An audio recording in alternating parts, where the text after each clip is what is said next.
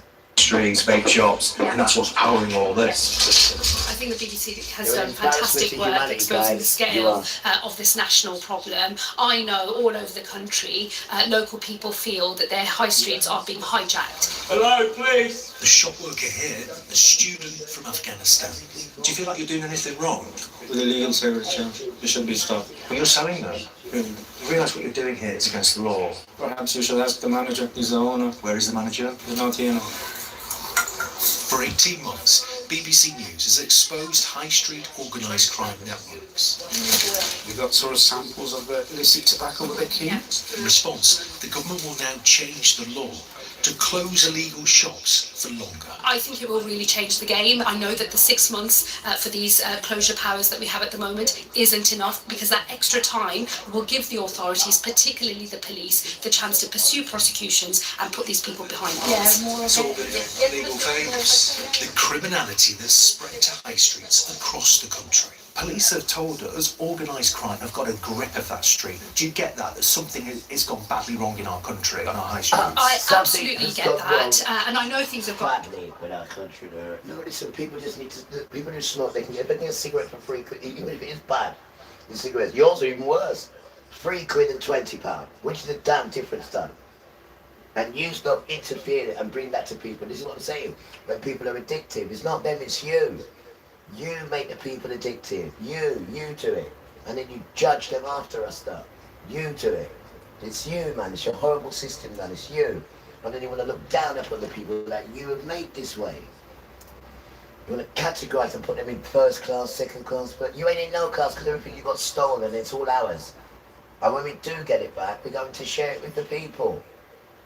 And make sure they've got their own so they can feed their own and they can be them, and then they can say, why are you being so nice? Because of your father and your brother Jesus. Get to know them, then you can get your own. And people start to get to know them because there's nothing else for them.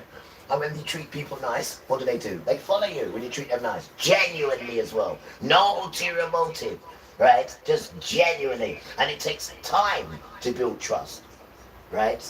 We've only been doing this for a couple of months. But there's a lot of people who just tune in every now and then or hear it. They're doing their stuff in the background and they just hear it. It's not something you have to watch. You just hear what's going on. Let the Spirit come into you. There's no swearing here, and then if there is, we apologise. Right? Just be a truth warrior on everything. Everything. It's not between what he says to hide. And you got cameras in here and they're here. You wicked children. Wicked children. Thought you had the upper hand hiding behind the system, didn't you? You wicked children. You even let the system interfere with your children. You wicked children. You are wicked, Rasta. Right? Burning your children is one that we just cannot believe, guys. That you allow children to be burnt. We just cannot still get our head around it. And this is our people as well. And you allow them to build that in our house as well. When there's a Ben Himon, right? Valley, right? Where you just bring it there, pacifically. You know pacifically, miss, to burn children, specifically. Miss is specifically to burn children. And when you go in there, it's a hell house screamer of children, miss, begging, pleading, burning, and crying. All sorts of sound that will kill you. The sound alone would melt and kill you, of wickedness. And these people like that. That is like the music to their damn ears. And we will not listen to your musical harp stuff. Not at all. Not at all. Burning children. And then your church has sex with children. And then because they won't change their identity, you kill them and then you bury them in a Catholic church. And when they found out about this last year, right, you said you're sorry. You apologise. That's all you did. When they found indigenous bones down there, lots of them, because they wouldn't transfer to be a Christian. Well, no, Roman Catholic, sorry, because it was Roman Catholic at that time. And that's how they got me, Roman Catholic. Even made me an altar boy, as we know, but there was another one, First Holy Communion and all that. Really thought I was going to fit into them and honour that nonsense, didn't you? And I was a child, I didn't know, and I did. I quite enjoyed it to be. They got some good songs. The Virgin Mary, but then we realised Mary is a witch, because Mary is their God. And if you listen to their words, then you'll realise that you've been led down the Satan path, because it says Holy Mary is the mother of God. So pray for our sinners now at the hour of our death. Holy Mary is the mother of God. So the question is, who made Mary? If Mary made Yahuwah. Rasta, listen to their words. That's how it goes. That was the altar boy saying it. Just saying stuff without knowing what you're saying. Because you're too young then. So you're brainwashed into it. And if I'd have grown into that nonsense, I'd be like you, though. Fighting for it. It's damn right. Because I knew it when I was an altar boy. Right? Yeah, but you didn't check the DNA. Right? They just chucked you in at the root of it. You didn't check the DNA.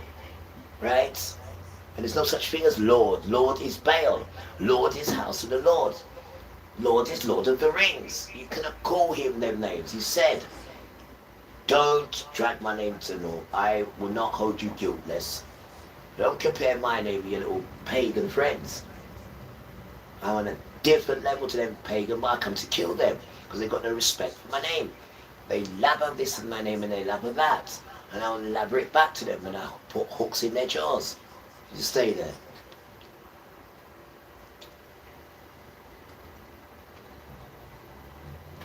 Since you want to be on a stage and lie to people on your television, don't worry. You're going to go on the real vision outside in front of everybody and it's going to show you. Right? It's called a stage show artist. We are all actors. We are all on camera. All of us. Every last one of us. So you need to put in your best performance, Rasta. Because all your footprints, you have to answer to. Why? Because the grass is the witness. The tree is the witness. The mountain is the witness. There's witnesses there. We are witnesses. You, Judea and Jerusalem, lynched your own king. We are witnesses. There are witnesses everywhere, guys. That's why you shouldn't tell lies. Right? And become the best people that they can be. You should tell lies, guys. Well, you can see a full list of all 14. And they have to lie to get everything what they've got, because everything they've got, they lied. Because the whole thing is a lie, guys. The whole thing is a lie. It's all a lie, beautiful children. The only thing that's not a lie, right? Are you ready, guys? Is me and you. The only thing that's not a lie is me and you. The only thing that's not a lie is me and you. Let me say that again. The only thing that's not a lie is me and you. And the ones who listen to the stations like this, you got not a lie. All you guys are not a lie. But the rest of it's all a lie.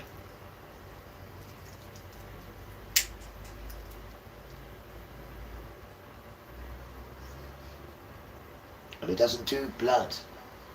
And it does receipts. So to all those who are building their homes, again, right? Which I'm grateful that you're doing it, and you better be doing it, darling, and honey, and husband, and grandma, and grandpa.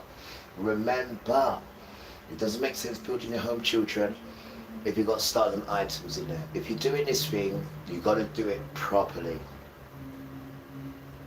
You've got to do it properly, because he knows that you know what's in your house that you shouldn't have.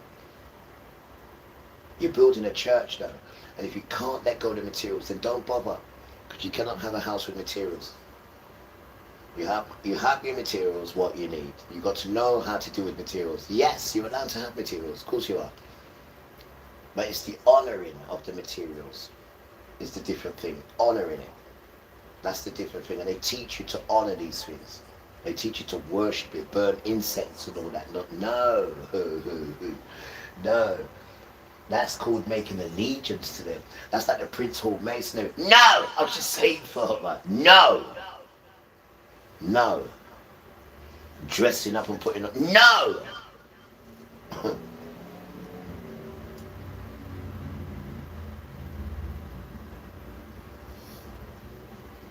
He didn't give it to the Masonry boys, did he? Prince Hall. Didn't give them no Prince title, did he? No, he didn't.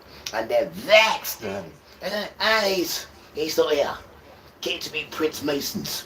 And we're just Masons, Freemasons. I said, this is what I'm saying. Just shut up and be lucky that you got in. You damn tramps.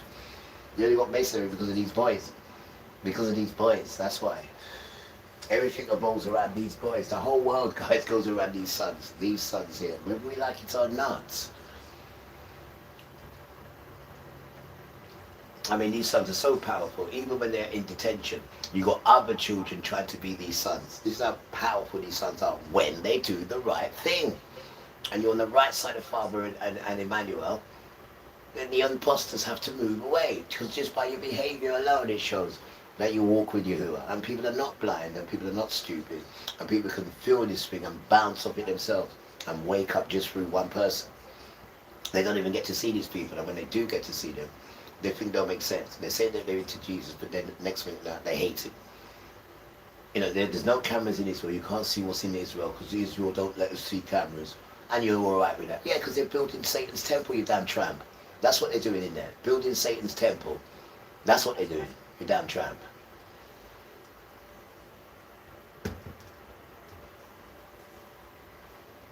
For you guys, that's what you're going to be honoring. You know the 7 years? Yo, yeah, man. Listen, man. You know the 7 years, right? And that's how you got hurt. That's when you get that. To do all that nonsense. Bow and praising Satan. I know nothing's going to do it still. I will fill your boots, man. Your dream's coming true. Don't worry, right? Your dream's coming true. You can praise him like he was doing Baal and all that nonsense. And the bell rings, thank you. And the children say, we want to make a new king. Let's make a gold calf. And don't worry, man, you'll have the real calf. Don't worry, darling. They're getting it ready in Egypt. I mean, in Egypt. They're getting it ready in modern Israel. That's why there's no cameras there. And then when they do open it, it'll be sensational. Because you haven't seen it. So when you do see it, you can say, look at the temple. We can praise Jesus. No. Why not Jesus? No. We're going to praise Satan. We're getting it ready for, not the Antichrist, we're getting it ready for Satan. Ras. So it's going to look good. Why do you think there's no cameras in there? Oh, what's it going to look like? What's it going to look like? Huh? You're going to try to make it look like heaven, didn't you? I know you are, you damn tramp. You're going to try to make it look like heaven. You tried it with the White House. That was a failure. You tried it with the Vatican. That was a failure. So we're going to try and do that. You're going to try and make that look like the White House. Huh? You're going to try and make it look like our Kingdom White House. Huh? Well, that's all these two places are. The American one and the Vatican, where our gold is, in the Vatican, right? That's the first thing Satan did when he got dropped. He said, right, I'm going to make a kingdom just like that. Because don't forget, it's a copy and paste. There's no originality in it. There's no creativity in him at all. He cannot create at all. What he can do is copy and paste and copy, pirate and imitate and pirate. That's all he can do. So when we dropped him, guys, right, he remembered what it looked like. Well, you can't forget that. It's just like a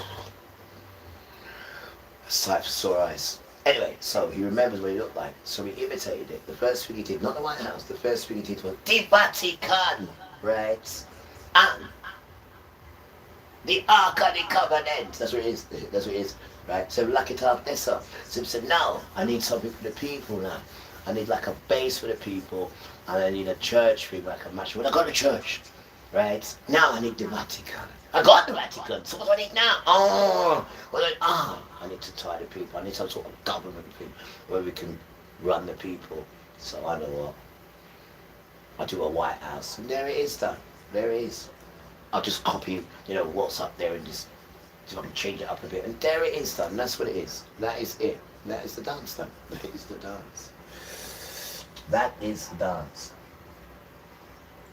And the way how he got himself there proves to you it's a dance, because who was there before? They pillaged all them lot there. Him and the Indians. So to show that they're all in it together. They didn't go on their own. The English went with the Indians, cowboy and Indians, and they did that. And then he went there and put his Vatican there, and the rest is history.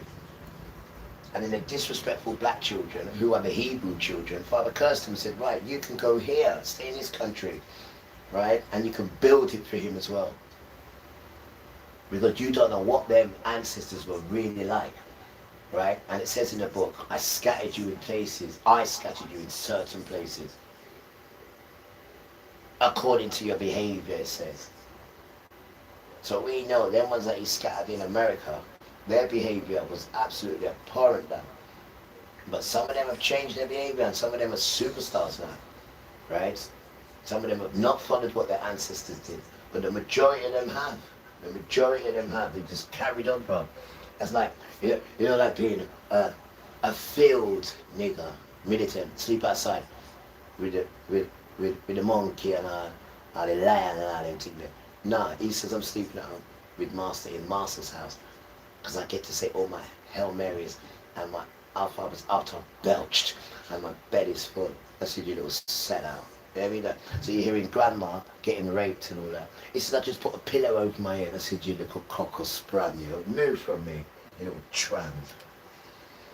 In fact, she told the court here today that she's failed her theory test in this country 6 times and only held a provisional license at the time of the incident. Today she explained that she was aware that she hit something on the front left of her car that morning. She assumed it was a bollard or a road sign. What about scaring the women against each other? When 2 of the women are pregnant, one's a slave and one's a slave master. And the slave master is about to feed her son with her breast. And the master says, no, give my boy the black woman's breast. And we have pictures of white child's feeding off the mama's breast. And then you've got the white woman who's got so much rage now for the black woman because her own husband has said no. And then takes pictures of it, red, because the nourishment was in her. He wants it in his child. You see that? Firstborn. You see that? And then he causes animosity between the 2 women. He is wicked. He is absolutely wicked. You know, and I'm glad he actually had the same view. But then he calls you a nigger and all that. But he wants the nourishment and the nutriment, right, from mama. But then he wants to call his sons this, that, and chuck them in the river. But then he wants the blessings from the woman and then to give it to your child. I mean, this is just sick, man. This is absolutely sickness. Absolutely filthy paganness. Absolute wickedness. Just wicked. So the child, if what he's meant to get, he gets chucked in the river and then you give it to your white child, your white son. This is wickedness, man. 3 years since Barnaby Webber from Taunton was killed at the age of 19. Barnaby was coming to the end of his first year studying history at the University of Nottingham and was looking forward to returning home for the summer. Instead, his family lost a son, brother and friend in devastating circumstances. This is not fair. Since his death, I mean, the even the search warm for milk answers he takes how as a well. man And who gives was to his bleeding diagnosed son. with paranoid schizophrenia was able to kill Barnaby And everyone has, he and 2 just others chucks us in the on bloody June river. morning. Barnaby's mum, Emma, is with me now. Thank you very much indeed for joining us. The public inquiry has just ended. Why would you want the milk from mum? Every day. You don't even like black women and brown women. Was it? But you want her milk for your white son. But then your white son is a rat as hell. But then he wants the milk. David and I tag team a little bit I'm because Charlie is draining. finishing his A-levels actually this week. But yeah, we were You're there right, son, but is he? throughout. It was nearly 4 months, 4 days a week. I think And there's this is what 164 people gave evidence, They plus don't many even more break it. written witness statements. So yeah, it was a lot. And you had called for it to be in public. Yes. Did that put more pressure on you being in the public eye? I think being in the public eye has come along with this tragedy, because since it happened, it was of such national attention that all of a sudden, all of the 3 families were thrust into the sort of national spotlight. So it needed to be public. It needed to be statutory, and we needed to fight, and we did have to fight to allow it to be streamed every day and to be made public with witnesses and stuff. The more public it is, the more information is available to everybody. What came out of it, we mustn't preempt what the inquiry is going to say, but how much Barnaby was let down? Yeah, on every single level, by every single agency without exception in Nottingham, on such an egregious level. And I don't believe it's peculiar just to Nottingham. I think we've exposed something that is systemic and endemic in our country. So it was necessary but very painful to hear when it's your child. because he doesn't want to hear it. Obviously, nothing can bring Barnaby back, sadly.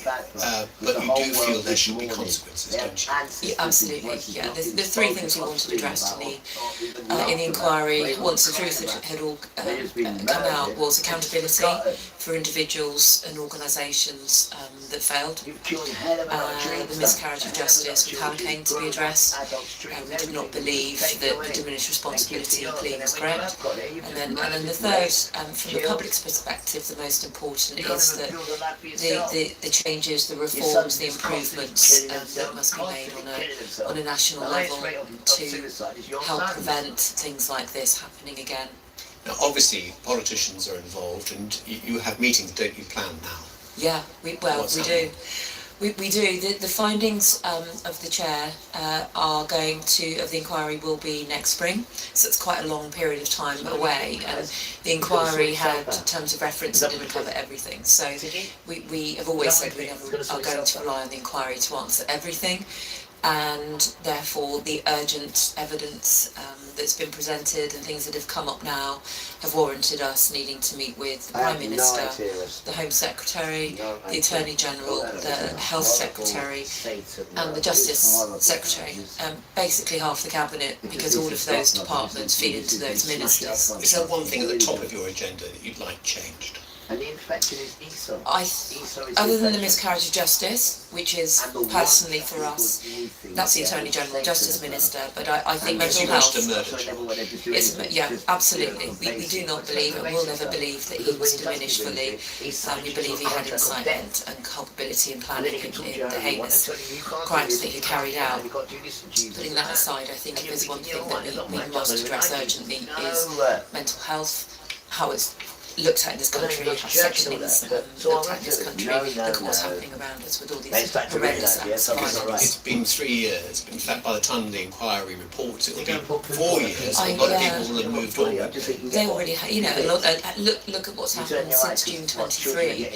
How many awful attacks and murders, homicides through mental health, have there been? And while some people say, well, you've got this inquiry quite quickly, believe me, 4 years feels like a long time, but we don't want to be a Grenfell or a Hillsborough where it's 10, 20, 30 years. We had the pleasure of meeting your other son, Charlie, a while back, because he was doing an event for a charity in your other son's name. The Barnaby Webber Foundation. How important is that for you? I think for everybody it's important, it's a legacy, isn't it? Like you say, we can't bring him back and nothing will ever replace the pain or the gap that's there, but seeing the money that has been raised and donated by so many good people and good events going to causes that Barney would be really, really proud of, I think it will give Charlie a chance to feel close to his brother, and just for us to witness some positivity coming out of such dark times. Well, yeah, Saturday is the third anniversary, as you've already said. We won't be in Nottingham this year. It's just it's too much. So we're going to be in Cornwall. But on Sunday, Bishop's Hole Cricket Club are doing a memorial match for Barney. The way how you are over me, I said, oh God, Father. The way him say you love me, right? The way him said, yeah, the love child. Then he will follow. I said, you're damn right he was. So that's why I preserved him, right? They say, well, 8 children. I would like to have 8. He said, well, up to 88. I said, really? He said, son, did you read the thing? I said, there's going to be multiple men. I said, I did read it. I said, I did read it. I said, multiple, right? I said, stop it. And they're all going to know who you are. And they're going to be proper Hebrew sons. And they're going to grow up from the proper. They're going to get proper on your march, the proper at sect, and the proper God. And they're going to love you even more than I do, Father. They're going to be able to show it to you as well. They're not going to be shy. You know what I mean? Because I don't even know that people say, what, was you with Jesus? No, I wasn't with him. Nah, not me. No, I don't know why you were told, I'll kill you. Was you with him? Nah. And most of them denied him. I just can't believe it, Rasta. I just can't believe it, man. Right? Because if I had the privilege, right, to be one of the apostles, and him say, come here, today we are going So wake up, people. Just like you want to put your skates on and go to Bristol and touch a bud in the hospital. We are doing that now. I said, you're too light. He said, come here. I so cool, say cool. And then just go try it, right? I see a dead animal on the street. I go to the farmer and said, what did I say about touching the dead? I said, but you put the power in it. Not animals in the way. So this is somebody with a broken back. I said, all right, come here.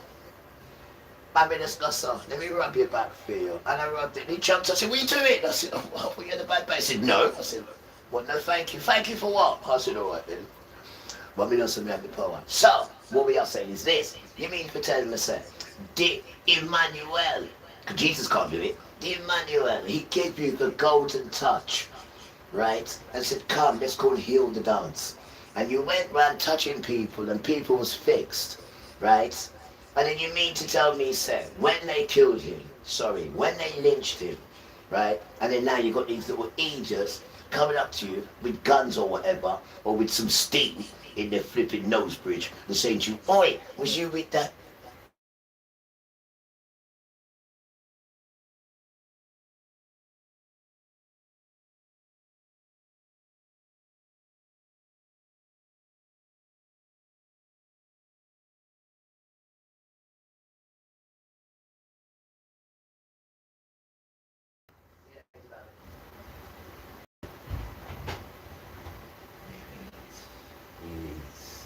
Friday, Friday, darling. It'll be Friday. It'll be Friday. It'll be on Friday. Yeah, we're just saying in general, guys, you know, there is instruments of disasters and there is instrument of peace. Right? And I'm just so happy with who I am, right? And there's so much more wickedness to come. But I don't business, guys. I don't business. I'm just so happy to know who I am. Right? And I'm so happy to know that I'm connected with the Almighty. Whoa, whoa. It's just beautiful. We have to just be balanced and level and just be like a little child. And just wait for Father. And teach people. And just show people, you know. Just show them. Just leave the camera on. All night. Just show people. This is real. And I want you to get it as well. I want to stay away from Israel. I want to be awake with Israel. They are the enemy. They are the children of Satan. Whether we like it or not, that's who they are, right? And many people are saying it low. No, we tell you up front, then. That's who they are, then. There's no need to hide and play hide and seek, then. That's who they are, and this is who we are. And Father and Jesus are coming home to get the children and change this nonsense, change this foolishness. It doesn't work for humanity. It scares humanity. And for what's coming next is going to be dangerous, done. So you need to get your Jesus. And I hope you have... Oh, sorry, you're Emmanuel. Don't use that name, guys. Because you're looking to really get them now. You're not playing that game no more. Oh, the Jesus. And, oh, we can still do what we want now. And we got the Jesus. Why? Because Jesus died for us so we can do what we want. Quiet, Tron. Go sit down. We're not playing that game no more. We're calling them by their names. Because their names have power. We're calling them by their names. Otherwise, you're not serious. You're not serious. You're still playing that stupid game. Well, go and do your research and find out who these people are and address them by their names. Because when they call you, they're not calling you by no nickname. They've got the respect to call you by your name. Right? That game is over now. If you want saving, you're going to take this thing stupidly serious. Right? Stupidly serious. And when you see them infants, you start paying attention to them, then. Because them infants, they can save you. Because no adult's going to be saved, man. No adult can save themselves, man. It's them they're coming for. Them adults are an embarrassment because it's them that's supposed to be showing us. Right? And they're too pretty and too in a stupid system of nonsense. Foolishness. I mean, you got a nice big breasts? Your nice new breasts? Yeah, well, Father's going to not reject you with your new breasts. Right? Because you're infected with that nonsense in there. You've infected it. You're going to put any of that stuff with natural. This is natural you got inside you. And you're messing around with it and tweeting it to make it look what? So it looks, so you could look. There's that damn flesh and that lust, nonsense stuff. There's nothing wrong with it. Father knew what he's doing when he created you. Don't need to alter it. Anytime you alter it, then he alters you. You're altering yourself for. Because the system says you look better like that. You look better like, well, it's telling you that. Benny, your sons are telling you that nonsense. Free system. He's telling you that foolishness to design women in a slut way. So it's the way he likes it to look. And then he promotes it and says, this is the way women look. Look how nice she is. Gives her money, puts her on a pedestal where everyone can see her. And then girls see that. I want to be like that. Yeah, programs. She don't even have to wash clothes. Right? She don't even have to raise children. She's a whatless girl. Absolute whatless. Whatless. Don't know how to handle any form of pressure. Cracks and breaks down. Just an idiot girl. Just a fool. Right? Just an idiot. Weak as chips. Them girls are weak now. Carry as children. Cannot handle pressure. Just an idiot, man. Film called Savage House fought tooth and nail to film in Somerset. The film has some big names and it's set in Montague House near Yeovil. And a bit less sparkle at the Shepton Carnival this year. There's a shortage of cash, which means that there will be no prize money for clubs who enter the event. And you can find all those stories and so much more on the BBC News website and BBC News. You killed Earth and you're boring this guy. Bristol City's manager, Michael Scubala, has been chatting about his new job today. He was appointed at the end of May, having got Lincoln promoted to the championship for the first time in 6 years. You know that now. Whether the flesh is weak, the spirit will always be strong. Right? And that's all that stuff does when you get people, right? There's another mind over matter what Father's teaching us. With them stupid stuff that we try to do to people like us and to all the others you did, but they didn't have the upper hand of knowing what's going on and having Father with it. Not Jah and Lord, they're just titles done. The titles are talk. No one's going to be helping you when you call it them name. This is why many people spiritually and musically have died and suffered, right? Because when Father puts talent in you, it's him, not God, not Lord, and not Jah. They're just titles, man. And then when you start calling up when he it just takes it out of you, done. And then leaves you to them lot. They got no talent. All they do is copy and paste that. They don't know how to dance. They don't know how to flow into music. There's no ballet steps in them. They're just a joke stuff. They don't glide in the air, in the ruah. The ruah is you. The only thing that's separating us from the ruah is the flesh. We don't have to glide in it and go into it and keep it gentle and play with it and take it. You have no idea what's going on. You can't even see it. All you can see is what's in front of you. When you see me outside, I don't see you. I'm in the ruler until you call me and I come out of it. And then I just go back in it. And then you want to come and say I'm anti-socialist, leave me alone down. When I'm going out there cleaning this week in the ruler, are you going to come and help me? No, because you'd run out of stamina. We start there for hours and hours and hours because I'm in the ruler. And you want to come and say, turn that down, you want to come and disturb. You don't want to come and help me when I'm cleaning outside. But you want to come and say, oh, you need to get in there, do it. You sons, man, you're a joke. You must think everyone's got to do what you do to be recognised. We're not doing that. We're just doing the basic things, looking after the earth, right? Looking after ourselves. Trying to show people this is Yahuwah's way. And just waiting for him to come. What's wrong with that? Well, you want to lock me up, you want to do this, you want to do... Yeah, because I'm not going with your grain. Because if I go with your grain, then I have to go this low and I've got to be controlled by white boys and Esau. And that cannot be happening now. Because I'm higher than both of them. Because I come from Yahuwah. Right? And we have birthrights. We have birthrights. None of these sons have had any form of inheritance from anybody in this lifetime. Because they're not the sons. So why do I need to bow down to them when they've got everything you've got stolen from us as well? You're a joke, Rasta. You're a joke. See? Because now we've been told what's going on. We've been told. You're an absolute joke. And you built everything on money. And you have no money. Right? But you want to take away other people's stuff and hold on to it and go on like you're the one. And then when we need stuff now, the same stuff that you stolen from us, you're using it upon us and charging us triple. And they're making yourself look like red tit, and they're making profit upon profit upon profit upon profit upon on poor people. On poor people. And they're making it worse and worse and worse. On poor people. On poor people. Never loosening it. On poor people. Always tightening it. On poor people. And then bigging up yourself like you're something special. Right? When all you do is bully vulnerable people. Yeah, man. Wherever there's vulnerable people, you are around. The bell screams, thank you. Wherever there's vulnerable people. And guess what? They're not even vulnerable. You make them vulnerable. You and that damn system. Right? And that's how you survive. Right? Your Father's coming for you because he told you, you are the shepherd. You're meant to look after the sheep, but you didn't. Right? You got fat and you didn't feed the sheep.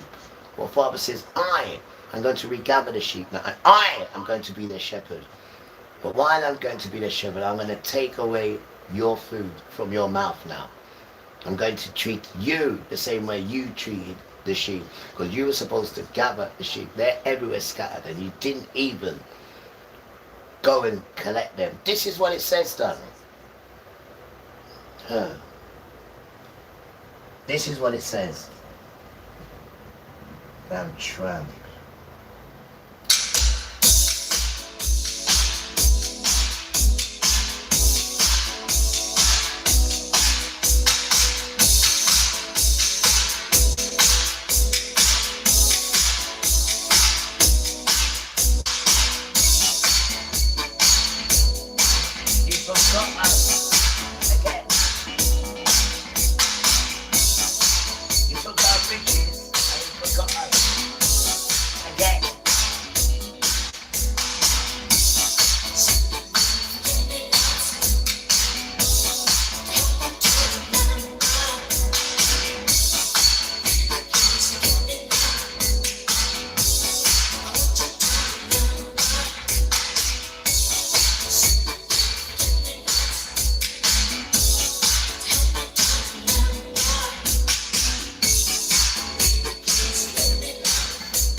the children who move and groove and talk and praise like we.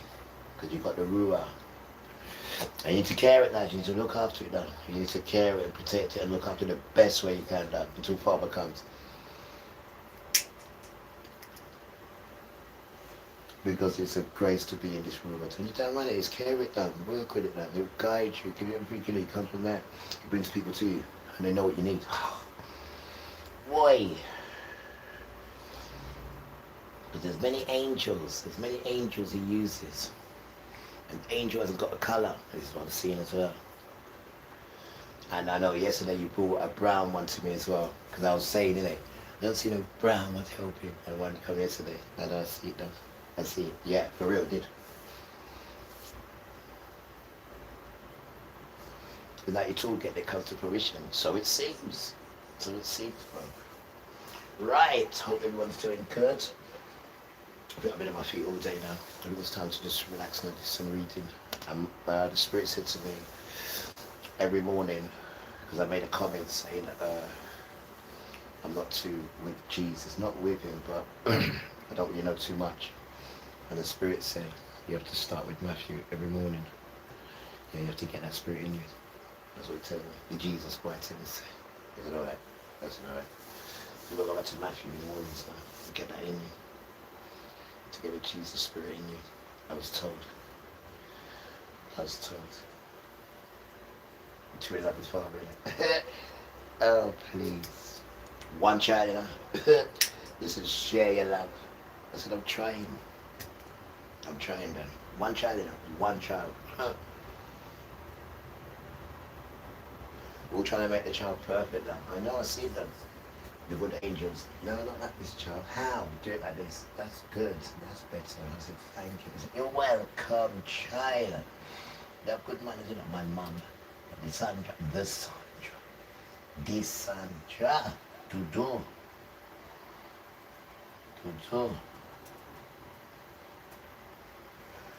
I know. I like family, you know. I like family, you know. Right? And this system separates you from family. Don't I know it? Don't I bleeding? Oh, not again. It's gone again, isn't it? You can call it. I just call it. I didn't. It always happens, isn't it? Right, that happened for a reason. Let me go over here then for a minute. Come on then. Sexy man.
I'll see you later, right? Good night, bro. Yeah, Jackie just come as well, innit? You know Jackie? Yeah. She just come for some music. Yeah.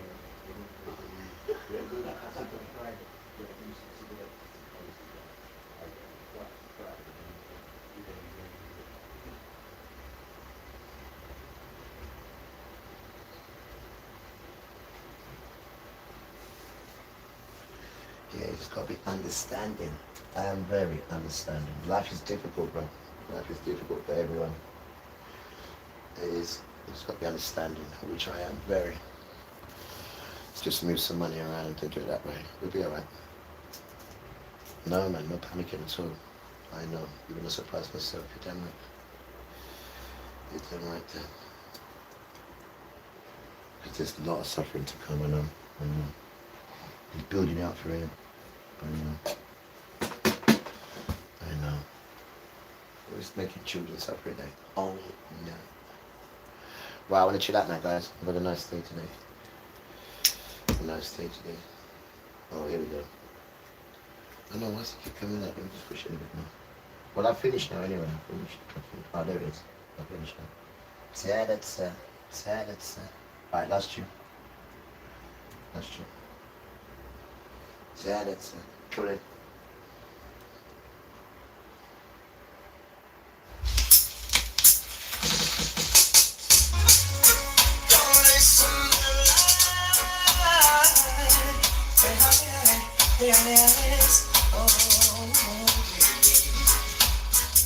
Friends told you so much lies about me that I'm fertile. Oh baby, listen to lies. I love you too much to ever change my feeling for you. It's a one-woman show. I'm gonna let you, baby. Please believe.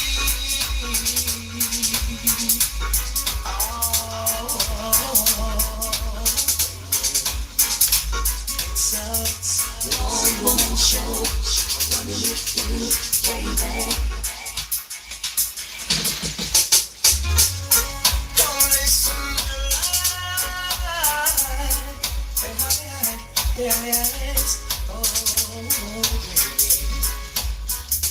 Friends told you so much lies about me that I'm fertile. Oh baby, don't listen to lies. I love you too much to ever change my feeling for you. It's a one-woman show. I'm running with you, baby.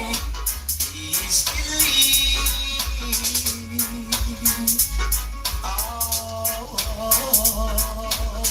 Baby. It's a one-woman show. I'm running with you, baby. Please believe.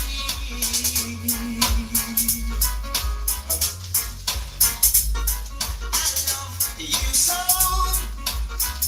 And I would never hurt you, never make you blue. Also, by summer in my winter, you're my love forever, and I'll never, ever, ever let you.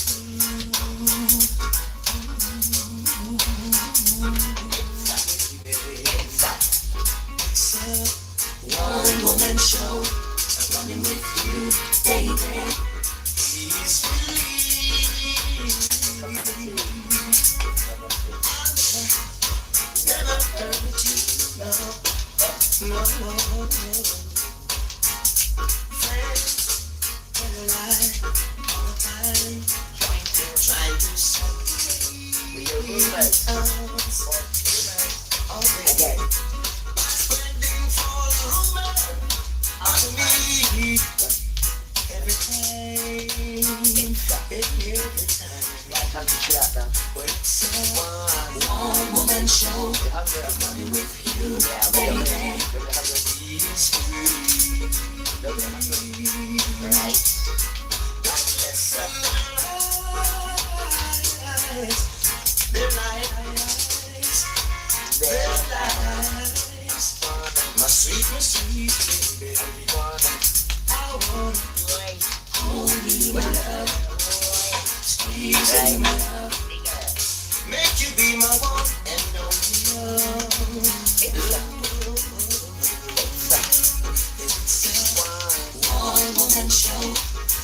with you, baby.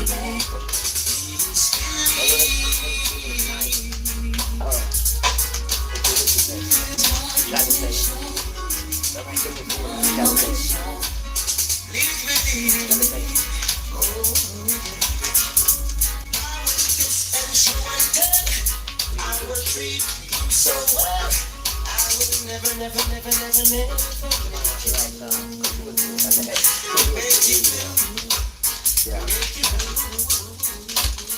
We're going to change people into your rubbish. You know, people just want to be themselves. They don't want to be into none of your nonsense stuff. And force people to tell them what they must do. You know, the cocker spaniel complexion of yours. You stupid child of Israel. I mean, you even came out red and hairy. You even came out wrong. So you knew you was going to be a problem. You knew. You come out like a jackal rasta. Your twin come out the normal way that the parents look. But you come out like a jackal. Nobody's ever heard of one come out hairy and red. No one's ever heard that before. Of parents who are brown skinned. So you know it's a jackal child. If anyone was going to give you any birthright, and then all the children would be like you, don't be stupid, Dana. Don't be silly. Well, think about it, beautiful children, right? If your parents are brown skinned, right, and you have a twin, right, and one is red and hairy, and the other one is brown, and your parents are brown, then what's that say? It's a child of a jackal, I see it, Dana. Weird. That's the...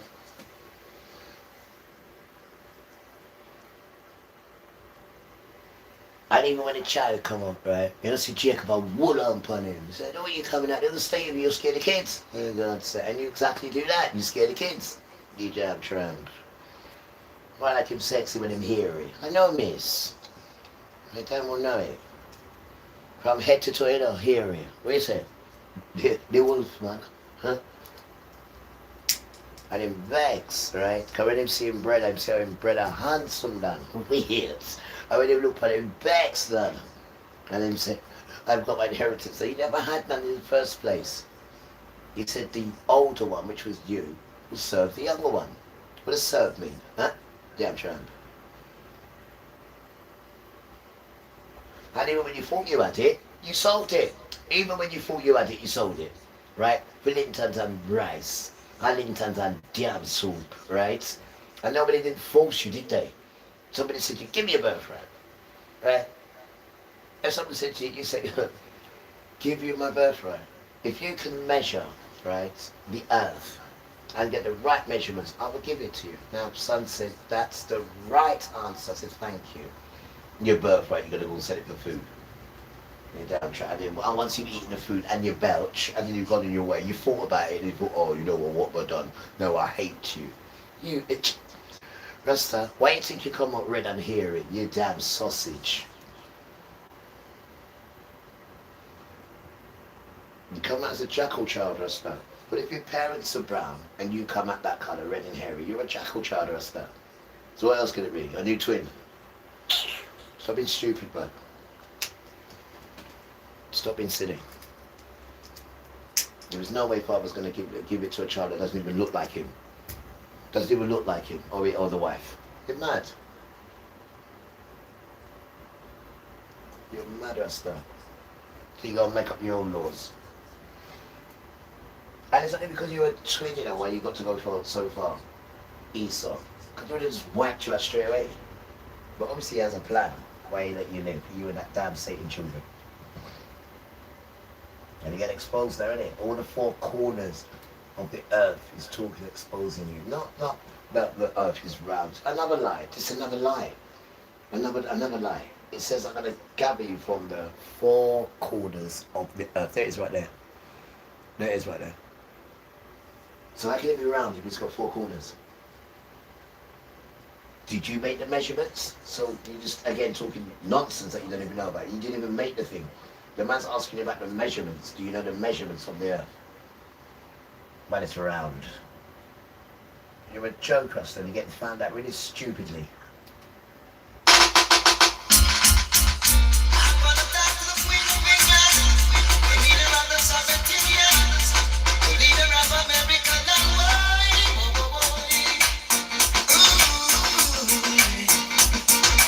I'm going to tell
just came to erase all these sad memories, Lord.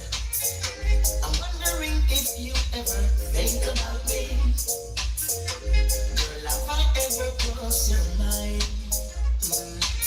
I'd like to be with you 24/7. I love you more than now, just I love little children. And still I remain your secret admirer. I guess I'm too shy to express my feelings. I remain your secret admirer.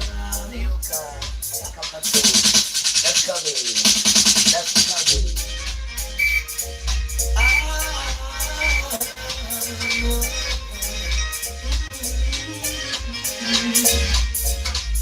Girl, I've been drifting on the lonely sea. I just came to erase all these sad memories. I'm wondering if you ever think about me. Girl, have I ever crossed your mind? I'd like to be with you 24/7. I love you more than now, just I love little children. And still I remain your secret admirer. I guess I'm too shy to express my feelings. I remain your secret admirer. So when will we ever fall in love, girl? I'd like to tell you, girl, just how I feel. Your love is up to me like magnet to steel. But how could you ever know just how I feel when I never say a word whenever you are near? And still I remain your secret admirer. Girl, I'm too shy to express my feelings. Yes, I remain your secret admirer. How will we ever fall in love? It's not the car you drive, nor the clothes you wear. It's the happiness I feel whenever you are near. I'd like to hold you close, gently in my arms, kissing and caressing with all of my charm. But still I remain their secret admirer. I guess I'm too shy to express my feelings. I remain your secret admirer. How can we ever fall in love?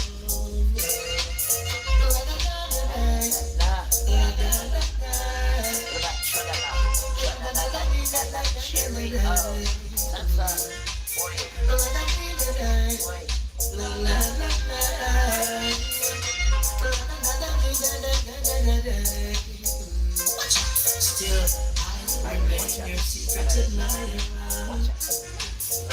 Yes, girl, I'm too shy to express my feelings. I remain your secret admirer. How can we ever fall in love? I love my girl. Yucky.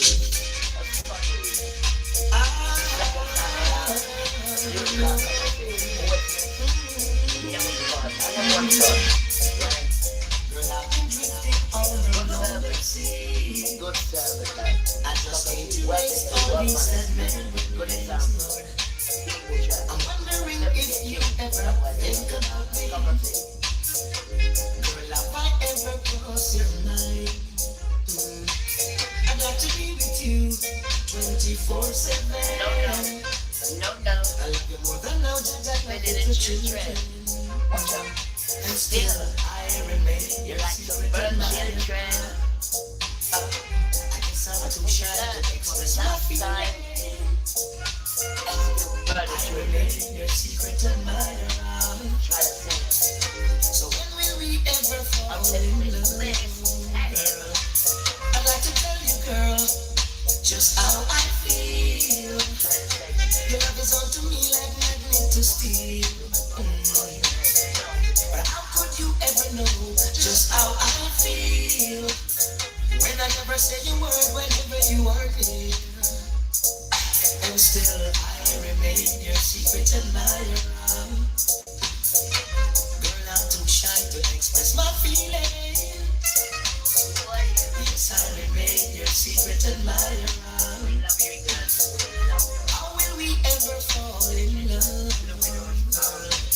It's not the car you drive, nor the clothes you wear. It's the happiness I feel whenever you are near. I'd like to hold you close, gently in my arms, kissing and caressing with all of my charm. But still, I remain your secret admirer.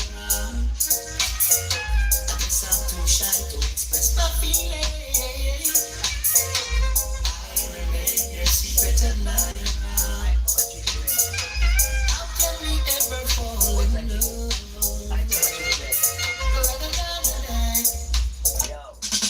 You can't hear quality in Isa.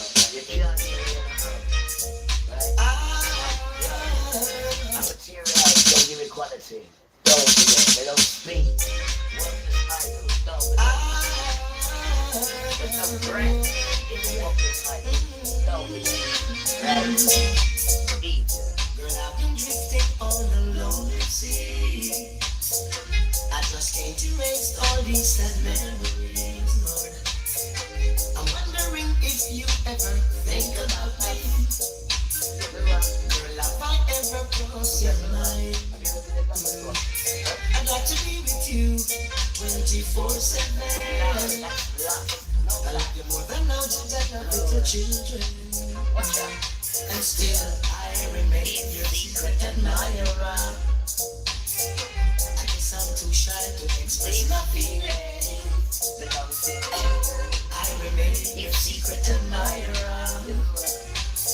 So when will we ever fall in love, girl? I'd like to tell you, girl, just how I feel. Your love is on to me like magnet to steel. But how could you ever know just how I feel? When I never say a word whenever you are me. And still I remain your secret admirer. Girl, I'm too shy to express my feelings. Yes, I remain your secret admirer. How will we ever fall in love? It's not the car you drive, nor the clothes you wear. It's the happiness I feel whenever you are here. I'd like to hold you close, gently in my arms, kissing and caressing with all of my charm. But still, I remain your secret admirer. I guess I'm too shy to express my feelings. Your secret admirer. How can we ever fall in love? Respect where you come from. Honor it. I mean, people respect where you come from. Respect your laws and make up your own laws.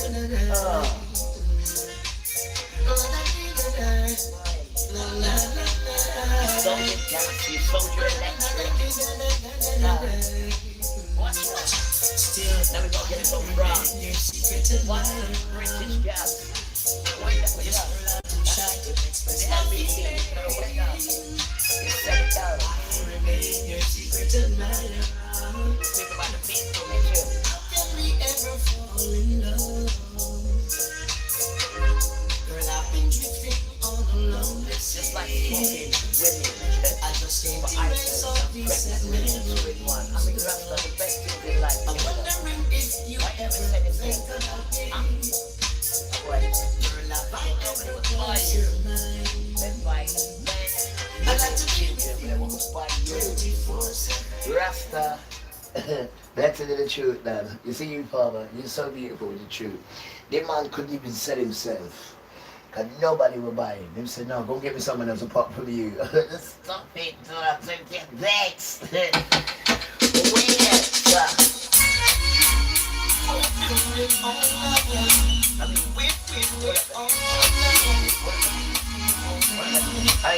Even for slavery, which is a bad thing, don't forget, right? I mean, even for slavery, them said we don't want you, right? You couldn't even pick up a cocoa sprout, let alone pick up anything without getting tired. Them said, no, let's go for a human who can do the job and we can get VFM. Them said, what is VFM? Value for money. And with that cocoa spread there, you're not getting no value for money. Literal.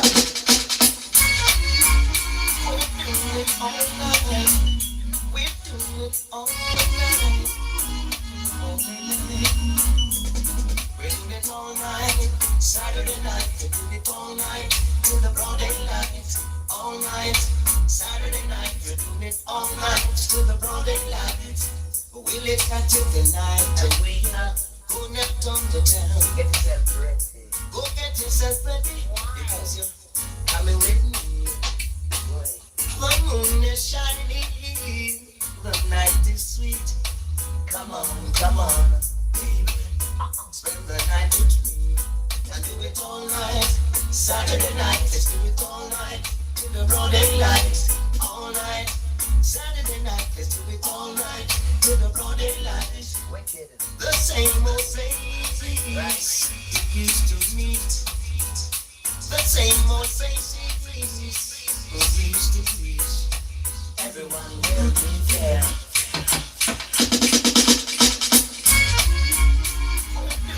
All night. We're doing it all night. We're doing it all night. Saturday night. We're doing it all night till the broad daylight. All night. Saturday night. We're doing it all night till the broad daylight. We'll let that take the night and you're going up on the town. Go get yourself ready because you're coming with me. The moon is shining, the night is sweet. Come on, baby. Spend the night with me and do it all night. Saturday night, let's do it all night till the broad daylight. All night, Saturday night, let's do it all night till the broad daylight. The same old place we used to meet. The same old faces we used to greet. Everyone will be there, dancing all night long. We're doing it all night, Saturday night. Let us all night till the broad daylight. All night, Saturday night. We're doing it all night till the broad daylight. Put on your best dress, the sweetest perfume. Tonight we'll be loving in ecstasy. Come on, baby. Say you'll go with me. Let's do it all night. Saturday night, let's do it all night. Let's do it all night. Saturday night, let's do it all night.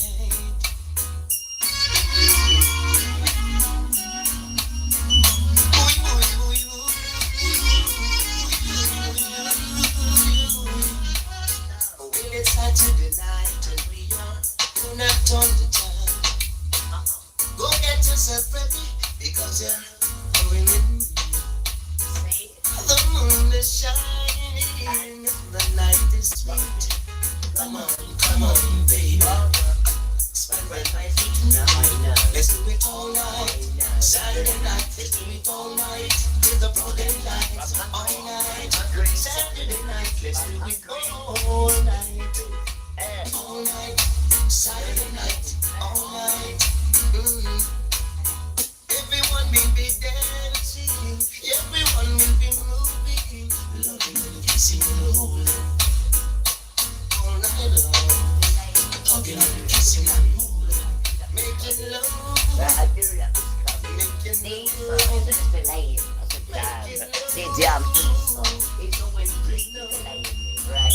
I do it all night. Saturday night, if you do it all night. Saturday night, all night. Saturday night, all night. Saturday night. No. Issa. Yo, Issa. You know I love you really. You know I love you really, Issa. We always say, oh please, Issa, can you make sure that you're super happy it's happening? Issa, let me tell you something, right? Let me tell you the honest truth now, right? Father says to love everybody and give everybody a second, sometime a third chance, especially if you're a Gentile. You see the good Gentile, right? Don't be fooled by what you see is going on. You make sure you love the Gentile. But you see, when it comes to Esau now, right? I am going to kill it dead. I said, and I am doing the same thing. He said, oh, whoa. You're not backing out of me now, son, are you? Weird. How dare you, father? Him said, that is what I want to hear. Because, you know, two birds of a feather. I know the answer, father. I think the answer, son. Two birds of a feather would always stick and flock together. Wait, whatever the weather. So, Satan, you have no idea what this child has been through when it comes to separation, when it comes to hardship. So, you think tablets and all them foolishness there is going to get me off the trail? I mean, no, sir, you're coming something worse than so we're speaking it now. But remember, every time you plot for the child, you get it back 100 times more. Remember this, and every day you're getting exposed. We don't have weaponry, but this is weaponry, right? We have the other children who have the weaponry, and they're blowing you up now as we speak, right? So you know your dance is done, right? All you're trying to do is get all the other children that you scared to die with you. Well, that is down to them. If they want to be frightened of you, and because they're so frightened they're going to die, but then that's their affair, because all you can do is bring, right, people to the street. You ain't got time to keep telling them the same damn thing. There's other children to go and get them. Like you tell them straight when they're drinking the water. You know what I mean? You say, wait, it's too much you're drinking. You read that? Well, those are the children you want. Not the ones you bring them there. You can see it's clear, right? But he wants to drink the dirty water. He wants to drink the filthy, stinking smack. He wants that one. But this one is humming and hawing over. Don't waste your time. You've brought him there. You've done your job, son. Right? There's millions of children and adults that would drink that in a heartbeat, right? So don't waste your time on them children. Now. They're a joker, stuff. They've got no mannerism as well, right? And then they want you to start getting off your trail where you're just nice. And then you start panicking. And then when you start panicking, you're out your zone. Then you start doing things because you're panicking. And then before you know it, now you're in this thing and you've forgotten who you are because you've brought this panic on you. No. When the panic comes, you've got to stay in the zone, right? So to stay in the zone, you have to ask for help. You've got to ask for the spiritual help because they're trying to take you out of that spiritual zone with their nonsense. So when you feel like they're taking it, you call for the help. It's their duty to help you, and they will help you. Because Satan's upped his game and Father's upped his game as well. And he's told you, and I'll tell you again, you little tramp. I'll tell you again. And it says, right, surely in the fire of my anger I have spoken against the residents of Gentile nations and against all of Edom, which is modern Israel, that you have appointed my land to yourselves for a possession, with the joy of all your hearts. Did I tell you to take or appoint any of my land to yourself?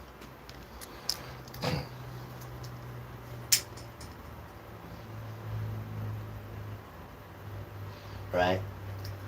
The children of the ancestors that you murdered, right, want their land back for their ancestors, and they will get it now. It's all going on now. Your thief. No apology, not that we want the apology, right? But you're still trying to keep this white supremacy thing afloat. You're still trying to keep it. You can't see you've been defeated. You can't see that this nonsense has mashed up the whole world. Mashed up the whole world. Mashed up everybody. And our Father's just coming to put a seal on it and devastate it. Just absolutely smash it to bits. To bits, to bits. Because of you. You ruined everything. You ruined their damn sons. You ruined everything. And now people don't even know who is what and what is what and what is what. They don't even know that they're connected to this person. Yeah, because you intermingled everybody on purpose. Until Father has to come in and say, right, this one belongs to me.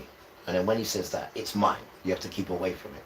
But you have to do your little stupid games. But now he's saying the dance is on. You come near them, I will utterly destroy you instantly. Instantly. Because the dance is nearly on. You should be worried about the 4 horses. That's what you should be worried about. Not me, the 4 horses. Because we're in that zone, guys. I am not the enemy, man. I am not the enemy. I don't have enemies. right? We come to kill you. We don't keep enemies. We come to kill you, right? Not the people. You, modern Israel. You we come for. You. We don't fear you, but we fear Yahuwah. And he said we're coming for you, and that's what we're coming for. End of. That's what it says. You. And we will die coming for you. We will die. But you do anything, I told you do anything to me, anything. But I'm guaranteed by the time the sun goes down, right, you will commit suicide. You and everyone else is connected to you will commit. I've told you this when we were next door. And I didn't even know that was even true. It was just said. Well, I'm telling you today that is super true. So you come because we're ready to die, to come again, if we need to die. We are ready done. You have no idea, right? Because we have this Yahuwah thing, and once you have it in, it's a different dance, completely done, completely different. But you gotta know how to respect it, because he said, "I've given you my name," and I put it in Deuteronomy chapter 5, verse 11, on your Earth Day, sorry. And it tells you clearly, son, not in their little stupid Bible, in the Bible I gave you, it tells you, do not bring this name to 0 or naught, because I will not hold you guiltless. So it's a privilege to be given that name and put in the book so it can be seen. And you cannot forget it because it's on your Earth Day. And that is to you, and there's other bits in there to other children where it says this on their Earth Day as well. I'm not the only one. I'm not the only one who's born on the 11th of May neither. Just like our Bob Marley died on the 11th of May. There's something about that day as well. And Father's just waking up the dry bones. We are the dry bones, not Israel. Not Israel at all. Right? Because don't forget to know, it says, and I quote, when Emmanuel come on his white horse and the trumpet, we ain't heard none of that yet. He said, I'm going to gather my children and bring them to there, to Yasharel, the land of Yasharel. Have you seen it? Have you heard any trumpet? Have you heard anyone being gathered? But they're telling you, oh, they've already gathered the children and brought them to Israel. That's what they're telling you now. Who gathered them? They gathered themselves. So it's this self thing again. So you gathered yourself there, you put yourself there, and then what? What now? You're just waiting for what? For Jesus to go. It can't be Jesus because you don't like Jesus. So tell the truth. You're waiting for the Antichrist to come. That's what you're doing. And there's no cameras in Egypt, in Israel. Why? Because you say Israel don't allow cameras, and you just leave it like that. Why? Because they're building the tower blocks, they're building the temple, there she is, they're building the temple for Satan. That's what they're doing. This is what they're doing. This is what they're doing. This is what they're doing. And you honestly think, right, under the sun, that Father's going to allow all that to go on? You really think so? I mean, are you really that stupid? Remember, the ground, when it comes, it melts. It goes into putty, and it's shown you a few times, but you haven't shown the people. I've seen it. I'm like this. Wow. You know, you got solid buildings, right, guys? Restaurants and people eating in the restaurant. Next minute, the ground just turns to putty. What happens? They fall through. Wham! Just falls through. Wham! Gently as well. So, no hard thing like. No, guys. Just like no noise or nothing. Just. It's like they've seen Father, and they melt, like it says. And people are just melting and trying to dip, and they're gone. That's the dance. What's going on? The earth is turning against you. The earth. Yo, they never told you what happened last time. You know your ancestors, right? Your ancestors was having sex with the mum and the father and the sister and the brother, the auntie and the uncle. That's all he was doing. And you know what happened? The earth opened itself up and swallowed you all up and closed itself. They didn't tell you about that, did they? Guys, they're lying to you. They're lying to you.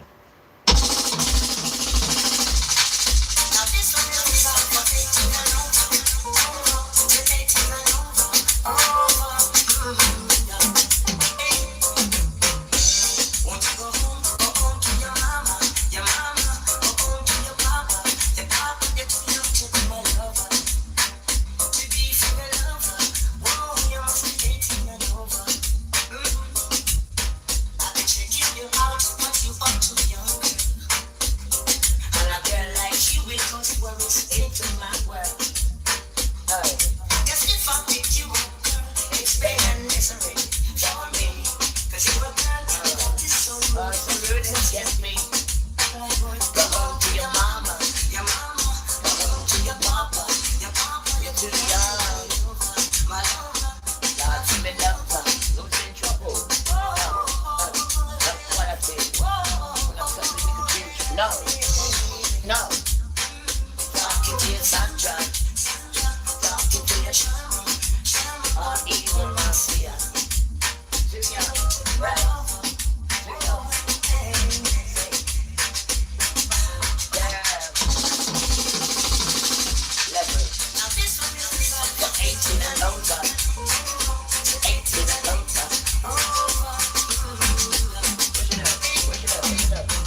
It gets lower, but you ain't gonna keep asking for more.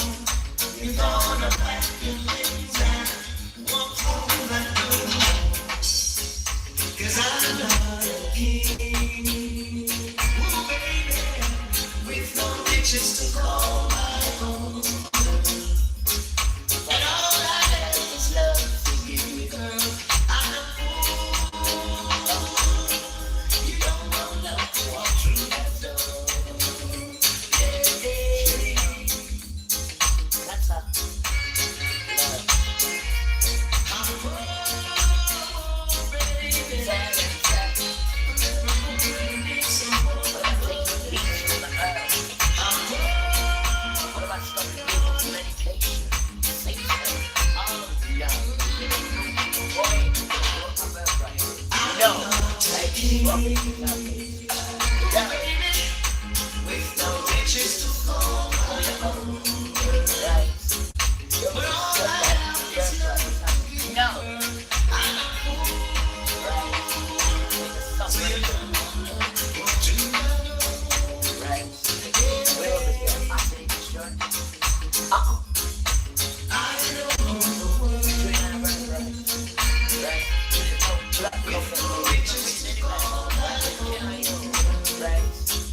But all I have is love to give you, girl. Love that is true.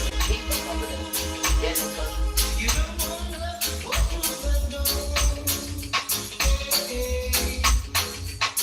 You know how to behave, right? I can say you can have some. There's a time when it gets low.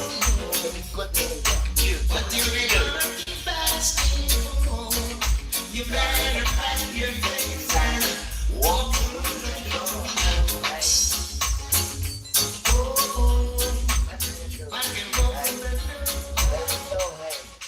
Master, your dearest parents, that we ever listen to you, ever, right? Because there is no example to follow, none at all. Under a law that says to do whatever you want, and it's the whole law as well. So why the hell would we listen to you when we're under a strict law with Yahuwah? And all you want to do is interfere with it so we get in trouble. You're downtrodden. Just because you're on the law where you can just do whatever you want. Well, we're not on that law, please. We're not on that law. And we don't want to be on that law. So stop trying to tempt us with your bosom and all your stupid sex nonsense. Damn say. You think the world's just about sex? And I'm foolishness there. Right? And you know what the question is, guys? The question is this. Has anybody been shown how to make love? Did anybody show us how to make love? Right? We're all so crazy about sex. And nobody has sat down and showing you how to do this thing. It's a joke, Esther. Of Stephen Oak. It's a joke. Tonight, following the migrants, it's a second hearing between the police and riot. Tonight at 10. This is BBC One in the West. Now the news with David Garmston and Sophie Rayworth. Right. Tonight at 10, water cannon on the streets of Belfast as masked protesters throw bricks at police for a second night after Monday's knife attack. There have been clashes between the police and rioters on the outskirts of the city all evening. Yes, here in North Belfast, we've seen officers in riot gear, in armoured Land Rovers, coming under sustained attack by a crowd that they've been trying to hold back to prevent them reaching a hotel that was thought to be housing migrants. It's a second day of the sort of disorder that had been warned about, that everybody hoped wouldn't be repeated. But it comes after the widespread violence across Northern Ireland last night following the brutal stabbing of a man in North Belfast. 30-year-old Hadi Aludid from Sudan has been charged with the attempted murder of Stephen Ogilvie, who lost an eye in the attack. Also tonight, President Trump says the US is going to hit Iran hard again today after the two sides exchanged strikes last night. We're really close to a deal, but they keep tapping us along. They keep playing us for suckers. The Microsoft co-founder Bill Gates is questioned on Capitol Hill about his links to the late sex offender Jeffrey Epstein. The biggest World Cup in history kicks off tomorrow night. We report from Mexico, one of the co-hosts ahead of the opening game. Let's hope they have better weather than this in Florida, where torrential rain delays England's last warm-up match against Costa Rica before the World Cup. And in the West, an inquest hears how 14-year-old Harry was hit by an unlicensed driver outside his school in Swindon. And on to the next chapter. A woman writes a book about life at the age of 103. The details in 30 minutes.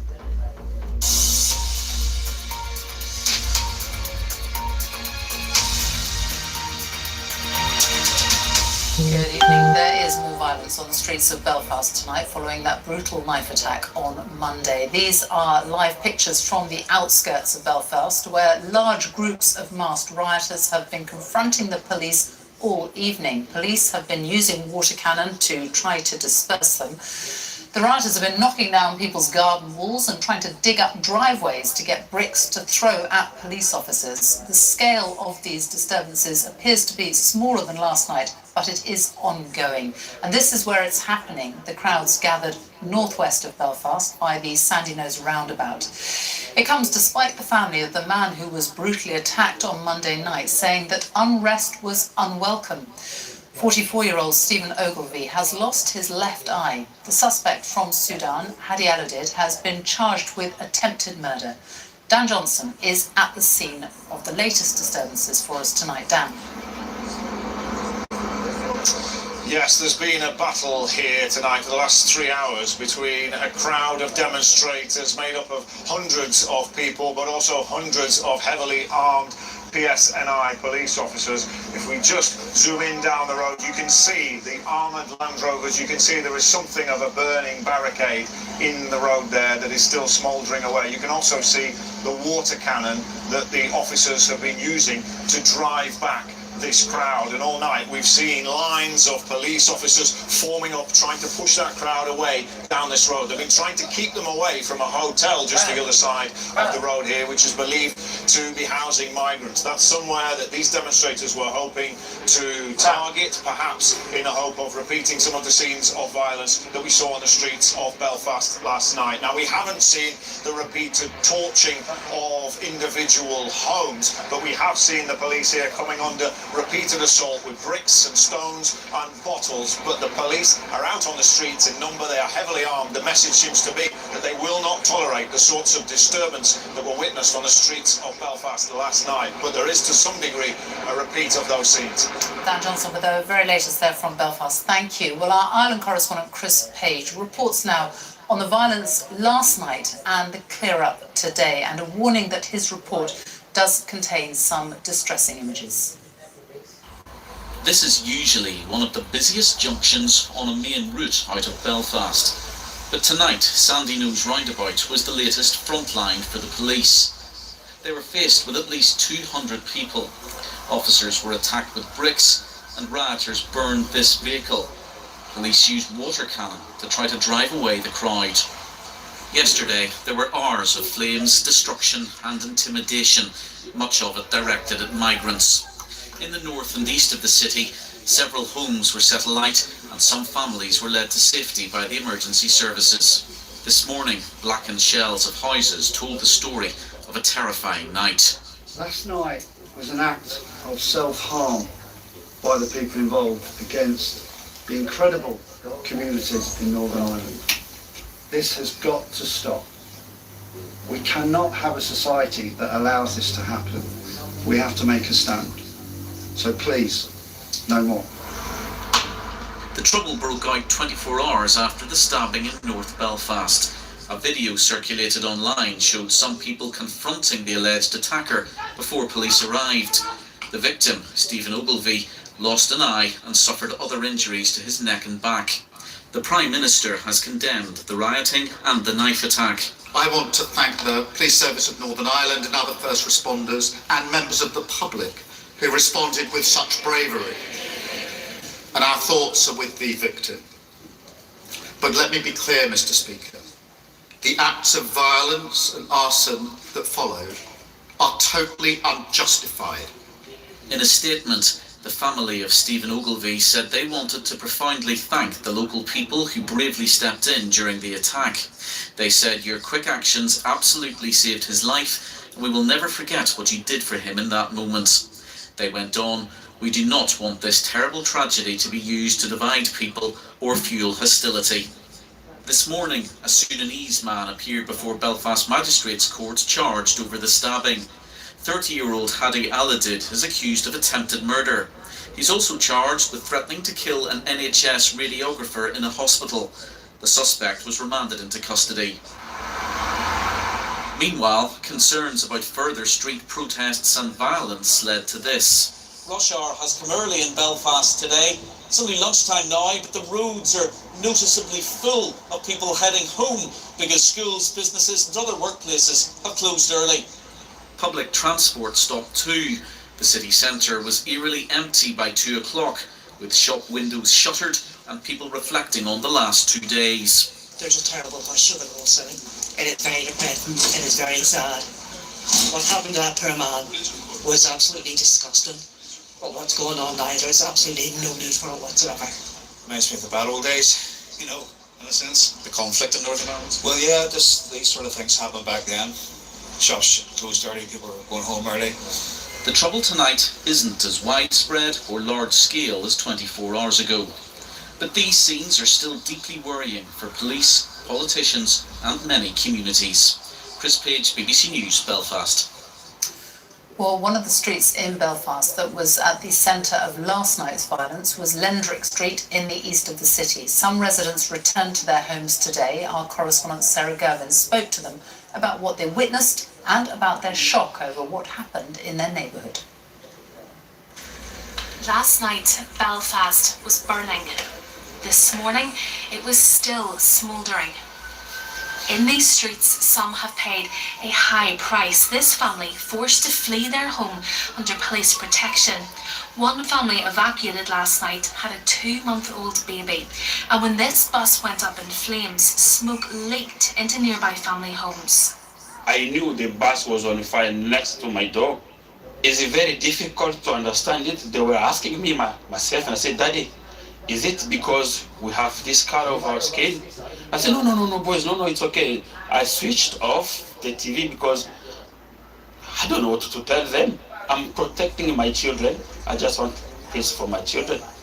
Lendrick Street in the east of the city was the focus of targeted violence. Groups of men wearing masks attacked cars and houses they believed belonged to immigrants, with some shouting "foreigners out." Social media messages had encouraged them to turn out on the streets to protest, wearing dark clothes. Some managed to escape, saying it seemed clear why their street had been singled out. I assume because it's a street where lots of immigrants live. Try and change her. Terrifying, you know. Even if you did change her, right? It's the solicitor, the Tony Miles is dangerous. He looks just like Uncle Mervyn. He's a respected man. When he walks in there, they respect him, right? Because he's seasoned. They honour and respect him. He's one of them kind of solicitors. They honour and respect him. His age, everything. They honour him. He's a proper mannerist. He's a proper family. He's a proper thing done. He's a proper white man that I would have to represent me because he's got the simplified, which is his trademark. And he's just a proper gentleman done. He's a proper family. You can just see it done.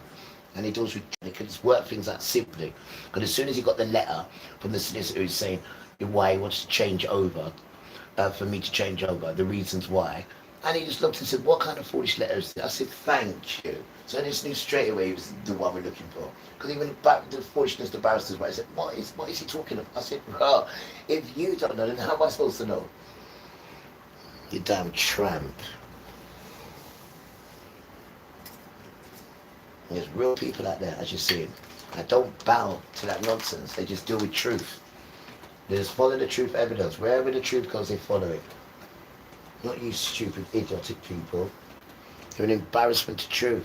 It's called pursuit of justice. You keep pursuing it until you get it. You don't give up. Especially in a place like this where they don't do truth. They just don't do it. So you're just going to give up because they don't do it. Okay.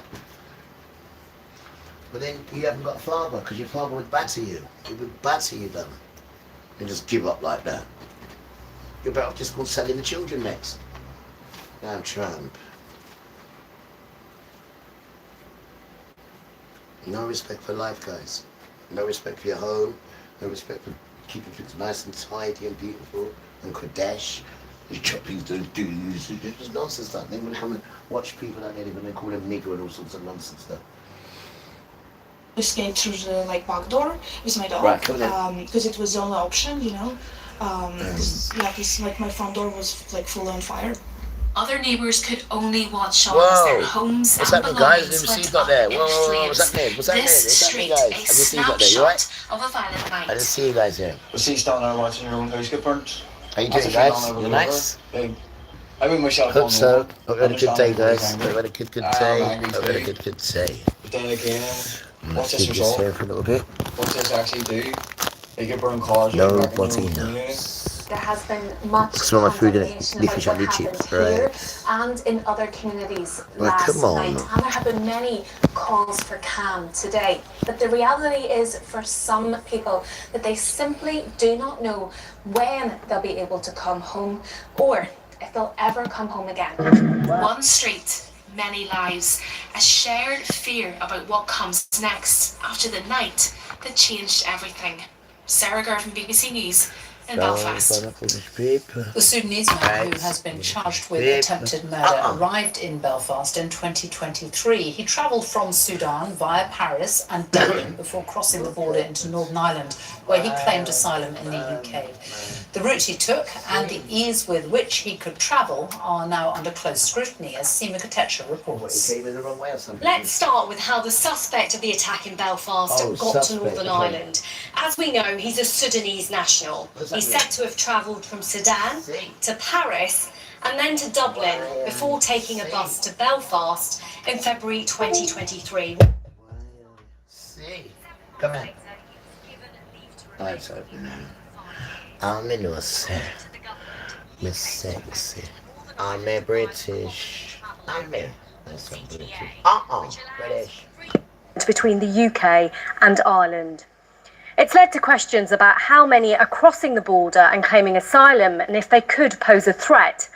The government doesn't publish data specifically on the first point, but what we know is that an unknown share of 8,000 people who applied for asylum in the year to March arrived in the UK via the CTA. And last year, the Republic of Ireland's government said 87% of people wanting international protection had come from across the border in Northern Ireland, so it was a two-way issue. There's no data on the immigration status of those convicted of crimes, and this needs to be taken into account when making assumptions. But analysts say there is a link between the groups making the highest claims of asylum and those being convicted of crimes. We have quite good data on the number of people convicted of criminal offences in the UK, and that data are broken down by nationality. When we look at some top nationalities among asylum seekers, Afghans, Iraqis, Sudanese, then we see that they're significantly more likely to be convicted of crimes in the UK than other groups and the general population. Some are suggesting there needs to be further assessment of the impact on national security after some high-profile crimes involving foreign nationals.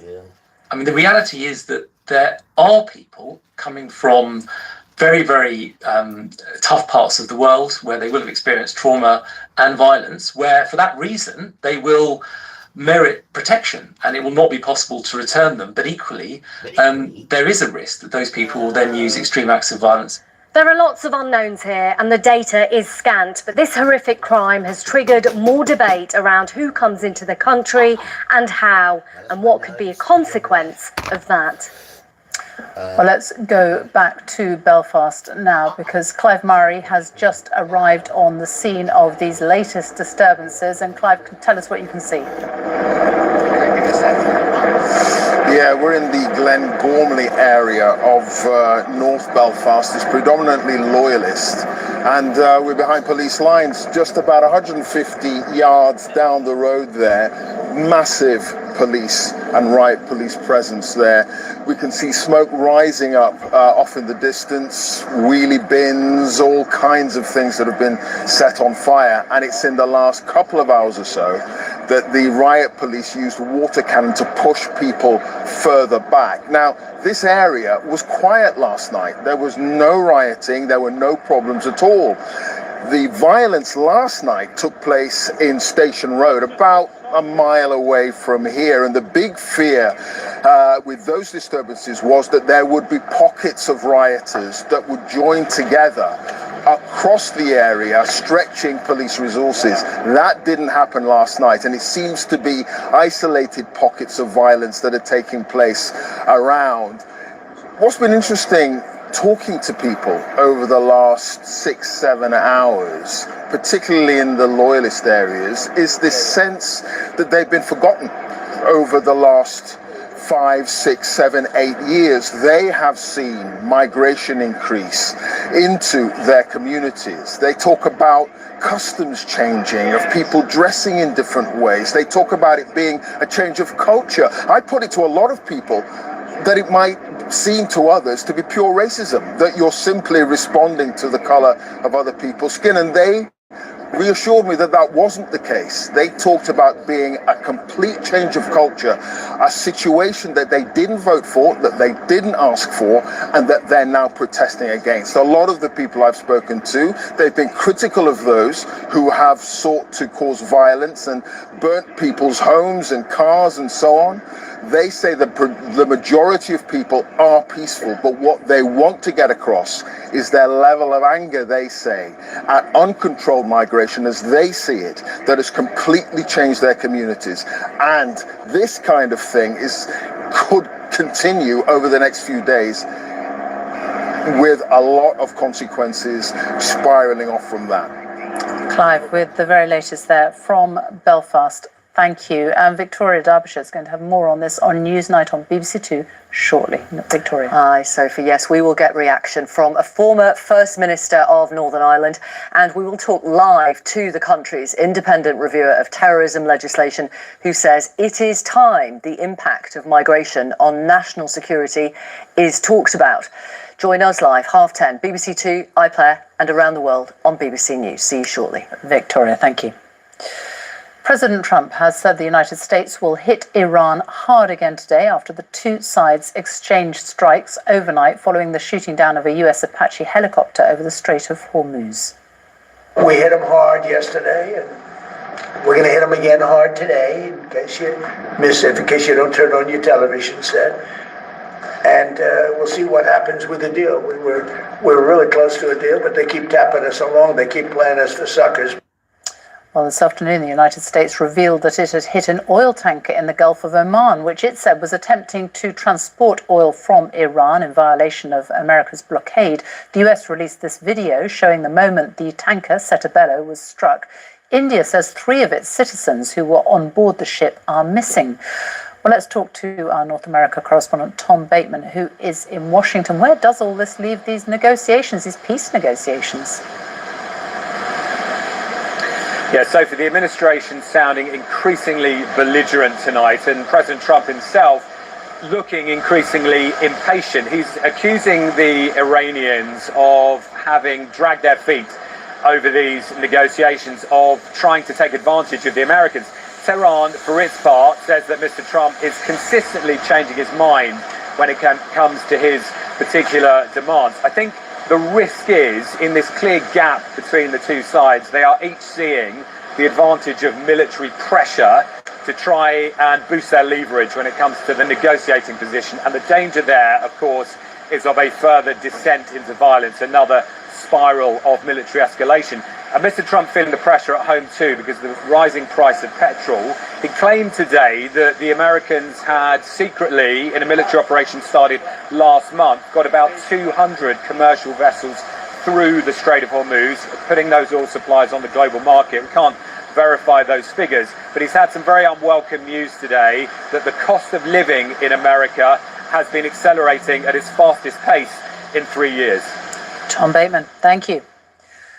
The Microsoft co-founder Bill Gates has given evidence to a congressional committee investigating the late sex offender Jeffrey Epstein's links to the rich and powerful.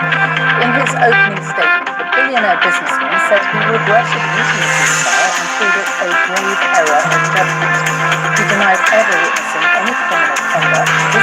Epstein's island or victimising anyone himself. Gary O'Donoghue reports.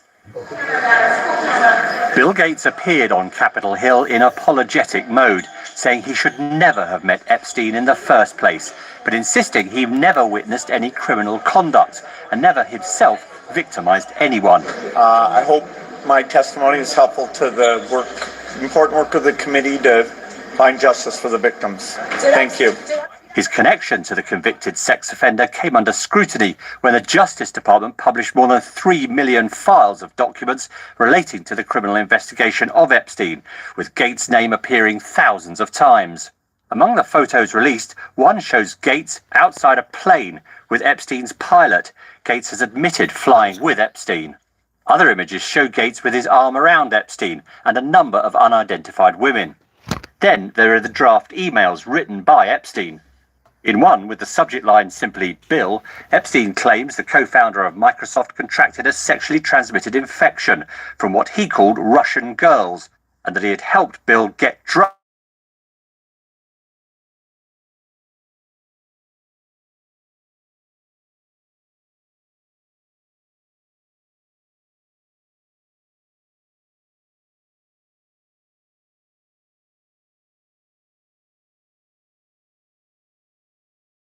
Russian women, but said he did nothing. His relationship with Epstein was all about philanthropy. The focus was always he knew a lot of very rich people, and he was saying he could get them to give money to global health. You know, in retrospect, that was a dead end, and I was foolish to spend time with him. I was one of many people who regret ever knowing him. Congress has forced a former president, a former Secretary of State, and now one of the richest men in the world to answer questions about Epstein. What they can't do is force a former prince to tell what he knows. Gary O'Donoghue, BBC News, Washington. The government has announced new powers that will allow them to shut down illegal mini-marts, barber shops and vape shops in England and Wales for up to a year. It comes after a series of reports by our UK editor Ed Thomas into organised crime on the high street. Today, the Home Secretary, Shabana Mahmood, joined police on a raid in Birmingham. Ed Thomas reports. What's the intel on this place? Weapons, drug, illegal workers. This is Soho Road. This is where the raids will begin. How bad is the organised crime on this street? Awful. All the areas that I've worked in West Midlands police, it's by far the worst here. Crack cocaine, heroin, prostitution, you name it, you can probably buy it. We spent 24 hours undercover here. Any cheap cigarettes? Yeah, I've got £3, £3.50, £4, £4.50, £5. We visited dozens of shops. And found the sale of illegal cigarettes rife. LMB, £3. The fuel for international crime networks on our streets.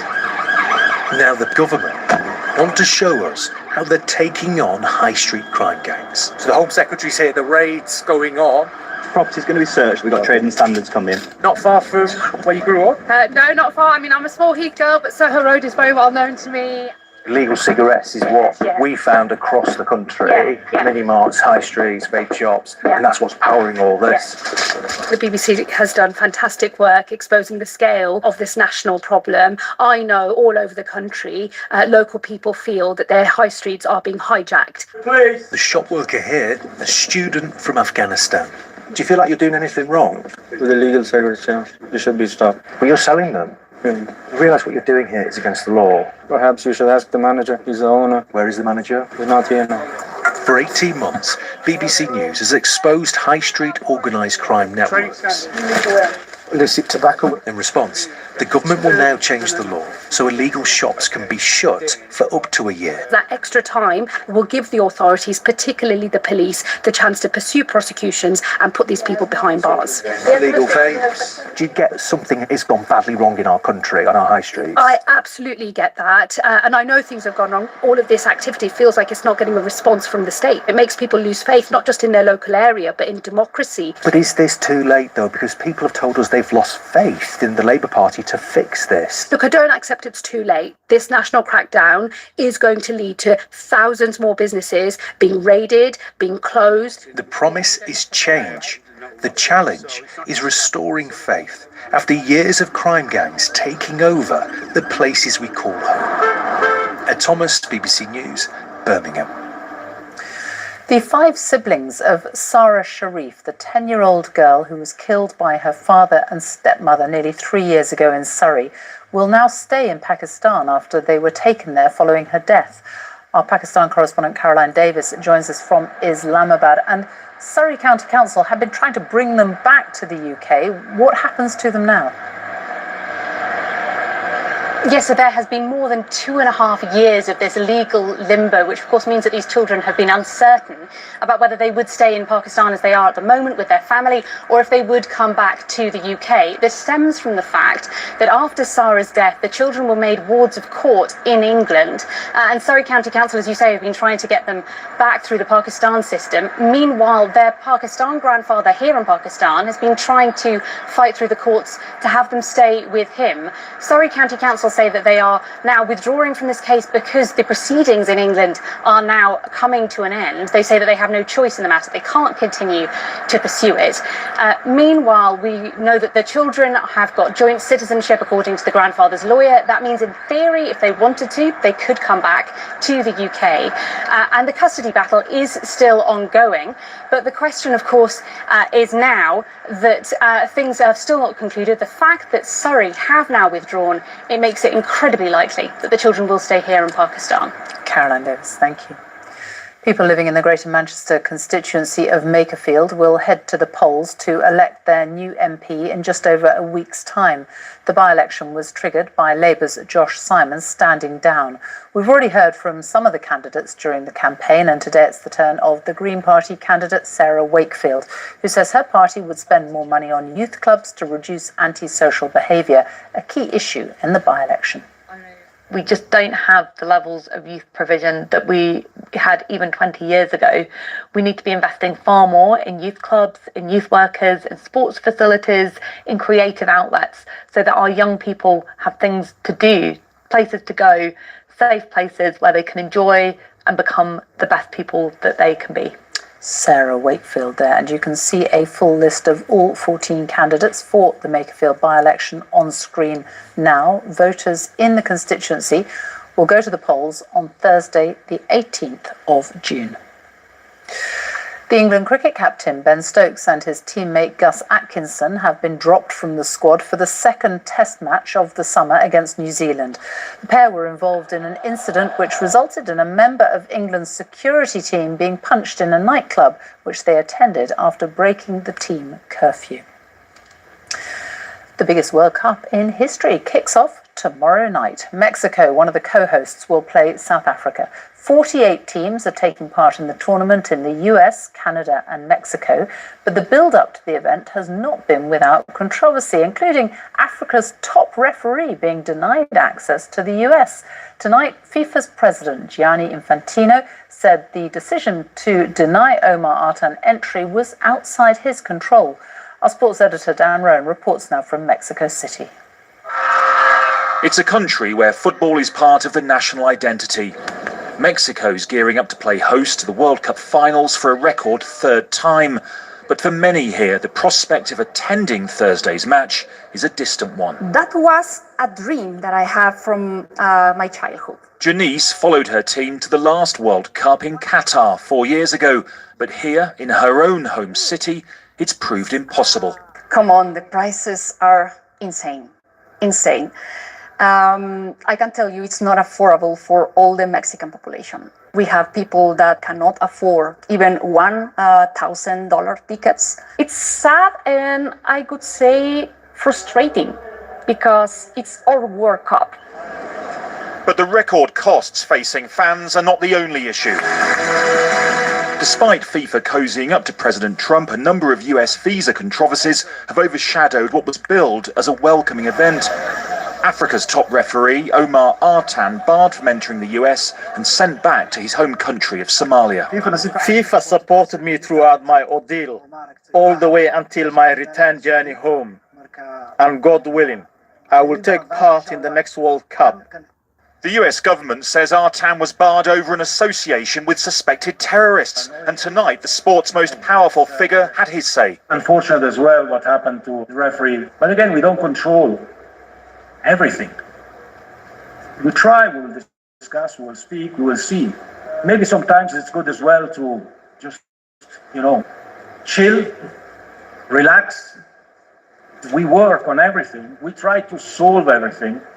Do you have to accept that you've lost some control of your own tournament here? We don't live on the moon, we live on planet Earth, and you have to deal with different situations. We try to do our best. Meanwhile, here at the Azteca, final preparations ahead of the tournament curtain raiser. This iconic stadium is set to make history, becoming the first to host the opening match of 3 separate World Cup finals. But this expanded, sprawling tournament is unprecedented in other ways too. It features 48 teams across 3 countries. But as well as being the biggest and the most lucrative for FIFA, it could just be the most political. Here in Mexico, the government's having to contend with several planned mass protests that threaten to disrupt the match. And for the first time, a World Cup host is at war with a participating nation. Iran's players have had to move their training base from Arizona to here in Mexico, with some officials and fans from the country denied entry to the United States. This is a tournament where players are not walking in free of risk, fans are not walking in free of risk.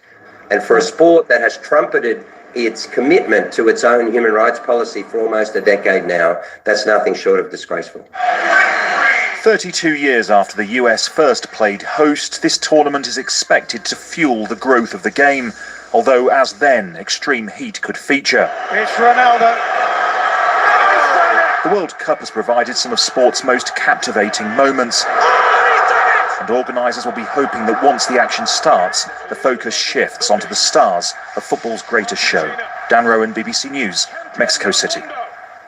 Well, England's first match is a week away, but tonight they are playing Costa Rica in the final warm-up in Florida. The match was delayed by an hour, though, because of torrential rain and lightning in Florida. Sami Mokbel is in Orlando, and they're on their way. They're playing now. How are they doing? Yes, England are currently playing their final World Cup warm-up game in the stadium behind me. They're currently 1-0 up. Declan Rice scored the only goal of the game so far, but the game very nearly didn't go ahead thanks to a torrential thunderstorm here in Orlando.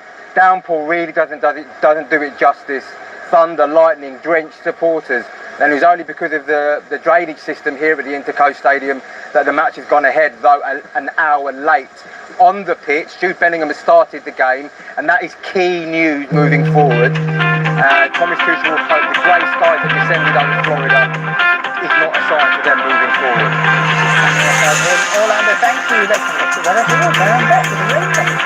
Yeah, the storms have moved away from Orlando, and the heavy and thundery showers that we had earlier on today are dying away, and they're not going to return tomorrow. No storms on the way for tomorrow. Instead, all this is coming our way. This next weather system is pushing in from the Atlantic. It's heading its way eastwards. The cloud is going to be thickening overnight. We've got rain, first of all, into Northern Ireland, coming into other western areas. The showers ahead of that are dying out away from the far north of Scotland. A bit chilly for eastern areas, 5-6 degrees.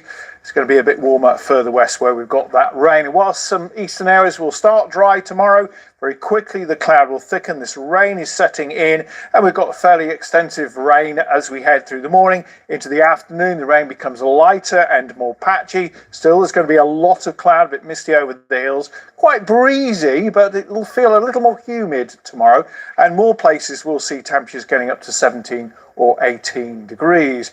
Now, as we head to the weekend, this area of high pressure is going to build northwards, but for Friday we still have this stream of weather fronts focused on England and Wales, so we're still left with a lot of cloud here, pockets of light rain or drizzle. Those will die out as the cloud moves southwards, allowing the sunnier skies that we've got in the north to push south. There will be a few showers with that sunshine. Most of those, I think, will be in Scotland.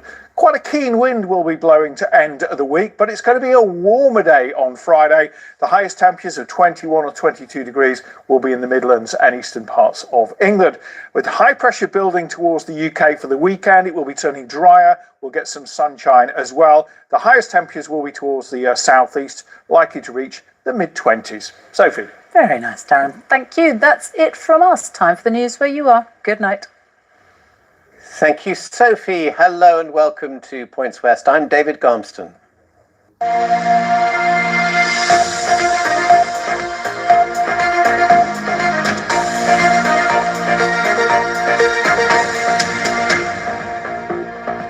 evening. A driver who didn't have a UK driving licence knocked over and killed a teenager when he stepped into the road just outside his school.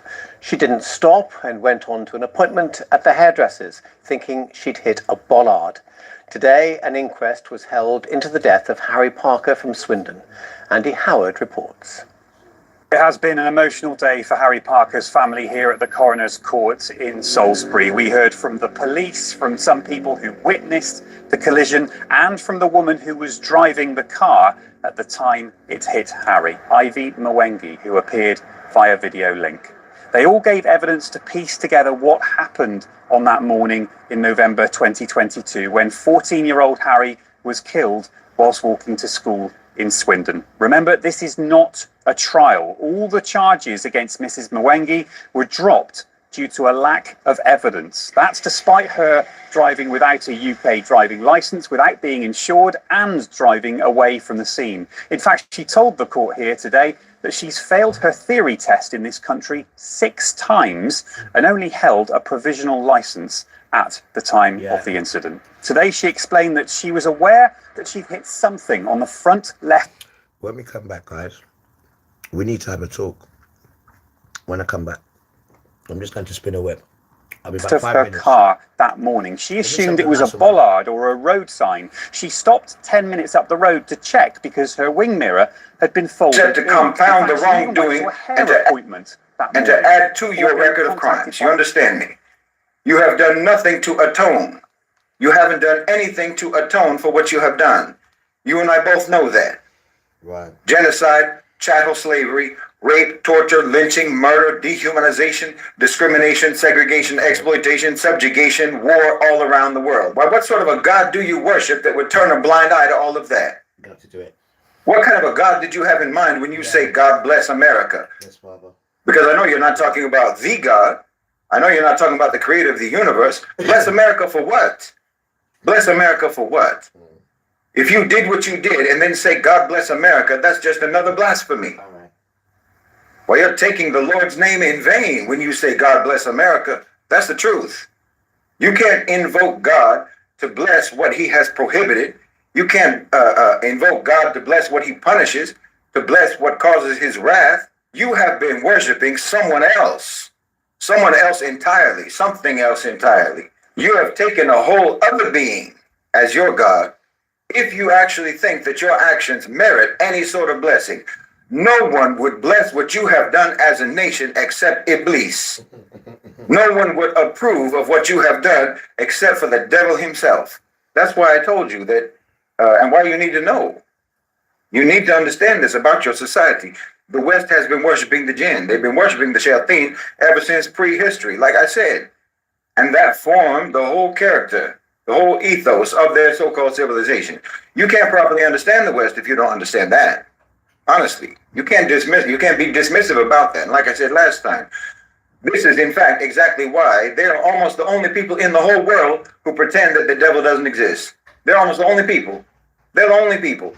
The people in the Muslim world, the people in Africa, the people in Latin America, the people in Asia, everyone knows this is real.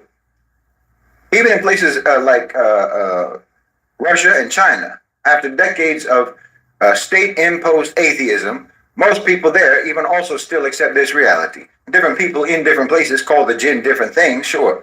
Demons, ghosts, fairies, spirits, whatever the case may be. But we know the reality. We know the reality of the unseen. But your so-called civilization insists on denying it. Exactly the same way that they deny everything else that's true about reality, that's true about themselves. Shahid Bolton, we all know him, you know.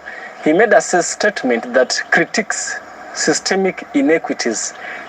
You know, he is arguing that the United States government and the white power structures are now facing internal instability and global decline as a consequence of historical oppression and imperialism. You see, his analysis focuses on 2 primary fronts, which is racial relations and global foreign policies, right?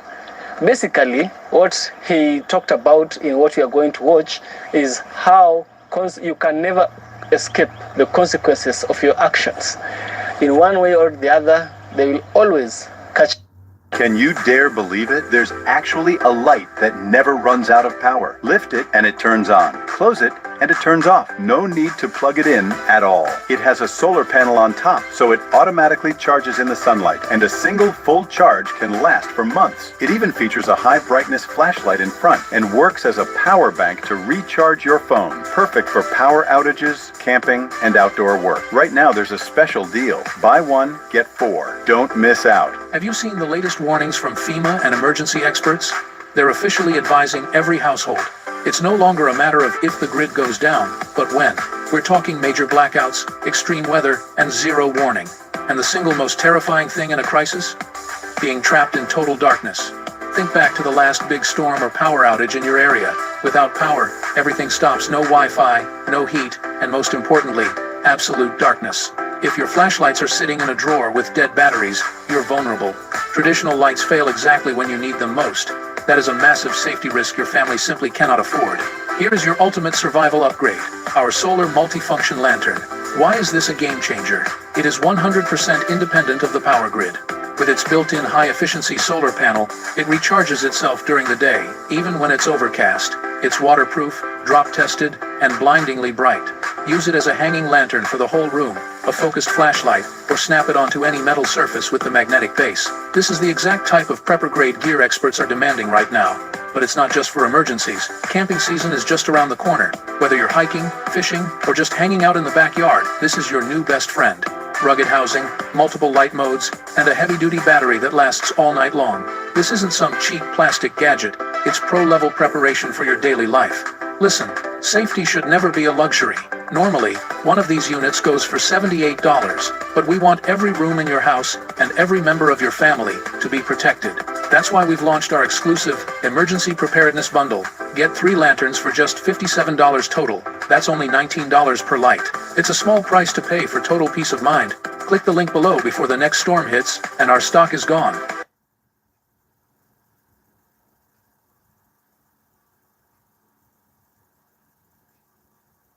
Hello, in this video I would like to tell you about cryoablation treatment in prostatic carcinoma. Prostate cancer is generally managed either surgically or with radiotherapy. Another option is percutaneous ablation, which is in most of the cases cryoablation or the freezing treatment. Cryoablation is preferred in prostate cancer, is generally preferred in 2 situations of prostate carcinoma. The first one is if a patient undergoes radiotherapy and despite radiotherapy the disease recurs and it was generally not possible to treat the same region with radiotherapy again. In this scenario, cryoablation is generally one of the best possible treatment options. And in such patients, we have to freeze the whole prostate gland to get a good response. The other scenario is the focal treatment option. Because of the widespread use of MRI and fusion biopsies, prostatic carcinomas are diagnosed at an early stage in most cases. Such small tumors are generally located in one lobe of the prostate, so it is not necessary to treat the whole prostate gland. In such cases, if we are able to localize the cancer with imaging methods like MRI and biopsies, then we can put a needle through the skin under ultrasound guidance into this cancer, and by freezing it at temperatures minus 140 degrees, we are able to kill the whole cancerous tissue in the prostate gland without harming the whole prostate gland. This is called focal prostate cancer treatments. And cryoablation is a well-known technique in these cases, and it has the advantages of being minimally invasive and performing under local anesthesia and sedation. And shortly after the procedure, the patient may return to normal life. Thank you for listening.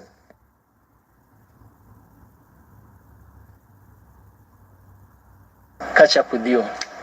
Well, their denial is conspicuous in this way. It's a protective, defensive denial. Because no one else is more closely aligned, in fact, and more subservient to the shayateen as much as your society. So that denial is part of what is expected of you. That's part of the cover-up that is expected of you. And that's just par for the course with you, because anyway, you cover up everything already as it is. Now listen, again, I'm not attacking you. Understand me. Please understand me. If your house is on fire and I come to tell you that your house is burning and you need to get out, are you going to get defensive because you think I'm insulting your house? Use your mind. There's a poison gas leak in your building, and your building manager is trying to tell you that everything is fine, and I'm trying to tell you that it's going to kill you. You tell me which one of us, me or that manager, cares more about you and more about your welfare and your well-being. Don't get mad at me. Well, I think that the gas has already gotten to your brain. If you can't think straight enough to know that I'm trying to tell you something for your own good, look, I'm telling you, there is no way to escape the consequences. Okay, I didn't do this to you. Your ancestors did this to you. Your own ancestors did this to you. Your ancestors and your leaders today, your media today, your schools today. Like I said, recognizing and acknowledging the reality of what your ancestors really did and what they really were, and yes, who they really worshipped, understanding that is just the first layer.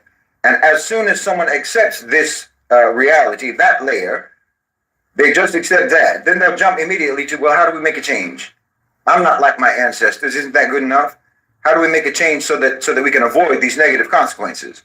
Because they haven't accepted that second layer, that most important second layer, which is that the consequences cannot be avoided, cannot be evaded, cannot be resisted, and cannot be defied. The punishment is already underway in America. And like I said, at least one element of that punishment is madness. The society is being driven into madness, just like the syphilitic monarchs of your history. I don't even mean this metaphorically. No, I'm talking quite literally. The society is going insane. I mean, look at any old film clip. I don't mean old Hollywood movies. I don't mean that. I mean, like, look at old interviews, old footage of people talking like in, say, the early 1900s, for example. Listen to them. Listen to how they talk. Listen to the clarity and listen to the sobriety of their voices and their facial expressions. Now open TikTok. Open Instagram.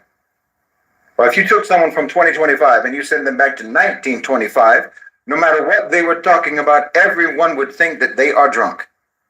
Everyone would think that these were mad people, unhinged, unstable, volatile, wild people. Even 50 years ago, they would have that impression. Do you know that according to the previous mental health standards, at least half of the American public today, at least half would be diagnosed as mentally having a mental illness or psychological disorder.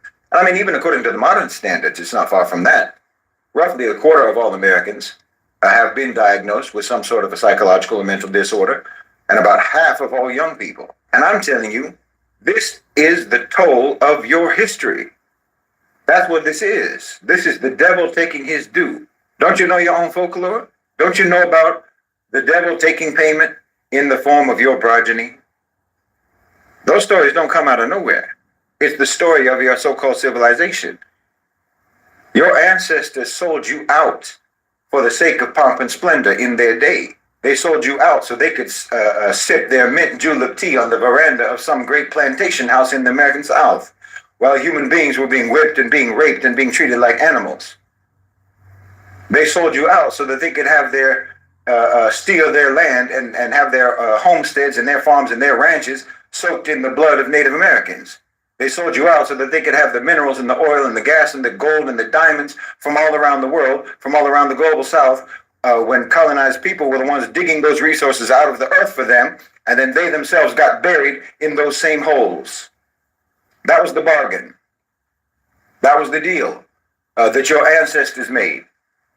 You know, everyone thinks, or everyone says, that America was built on stolen land by stolen labor. Yes, but I'm telling you that there's no such thing as stolen land. There's no such thing as stolen labor. There's only borrowed land. There's borrowed labor, and eventually you're going to have to pay for it. And your payment is coming due. There's no fix. Because when you think about trying to fix things, what you really mean is trying to figure out how to put off the inevitable consequences, and that's not going to happen. You can forget about that. You can't vote your way out. You can't policy your way out. You can't march or protest your way out. You can't virtue signal your way out. You can't even reparations your way out. The bill is due, and payment will be taken one way or another. And as I say, payment is already being taken right now. I'm telling you, the fate of America is sealed. And it was sealed over 400 years ago. You're just now reaching the end of that contract. You know, I said some time ago that Trump was actually hated in America and Europe during his first administration, everyone knows. But he was actually popular in the global South. Around the rest of the world, people liked Trump. Arabs liked him, Asians, Africans, South Americans generally. Generally speaking, he was actually popular with the countries in the global South. Even China likes him, despite the performative rivalry. And I'll tell you why. Because we all recognize that he is the embodiment of the devil's due. Trump being appointed over the United States signaled to the rest of us the end of American empire. Now, don't blame him for that. Like I said, it isn't happening because of Trump. Trump just proves that it's happening. Trump is just a big orange final notice for payment due. That's what he is. And he's overseeing the dismantling of the American-centric world order. The walls are closing around America. And the demons are descending down into those, between those walls to loot and to pillage anything and everything, and anyone and everyone in that land. And I'm not saying this spitefully, and I'm not saying it hatefully, and I'm not trying to rub it in, and I'm not trying to gloat.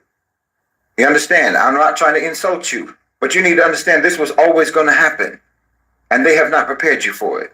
They have lied to you about what's going on. They've lied to you about your country. They lied to you about your history. They lied to you about who they are. They lied to you about what they are. They lied to you about how they have been, so that you couldn't see what was coming. You couldn't see this coming. In fact, most of you still can't see it coming, even though it's upon you already. And that's unfair. To me, I find that unfair. It's unfair to you. Save time creating content and generate a high-quality clone of your voice with 11 Labs. Change the way you record podcasts, voiceovers, and branded content with the #1 AI-powered voice-generating technology. Stop searching for the perfect voice and stop wasting time re-recording take after take. Try 11 Labs for free and start elevating your content today.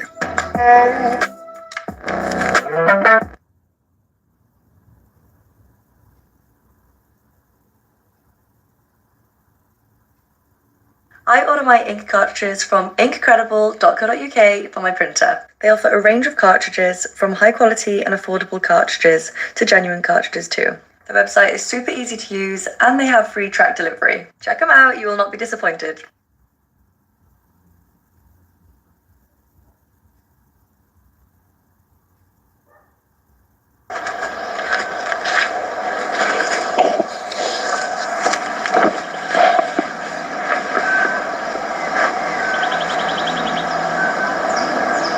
So now, after clearly listening to Shahid Bolsen, here's my deep, critical analysis. Remember when I told you that you can never escape the consequences of your action? Doesn't matter how long it takes, you know? America got its independence in 1775.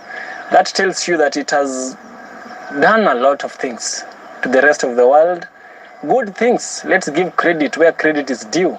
He has done good things. They have also done bad things, right? And now it's the time for consequences. We will start with the domestic consequences and the black minority population. How do they treat them? Shahid Bolsen argues that the foundational wealth of the US was built on the disenfranchisement and the exploitation of the black Americans. You see, this legacy includes slavery, Jim Crow laws, economic redlining, and disproportionate mass incarceration. Bolsen asserts that the resulting racial inequality is a structural failure. He suggests that the ongoing social unrest, economic disparities, and political polarization are the direct, inevitable consequences of this mistreatment coming to a boiling point. Secondly, we have the global consequences as well, from domestic to global. The rest of the world, what do they perceive of America? And what is America paying for? It's a question that should ring on our mind right now. Remember Henry Kissinger. This man did crimes and no one questioned him. No one questioned him. Sometimes consequences are met not by we humans, but with someone greater than us.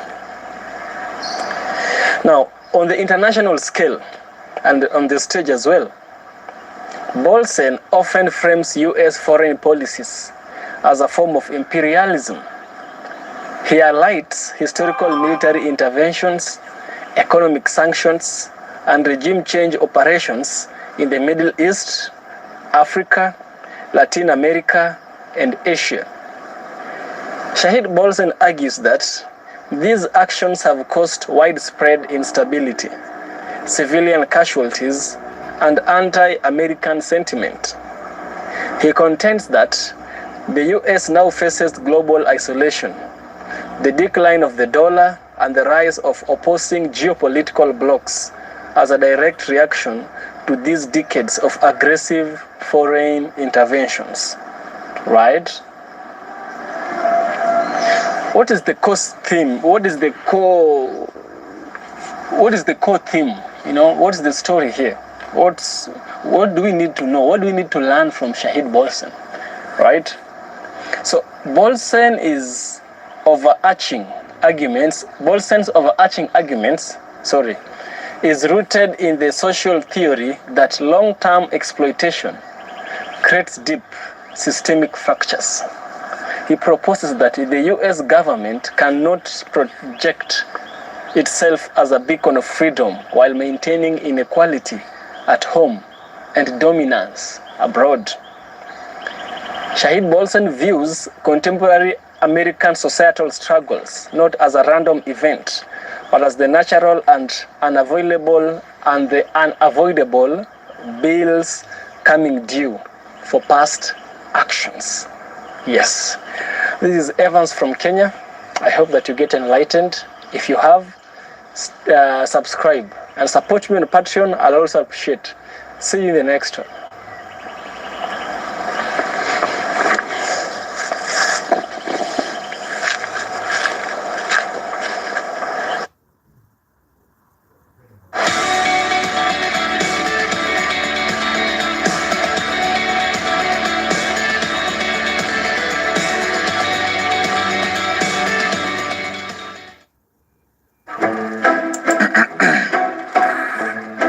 Normal.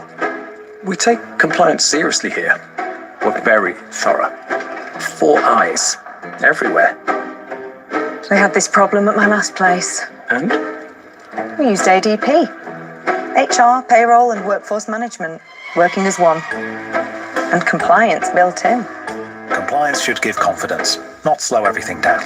Getting unstuck starts with good payroll.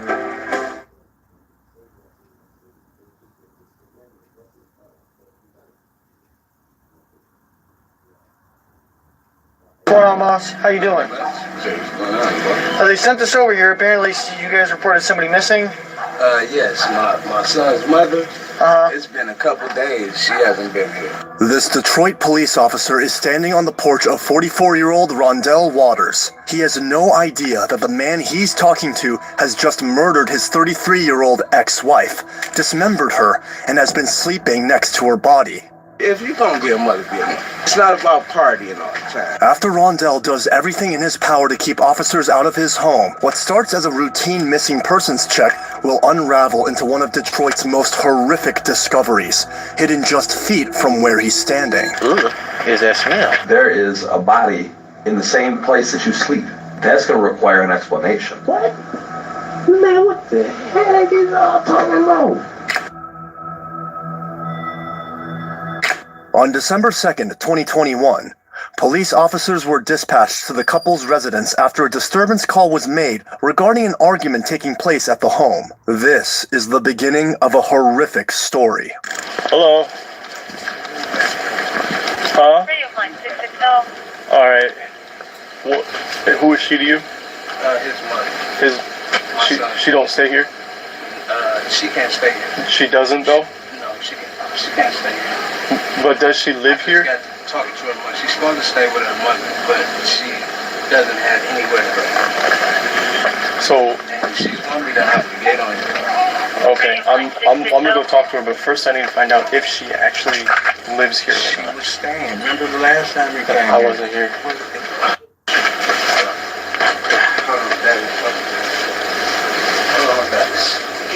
Radio 63. So here, I can try to take her somewhere, wherever she wants to go, but listen, but I need to tell you, well, you need to, yeah, you need to, but I'm trying to tell you, if she lives here, and she doesn't want to go anywhere, she doesn't have to. I'm going to try it, okay? And if we have a PPO information, you can do it on your phone now. Yeah, I'll give it to you after we're done with her, okay? I'll be right back. Rondell, the homeowner, reportedly refused to let Latima, his wife, back inside the house. Officers then went to locate Latima, who was found just behind the residence in the backyard, standing outside in the freezing cold, but she didn't seem too normal. So,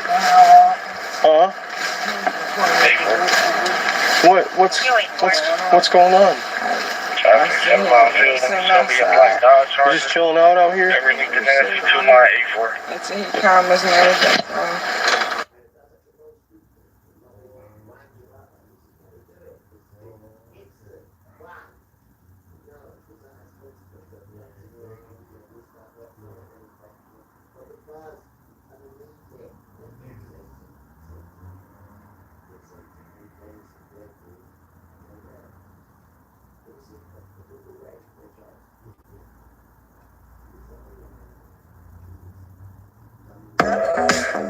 Go from scattered tasks to one list you can manage from Gmail, chat, and calendar. A more organized workflow in just a few clicks. Hit every deadline on time with Google Workspace.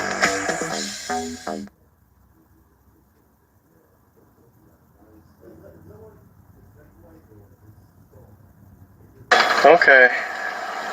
Do you live here? Yes, I do. You do? Would you like us to take you anywhere? Just for tonight?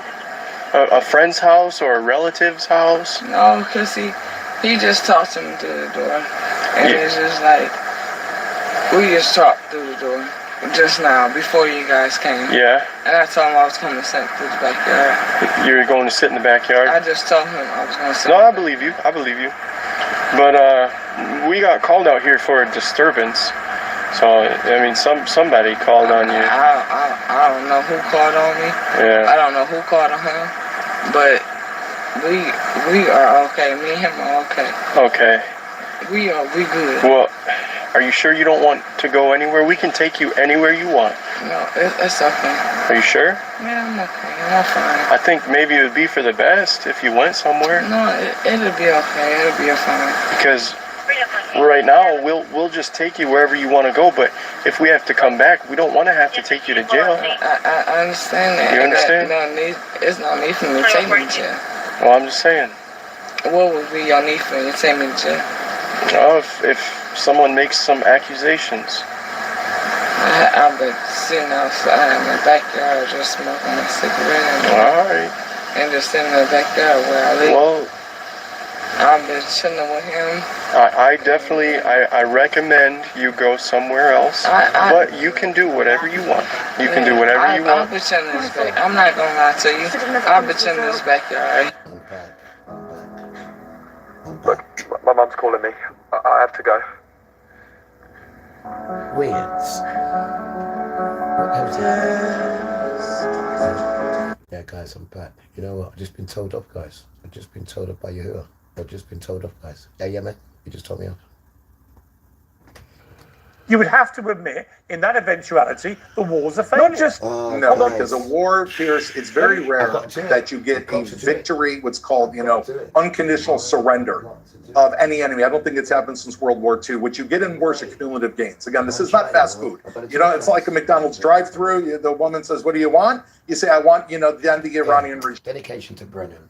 Hey, the savior again, bro. You see these good white sons? Save me, then, again.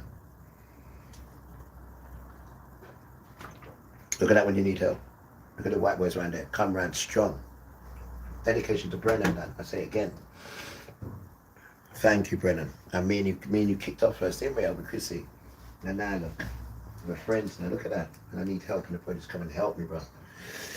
And he says, T, you know what? You're safe, I said, so are you, Brent. You're safe as well, bro. And we're just talking about history over there. I like him, bro. See, the kids are nice, though. When you take away all that nonsense, everybody gets on. Everybody gets on, bro. When you take away all that foolishness, we've all got the same problems, then. All got the same problems, then. Right? The colour ain't got nothing to do with it. Because I know when I need help, them white boys help me, bro. They damn right they do. Jeff as well. Jeff's in there as well. Jeff. They all help, bro. If the system just leave us alone, we can get on with it. And stop making us bleeding addicts. Damn Trump. This is a process that began a number of months ago with the 12-Day War, and what Israeli intelligence and U.S. intelligence saw is as soon as that war ended, Iran went right back to building a nuclear program, developing the nuclear sites, digging for the uranium that was there. They refurbished their ballistic missile sites and were expanding it from 2,500 to 7,000. And like you said, that now that we see Ali Khamenei has been killed, what do we see happen? They have not reformed. They put in another member of the exact same family, meaning this regime is evil. So you have done this. Hold on, can I actually say Mehdi's response to stop them, Pierce? It's the idea. Okay, Mehdi's response, please. So what both of you are missing, to an extent, is it's not really about what uranium is left in the country. It's about intent. You have left, the Israelis and the American government have left the Iranian government, not just in place. There hasn't been the regime change that Netanyahu lied to Trump and said would be easy in that situation from meeting. They've not just left the Iranian regime in place, but they left the Iranian government with the clear intent to want to have to defend itself, to use Doron and the Israelis' favorite phrase, their right to self-defense. If you were in the Iranian government today, would you not want to get nuclear weapons? Would you not think, I've been attacked 2 years running by people I was in the middle of negotiations with? Every time I'm in a negotiation with them, they kill our negotiators, they kill our top foreign diplomats, they threaten to kill more of us. Every time we're doing a deal, whether it's in Geneva or Vienna or Oman, they attack us, which is what the Israelis did last year. Why would you not want to get nuclear weapons? Why would you not look at North Korea and say, no one dares touch North Korea because they have nukes? Why would you not listen to Doron speaking on Piers Morgan saying, well, we didn't sign the NPT, so we don't have any obligations not to have nukes? Why wouldn't Iran say, well, we're going to pull out of the NPT, we're going to do what North Korea did, and we're going to do it because the world saw us get illegally attacked 2 years running? Doron asked me, do I want Iran to have nuclear weapons? No, I'm anti-nuclear weapons. I'm not like you. I don't support nukes and have a secret nuclear weapons program. I supported the JCPOA, which in the very first paragraph, Iran affirmed never to build nuclear weapons, which said that Iran could only enrich to 3.67%, which got rid of a lot of their highly enriched uranium. You, the Israeli government, Netanyahu, stopped the JCPOA, wrecked the JCPOA. You helped Iran enrich to 20 and then 60. You brought us to this situation, the Israeli government and the Donald Trump Hope you guys are all right. But I'm going to talk and do some music in a minute. Administration. So don't lecture the rest of us about nukes when you have nukes and you've now incentivized Iran to get nukes. Every year, there is no doubt about it. There is a resolution. Let me just finish my point, Doron. You and Piers spoke for a very long time. Let me finish my point. You said you don't like interruptions. Can you dare believe it? There's actually a light that never runs out of power. Lift it and it turns on. Close it and it turns off. No need to plug it in at all. It has a solar panel on top, so it automatically charges in the sunlight and enriched to 20 and then 60. You brought us to this situation, the Israeli government and the Donald Trump administration. So don't lecture the rest of us about nukes when you have nukes and you've now incentivized Iran to get nukes. Every year in the UN General Assembly appears, there is a resolution. Let me just finish my point. Doron, you and Piers spoke for a very long time. Let me finish my point. You said you don't like interruptions. I'll finish in a moment. The UN General Assembly votes every year to have a weapons of mass destruction free zone in the Middle East. Iran votes for that resolution. Everyone in the world votes for that resolution. 2 countries don't vote for that resolution. That is the US and Israel, because Israel wants to be the only power. Well, Iran doesn't have nukes, and you do. You are so naive, Mehdi. It's unbelievable. I'm listening to you. You can't even tell. You can't even tell. Doron, you can't even tell the viewers today whether Israel has nukes. You can't even say one statement. Mehdi, you're defending Doron, why should anyone believe anything you say? The hidden nuclear program. No, I'm not actually. Nuclear program is it's Ali Khamenei. That's your leader. No, the US disagree with you. And the IAEA. I mean, there's no evidence. Which one are you? Because you're defending. You sound like Mehdi Khamenei. We're a nice program. We vote against nuclear weapons. Of course. We just want go for racist insults. 2014, that's all you have left. We already had 20% enriched uranium. I mean, who are you speaking Doron, as an American citizen? And yet, as a British citizen? Hold on. You're going back to 2014, Doron? 2014. Who are you speaking as? You're speaking as the Israeli military. And it was reported before the JCPOA. And exactly. And when did the JCPOA get signed, Doron? Do you know what year? 2015. Do you know what year the JCPOA was signed? 2015. Exactly, the year later. So why are you going back to 2014? It was resolved in 2015. And then you and Trump came along and wrecked it. No, the Trump administration vouched and said Iran was complying with the JCPOA. So when you keep saying why do you trust Iran, Iran did what it had to do. If, according to the IAEA, let's unpack the JCPOA first. They followed the deal. No. Mehdi, tell us the conditions of the JCPOA. I'm going to tell you what happened under the JCPOA. No, tell me about what does the JCPOA say? You know, tell us all the truth. I do know, and I'm telling you now. The JCPOA allowed Iran to enrich at 3.67%. When did they start enriching to 20%? When you and your friends in the Israeli government and Donald Trump tore up the JCPOA. Jim Mattis, a general in the American military, who was defense secretary, not under the JCPOA. No, they did not. As every IAEA inspector vouched for. What do you think happened to that 20%? By the way, Doron, what enriched uranium does Israel have? Because the IAEA aren't allowed into Israel. So why do you tell us? You say that we're naive. Everyone watching knows you're comparing about Israel your own country's with Iran, nuclear weapons. Which is yes, I am. I'm insane, comparing the country that has attacked which is 6 countries. Insane. Israel's not closing the Straits of Hormuz. Why? You're worse. International shipping. You're morally worse Israel's than Iran. Not funding proxies. You're morally worse than Iran. You bombed Israel 6 doesn't countries. Target Marines. You bombed 6 countries. Israel does not you target bombed 6 Marines countries or last year. Hezbollah or Hamas. You bombed or 6 its own countries. people in the streets, even though you think it does. Israel you just murdered children in Lebanon last week. Doron, your military just killed 300 people in a single 10-minute span last week. You blew up children in strollers. You killed a 1-year-old at a funeral. You killed 300 people in Lebanon in one day last week. You filled up the hospitals. You bombed aid distribution centers. Who created that battlefield? You did. You violated the ceasefire with Hezbollah 15,000 times. Yes, you violated the ceasefire 15,000 times according to the Hezbollah. Doron, I know you don't like facts, right? But you haven't brought a single fact to this discussion. Iran wastes the people going in the streets and they kill them in cold blood.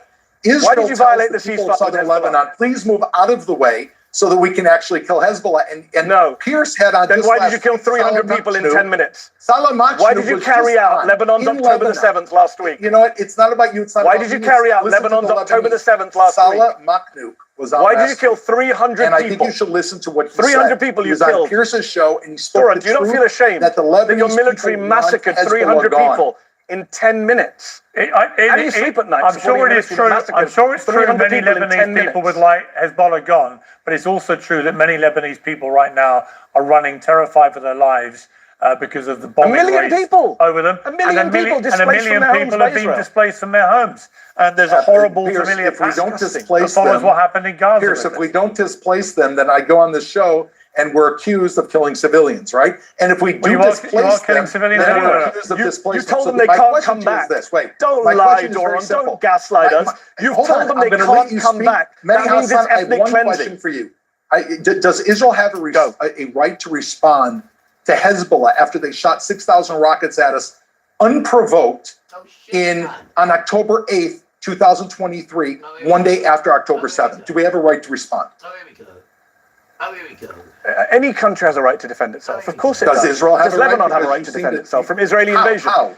Hold on. Doran, you always start these timelines. You start these timelines in weird places. You say 2014, ignoring what happened in 2015. You say October 8th, 2023. You ignore what happened in 2024, Doran. Let me remind the viewers of Piers Uncensored. There was a ceasefire between Israel and Hezbollah since the end of 2024. According to the UN, according to UN peacekeepers that Israel keeps attacking, you keep attacking Irish and Nepalese and Indonesian peacekeepers. The UN peacekeepers in southern Lebanon say Israel violated the ceasefire, not 1,000 times, not 5,000 times. They say you violated the ceasefire 15,000 times over the last 18 months. So please don't come and tell me about unprovoked. I don't know about your You, numbers, Israel, however, violated that I have ceasefire. one question. You killed. Why did well, Israel- you can. what Google were is the your conditions friend. of that Okay, agreement? 400 Wait, people. there was one Hold on. You condition. can't just say I don't All know right, my guys, numbers. we've Which run is out of my time. numbers are from the UN. We've run out of time. Southern Lebanon. I'm sorry, we've run out of time. You murdered 300 people last week, including a baby at her father's funeral. I'm going to leave. Murdered 300 terrorists last week, and I think those are your people.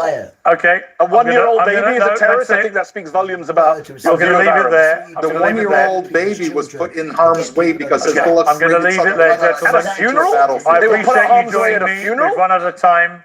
So thank you both very much. And this is where the entire argument completely started falling apart. The moment the conversation got uncomfortable, the debate.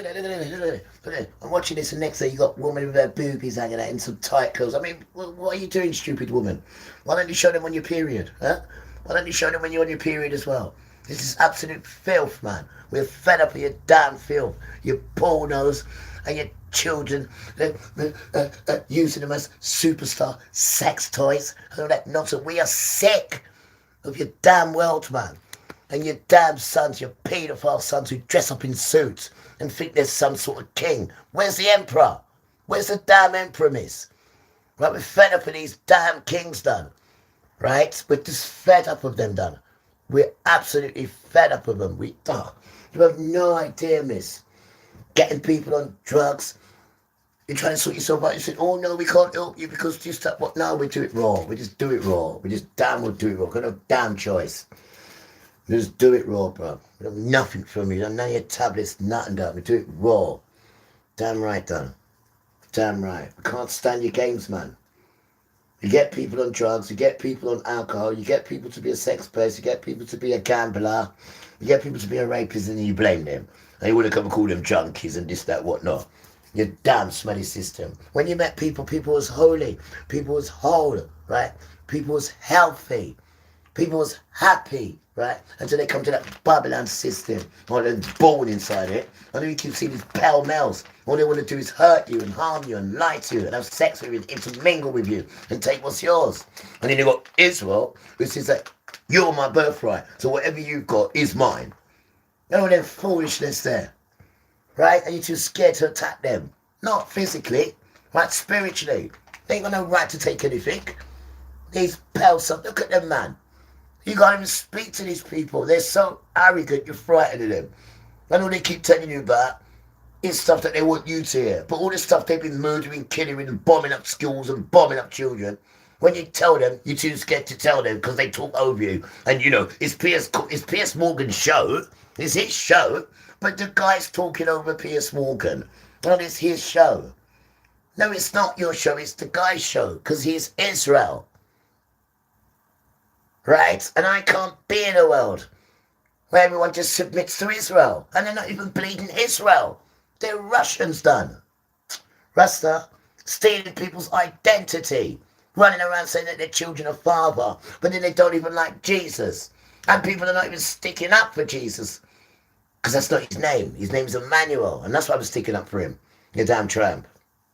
And you're scared of these horrible, deformed children. Of course they're deformed, miss. Now imagine, your parents are brown, right? And you have a twin, right? And one twin come out brown and healthy. And the other one comes out red and hairy, huh? Isn't that a child of Satan? When the parents don't look nothing like that. And then this Trump that you look different from everybody, him one going like him better than everybody, and everybody's a Gentile, right? When he is the Gentile. What's he coming around in his dirty pale complexion with his stinking suit, sitting there with his bald head, telling people how it is. Like you're anything. You're not even a child, man. Right? You was in the Carcass Mountain, Rasta. In the mountain you was, the Carcass Mountain. And that's where you met up with Bumbuckler Esau. Right? And then you had sex in the mountain. And then when you came out the mountain, you became what you are now. And you think that qualifies you to then be a child of Yahuwah when you don't even like Jesus. And then you're coming around bullying people and saying that you can, and everyone's got to pay you. Why? Because you're children of Father. It's a damn insult. So even if you claim to be children of Father, why have everyone's got to pay you? Everybody gives their money to Israel. They don't pay for nothing. They go from country to country, taking out handouts from everyone. Why? Because they're the children of Father. And none of you is like Father. So why are you giving them money? And they're not even children of Father. Huh? Why don't you ask questions, guys? Why don't you ask questions about what's going on then? Maybe if you ask questions, yeah, then, you know, children like us won't get so much beatings from you.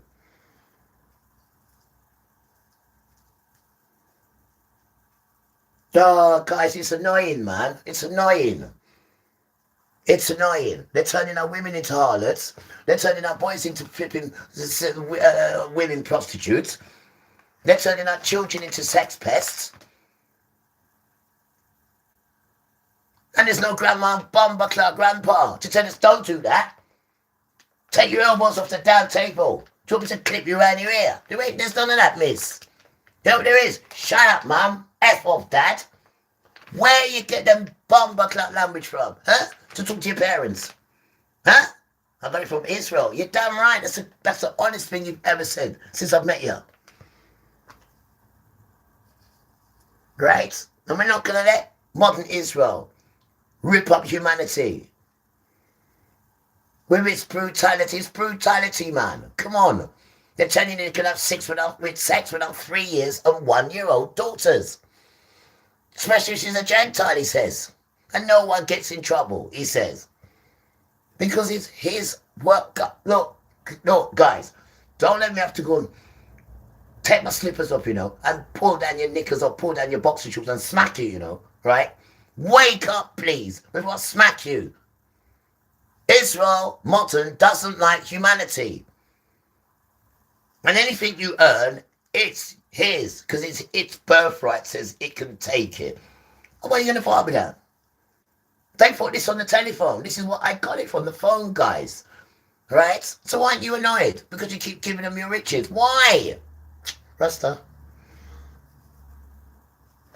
Why are you scared of Israel? If anyone should be scared of modern Israel, right? It should be children like me. What do you mean? No, I didn't mean it like that. I mean, for all the stuff that they've done. And all the stuff that they continue doing. I'm trying to get back on their tablets, right? They're telling me about no, it wasn't them. It was me. It was me, son. It was me. It wasn't them. It was me. Right? I don't want you on them things, son. It was me. It was me, son. It was me. Took you outside just now, and we got a plan. It was me. And you're going to have to take pain, son. You're going to have to go through pain. You're going to have to. I'll be there with you to hold your legs and hold your hand. Right? And you've got the Jesus boy next door, and he knows what he's got to do now. He knows his part he's got to play now. No nice guy until this thing's gone. He's there to wean you off it then. Not just all the good stuff and the nice stuff, and now this is the rough stuff now. We stick together and get this thing out the child. Because you ain't got time about 6 months. You haven't got that time, son. You don't even have tomorrow's going to last. This thing's coming very soon. We can't have you like this, son. Crippled. Like this. Not at all, son. Right? Well, won't you take it out of me? No, I want to see you. Show how much you love me. That's not fair. You know I love you, Don. We have to prove it in pain that Jesus did. I don't know who Jesus is. That's good, son. Emmanuel did. Right? But I gave him that name. Yahuwah is with you. Right? So even he fumbled. Not by doing anything wrong. But he said, Father, have you forsaken me as well? And then he died. Then he died. It was that hard, but he got through. He didn't say, no, I don't want to do it no more. He didn't, because he knew he had to die. Because then he could go in and get them, right? He couldn't go in there unless he gave up death to die for death. Because then he could go in there and get them, right? And he got them and smashed them up down and opened the prison and got at the prisoners. And you saw the others in there, innit, who tried to trick him. Oh, Jesus, he said, that's not my name, first of all. He said, what's your name? He said, what do you know my name? And he heard in the background, the man said, Emmanuel. He said, oh, Emmanuel, I was preaching in your glorious name. He said, yo, pussy one, sorry, grandma, yo, fool, depart from me, right? Because you was living lawlessly, right? I'm just going there, so, and take the people who he needed. And they, it says, miss, they ascended. That's the word they said, right? They ascended. Right? So if Emmanuel's son can go through that pain for 40 days and 40 nights, yours was last time 30 days and 30 nights. And if you've got to go through that again, son, you're going to have to. Because you're not toing and throwing. Smoking and taking tablets. Smoking and taking because you're scared of the pain. Take the pain, son, I'll be with you. You're not making no forward moves. I'm not putting anything in you until we do this thing together. Right? We understand the system's put this thing in you. We understand that. You've done this thing twice. Raw as well, with no medication. Right? And you have to do it again, son. You have to do it again. It's me who stopped you going on them tablets. Me. You're supposed to go there tomorrow to go and start it up again. And no, no, no, no, no. No, son. Oh, Father, please. No, son, no, no, no. We do the strain and pain together. Right? Jesus is your doctor for now. He will administer the stuff to you. You've already made the plan up, stick with it. He's not going to give it to you. He's been told not to. He's told not to. We're going to do it all together. We're going to get this thing out without their medication. Because that's just going to prolong it. And we don't even know if 6 months is going to live. We don't even know if we're going to see 2 months for what's coming. For what's coming. And you cannot be attached to Satan, though. At all. And he's playing drugs. That he's got all the brown children on since we know that we're children. And no other children go through it. You only seen your children smoking drugs now just for the choice of want to buzz and all that nonsense. We don't need no damn buzz. We are the buzz. But you brought these things in our ghettos. What we doing in ghettos when we come from kings and princes and princesses and palaces and mansions? And you know that. So you create ghettos and projects and chuck us in there. Why? Because it was funded by Esau. Esau funded all these projects and all these ghettos. Esau. So Esau what it puts us in all these horrible places. Esau. Esau, Esau, Esau. Not the government. Esau. Because Esau is the government. Rothschild, Rockefeller, JP Morgan, all Esau, all sons of Satan, all these powerful families are not powerful because they all stole money. They're not powerful. But all these are against the children of Yasharel because they want to be the children of Yasharel, right? They think they are, even though they came out the same room. But they are the ones that are infected because the parents don't look like that. Red and hairy. The jackal that you are. And we're just fed up, man. We're just fed up of you lying and stealing our identity. And then putting us on drugs or putting us on alcohol. Excuse me. Or trying to tempt us to be a sex pest. Or trying to tempt us to be a paedophile. Or trying to tempt us to beat up women. Or trying to tempt us to beat up children. And all that foolishness there.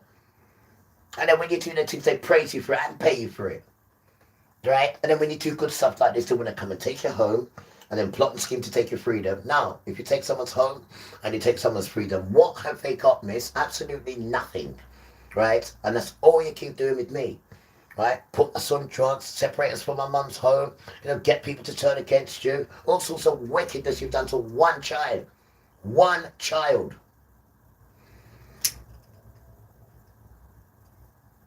So what you want me to do? Sit down in a corner and just smoke and take tablets and just feel sorry for myself. And then get myself utterly destroyed. You're a joke, Satan. You're a joke. You and your children, you're a joke, then. You're a joke. And I can't wait now to when Father puts you on stuff.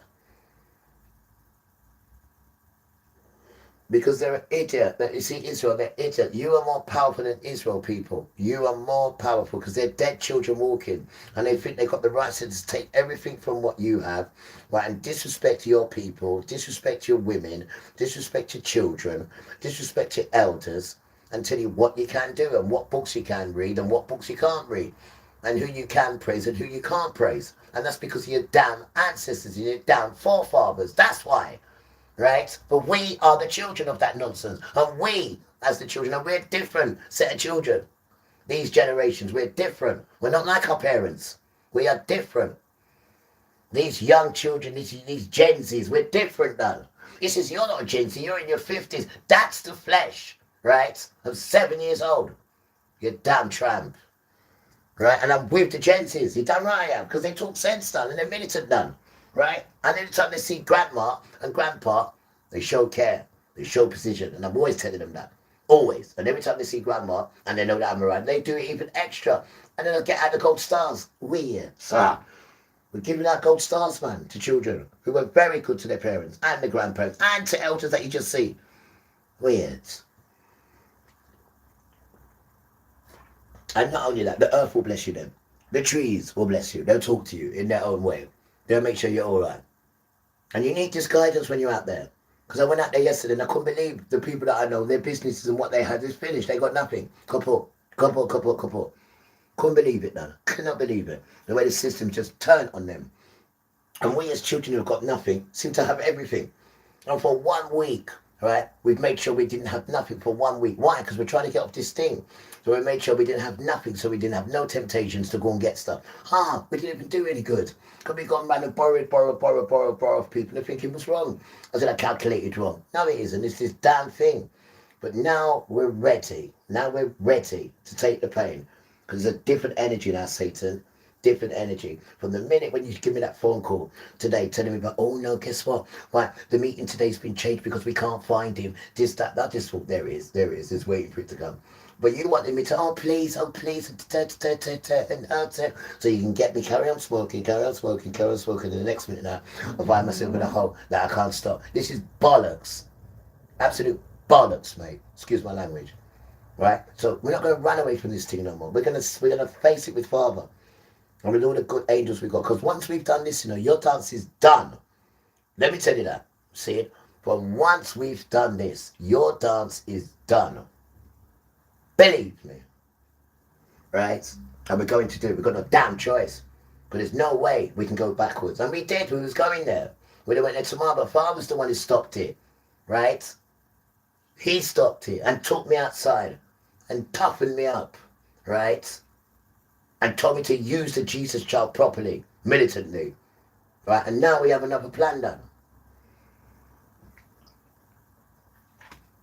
Right? Because this system is horrible, guys. Horrible. And you see strong people, yeah, they find their ways to make you weak. They find your weaknesses and they come for you. Remember, guys, there's cameras in here. So they listen to us when we plan and whatever. And then they come up with these stupid phone calls. Oh, we can't help you today because knowing how important it was. The Father said, no, you cannot rely on them. It's me, stop it, son. You don't rely on them. You rely on me and yourself and the home and the strength and the Ruach Kodesh. And you've got to be able to take pain. This is why it's called long suffering. Because once you can go through long suffering and hardship, he can't mess with you. Because then you ain't got to go to him for anything. Because any time you go to him for anything, you're going to be stuck with him forever and ever. Now, you've come off that nonsense for so long, right? And I cannot have you going back there, son. I had to intervene. It was me, son.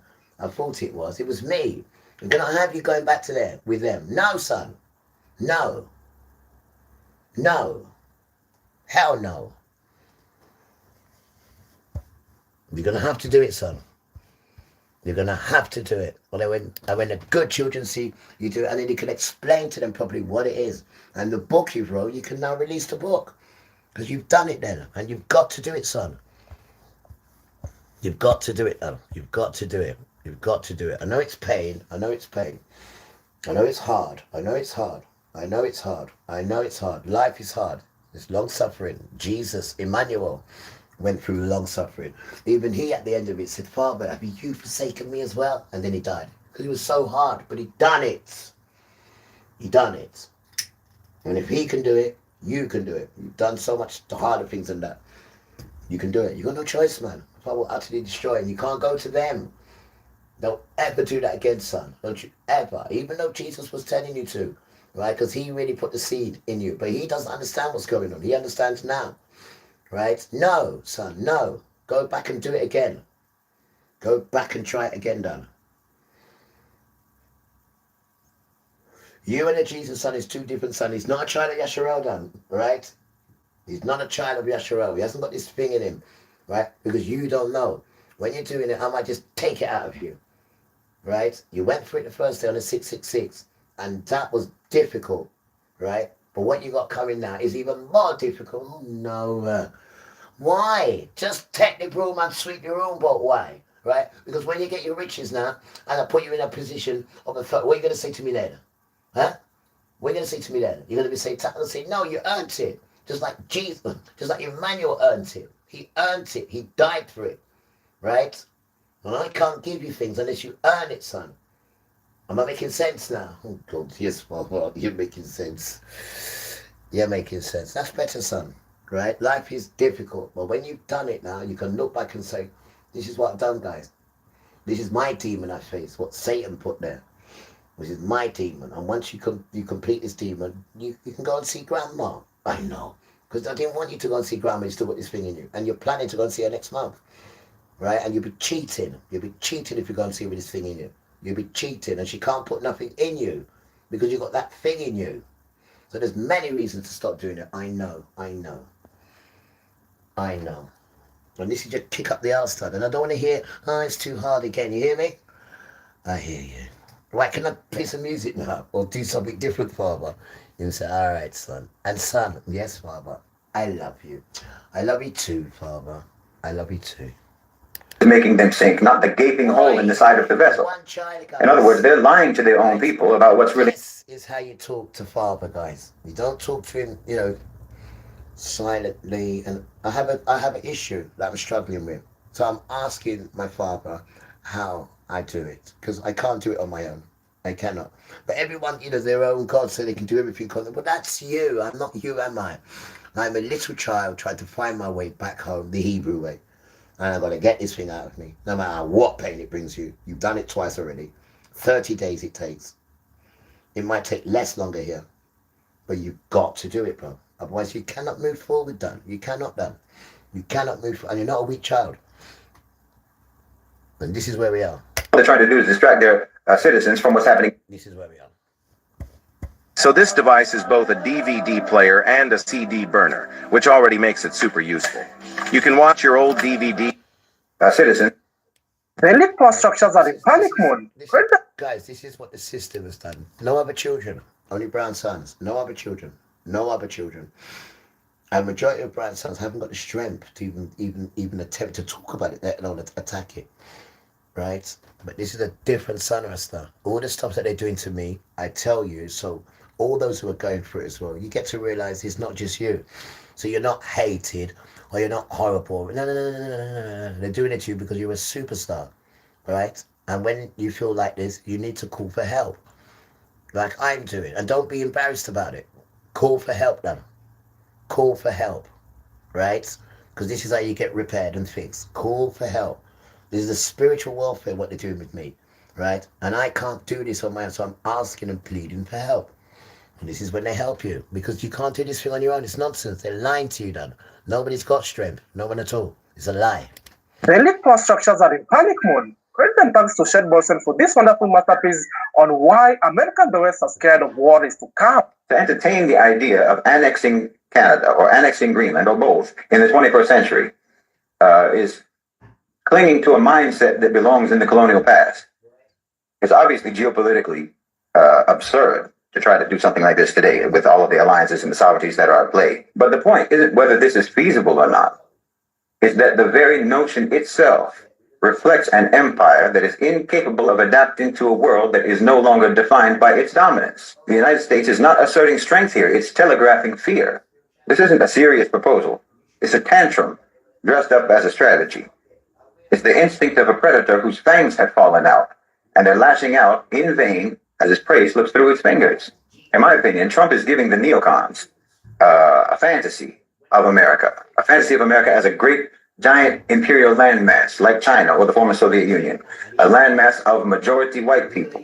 That's important because as so-called minorities, or rather as members of the global majority who happen to live in America, as they are increasingly becoming the collective majority of that country, in other words, as white people are gradually becoming the largest minority in America, well, but dedication to white people, right? Because on this journey of doing this thing, you've helped me, guys. You've definitely helped me, man.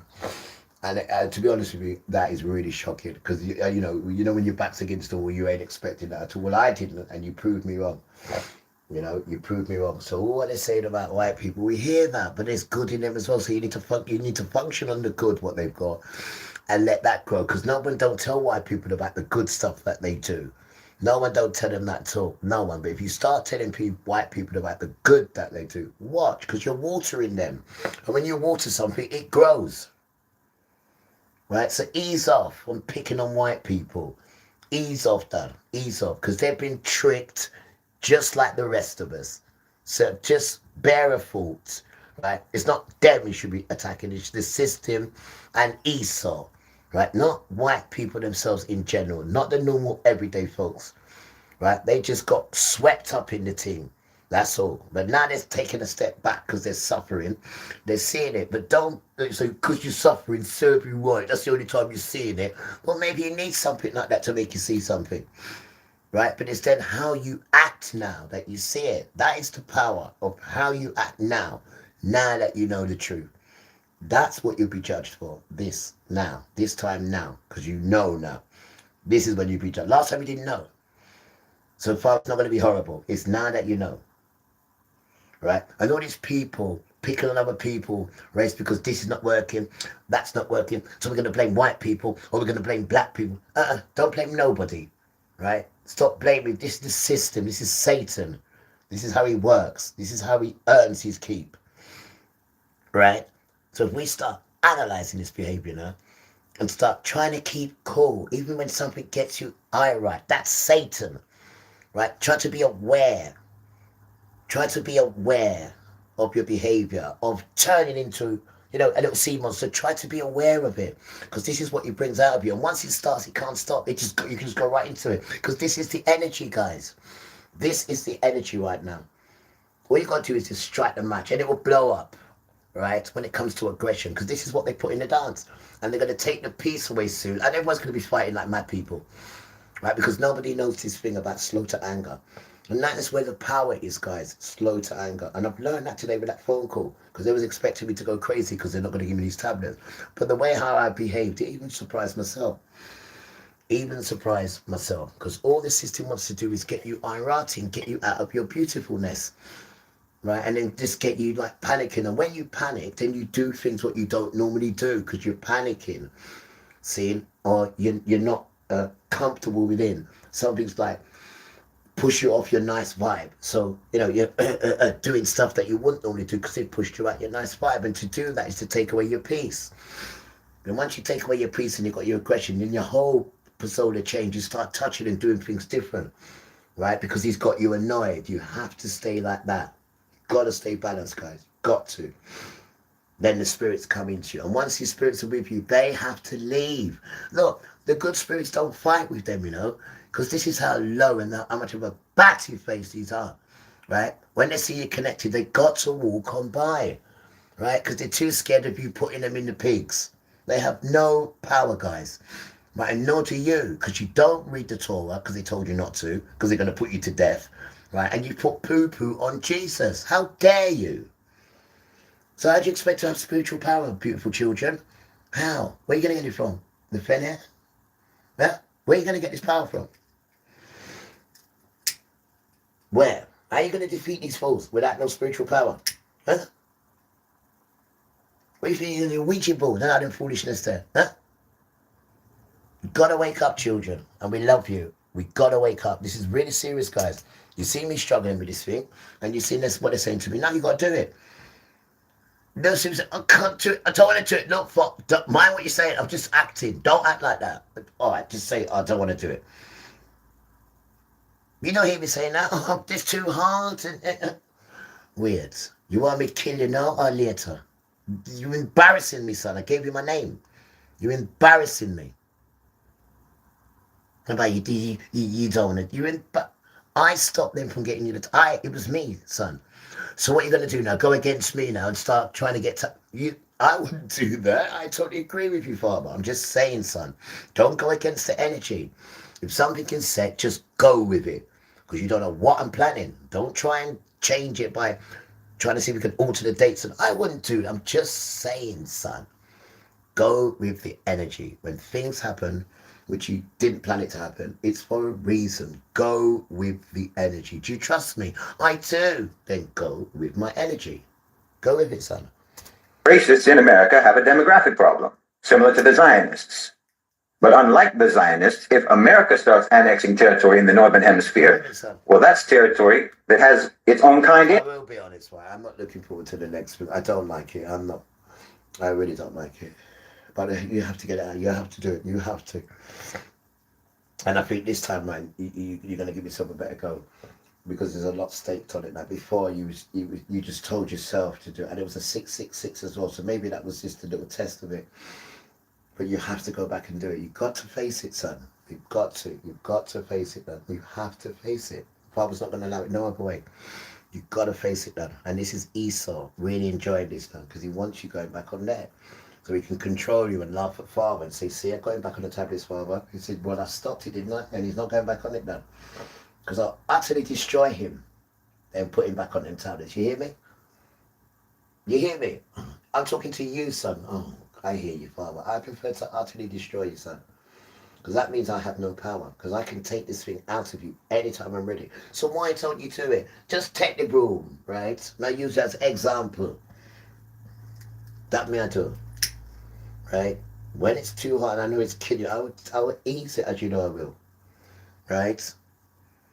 Just get on this bike down and let me just give you some pain. Oh, please. Long suffering, it says. Oh, no. Do. Right? And it will make you stronger.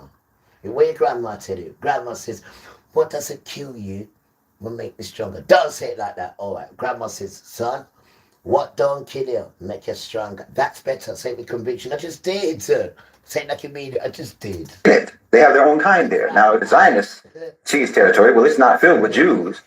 In fact, they don't even have enough Jews in the world. There's not even enough Jews on earth to fill the territory that they want, or even the territory that they already have. But if America takes Canada, if America takes Greenland, well, then the white population of the new United States empire would be at least increased by a few percentage points, which matters to them. Maybe more if Canada adopts a mass deportation policy like America. See, it's almost like they're trying to gather all their own kind together and either expel or refuse entry. Don't forget. 80% of suicide is all one set of males, white males. So you're not multiplying, but you're dying out. You're dying out by committing suicide yourself. Not mentioning disease and infection that's holding these sons as well. So you're trickling out little by little. Yes, sir. To the so-called racial and so-called ethnic demographic groups of the globe. Signed a contract with Satan, which is the children of Yisrael. Sorry, Father, which is the children. Excuse me, which is the children of Esau. You signed a statement with them. So you've signed your life away. That's what you've done. And you don't want to take the poo-poo off, right, and make atonement and come again. You don't. Because you really think that Satan's going to beat us. You really think that. Well, why Father's telling us to stop taking their stuff, I will carry you. And it's not me saying, I don't want to do it. I'm too petrified. I said, all right, we'll do it. So what? We said, the pain, right, where you're going to get off the damn legs, the little belly pain and the little runs and the little yarning and little thing that you're worried about that, son, from the pain that I can utterly destroy and give you. Exactly. Stop being silly, man. Put up your trousers. Come on. Global majority who they never liked. And that's actually something that the global majority should be happy about, to be honest. The global majority should be happy about that. You should be happy about the anti-immigration policies, frankly. Because they're literally trying to keep you off of a sinking ship. While they're telling everyone else who's stuck on board that ship that it was the weight that was making them sink, not the gaping hole in the side of the vessel. In other words, they're lying to their own people about what's really happening about and why their ship is going down. But they're trying to keep you from jumping from the iceberg onto the Titanic, which is exactly what it is when anyone immigrates from the global south into America or into the West. You're just jumping from the iceberg to the Titanic. And they're trying to keep you off of it with their anti-immigration policies. Of course, this new Trumpian manifest destiny is nothing but a daydream. It doesn't really mean anything in reality. Trump is selling hallucinogens to the neocons. And of course, he's also just providing a distraction to the American people. This is one of the main things that politicians do in America. He's providing them a distraction that will appeal to their nationalistic ego and their nationalistic vanity. Anytime America talks about anything outside of America, all they're trying to do is distract their citizens from what's happening in their country, from the inequalities, from the economic collapse, from the erosion of their rights. All of this is happening in their own neighborhoods. So let's look somewhere else. Let's try to make them look somewhere else. It's for the American people to try to keep them looking outwards while their own houses burn down. What we're looking at is the absolute psychology of a landlord who knows that the building is structurally compromised, who knows that the foundations are rotten, and is secretly looking out for a safe house to move into right before the roof caves in on the tenants. So for many generations, the dominant culture has operated under the assumption that their comfort was a permanent fixture of the universe. They believed they could print endless paper, outsource their labor from blacks and the people of color, right, from the immigrants, abuse the natural environment, and live off the interest of global hegemony forever. Literally. I mean, I don't think you could imagine or come up with a better metaphor for America today than what's happening in California right now. You've got tens of billions of dollars worth of damage from those fires in California. Meanwhile, there's no water. The fire extinguishers aren't producing any water. Right, let's change energy. What you need to do is go and see my man tomorrow. This is the kind of food you need to come off. Not my man, this one. This is the kind of food you need to come off this nonsense. But you need to go see my man tomorrow. All right, let's change your energy further. Let's change your energy. Come on in. I know. How long do you reckon it'll take, Father? You're starting to go on with these little girl vibes. I'm just asking you. Just take the broom.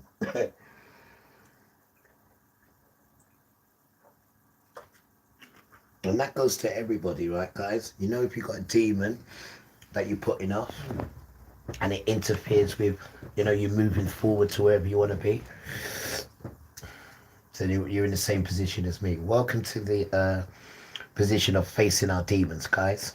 So we're in the same position, yeah? So we're going to do it all together. We're going to face our demons together. Well, I'm doing mine tomorrow. Mine starts tomorrow. No, it doesn't. It starts tomorrow night. It starts tomorrow night. It starts on Friday, put it that way. Not tomorrow, it starts Friday. And you'll be in tune. I'll keep you posted because we're going to do it together. We're going to do it together. We're going to do this together. So if you've got any demons that you've been putting up, guys, we can do it together. We can do it together because it'll make you stronger. It will. It will make you stronger, bro. Excuse me. Or even just to try and get a hold of it. Whatever it is you're doing. Because we're all doing something that we shouldn't be doing, that can better ourselves. But the worst thing that we're doing, that's the one we need to concentrate on. The worst thing that we're doing. Remember, right? The system puts us on this stuff. Remember that. So even if you try and you fail, don't worry, I did that last week and I failed. But you didn't fail, right? You just didn't have the right mindset. Nobody's never a failure, because when you try something and it doesn't work, right? When you don't succeed, what do? You try again. The greatest thing is to try. You know, some people don't even try. So the greatest thing is to try. Even though if it didn't work, but that's good, but you tried. So when you keep trying, it'll get easier, like the bicycle. And one day you'll be able to ride it because you keep trying. And that's the same thing with this thing and everything in life, guys. Especially stuff that we don't like doing, but we do it for the sake of, because we're too scared to stop doing it. My situation's not like that at all. At all. But there's many people's in that kind of situation. And we need to be good to ourselves, though. Because what we got coming, guys... sorry, I just stretched. Yeah, what we got coming, guys, believe me. We need to be off these stuff because we're not going to be able to get it when this thing comes, and it's going to be even worse. So this thing's coming, and we're going to be sick because we haven't got this thing, whatever it is. We need to keep us going through the day, which is nobody's fault because the system has made everyone like that. That we need some form of substance to get us through the day. Otherwise, Satan hasn't been doing his job. Gotta have us addicted to something. Got to. Esau children. Gotta have us addicted to something. Got to. Rasta. Their firefighting equipment is all gone to Ukraine. Whole neighborhoods in Los Angeles, subhanAllah, whole neighborhoods in Los Angeles look like Gaza today. How about that? And you have a mayor who doesn't even know that a URL, or that the term URL isn't the same thing as a website. This is America. So yes, you pretend that you're going to transform to some huge, expansive geographic empire. Oh, I don't know. From the Arctic all the way down to the renamed Gulf of America, just to divert from the reality of your reduction as a world empire. You talk big, even though you can't even fill your own boots anymore. And that's why you talk big. Because you're shrinking. Now, no, that doesn't mean that it's all empty talk. It's not completely empty, as I say, that they ain't that.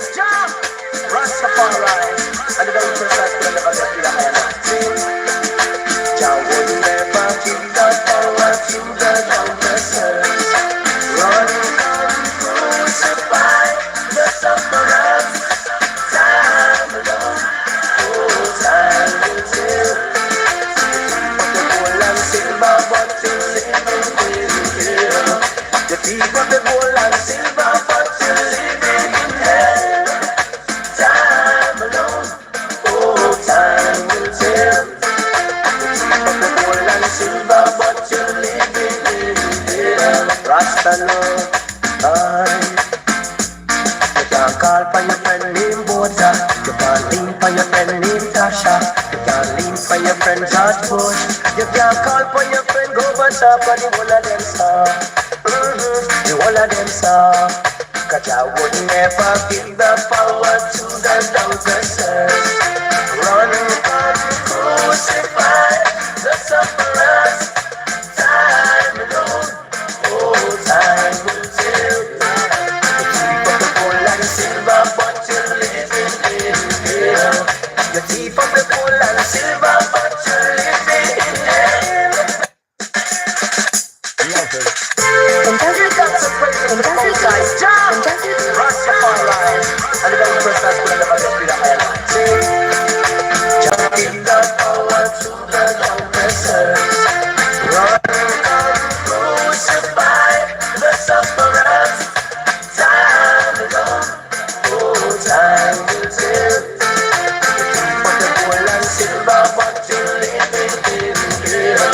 The thief of the gold and silver, but you're living in hell.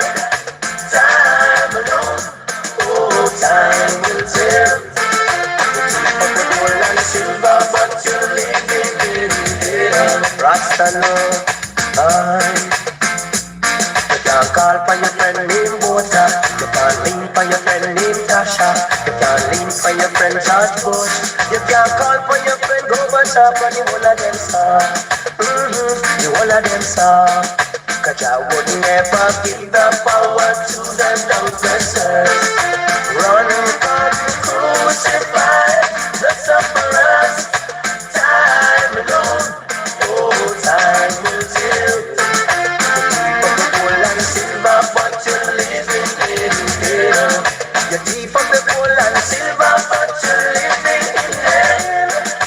Time alone, oh, time will tell. The thief of the gold and silver, but you're living in hell.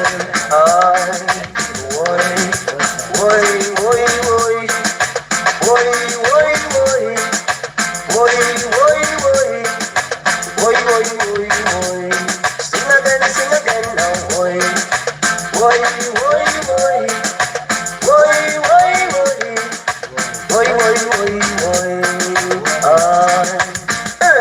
Watch this now. Look at your teeth of the diamond, the silver, the gold, and the pearl. Then you spread your riches, propaganda all over the world. Exchange and for cash, don't buy for my native land.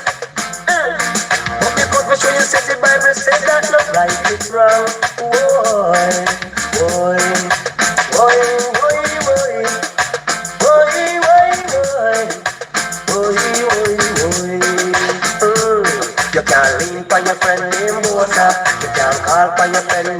Tasha. You can call for your friend George Bush. You can call for your friend Gorbachev, for them get soft. The whole of them soft. And I would never give the power to the congressors. Run down, crucify the sufferers. Time alone, oh time.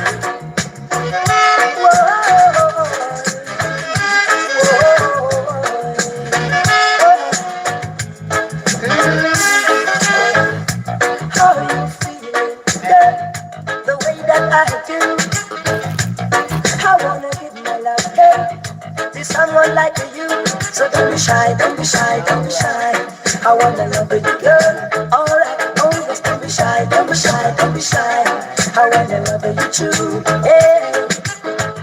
This loving I have, girl, I wanna give it to you. So long I've been waiting, girl, for your love to come true. I know it is time, girl, for this moment to rise. So don't you be by my side, oh girl, oh girl. Don't be shy, don't be shy, don't be shy. I wanna love you, girl. Alright, oh yes, don't be shy, don't be shy, don't be shy. I wanna love you, true, true, true. Oh girl, I wanna love you too. Oh yes, I wanna lose my career, they wanna debut to you. So let your love come true. I want to love you with you, baby, when I love it with you. So let your love come true. Hey, your mama might to school, hey, and your papa too. Hey, your brother might vex, hey, or your sister too. But don't be shy, don't be shy, don't be shy. I wanna love you, girl. Alright. Don't be shy, don't be shy, don't be shy. I wanna love you true.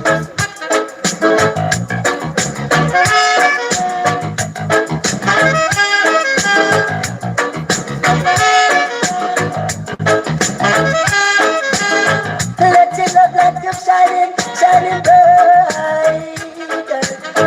All the time, yes, all of the time. I wanna love you, wanna love you, wanna love you true.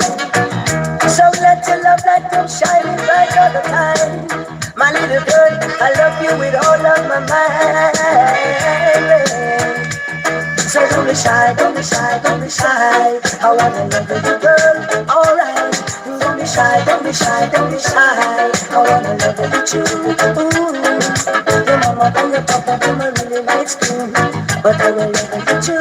Hey, your mama and your papa, them are really nice too. I will love you still, don't be shy, don't be shy, don't be shy, yeah. And I love you, girl, alright, don't be shy, don't be shy, don't be shy. And I love you, girl. Sweet me, you will be with all.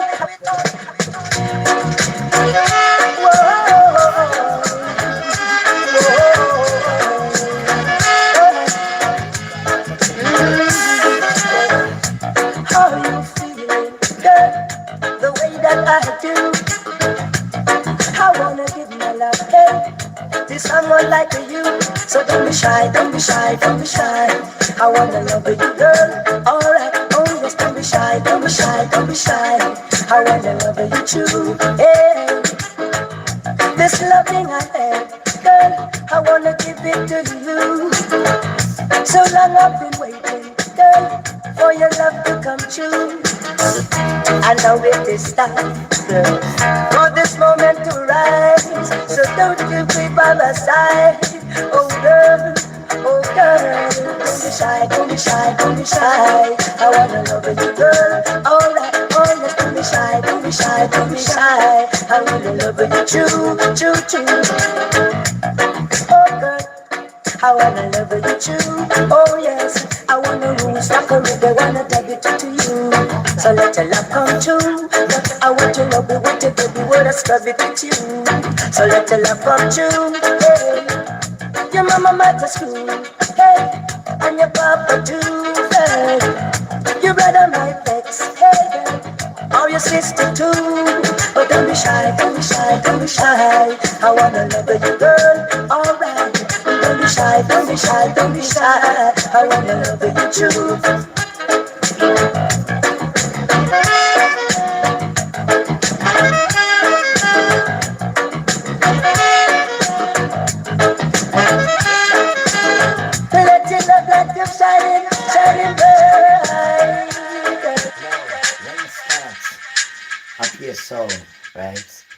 when I was an infant, going on sin, them time there, I used to be a thing called the gramophone. What's the gramophone? Good on grandma. Anyway, thing called a gramophone. So I used to play the music on a gramophone, yeah. And then you'd see like your auntie and your uncle and your mummy and dad, and you see them dancing, and you can see your mum, she's in some pain, dancing on the wall. And you just see them just doing this, and you just see the mum saying, and you just get in the middle of the weekend, and you say, move, so you hurt him. I said, no, man. When the music hits you, you feel no pain. I said, Mama, look at your face, man. She said, when you get older, you'll understand. Just play the music. I said, all right.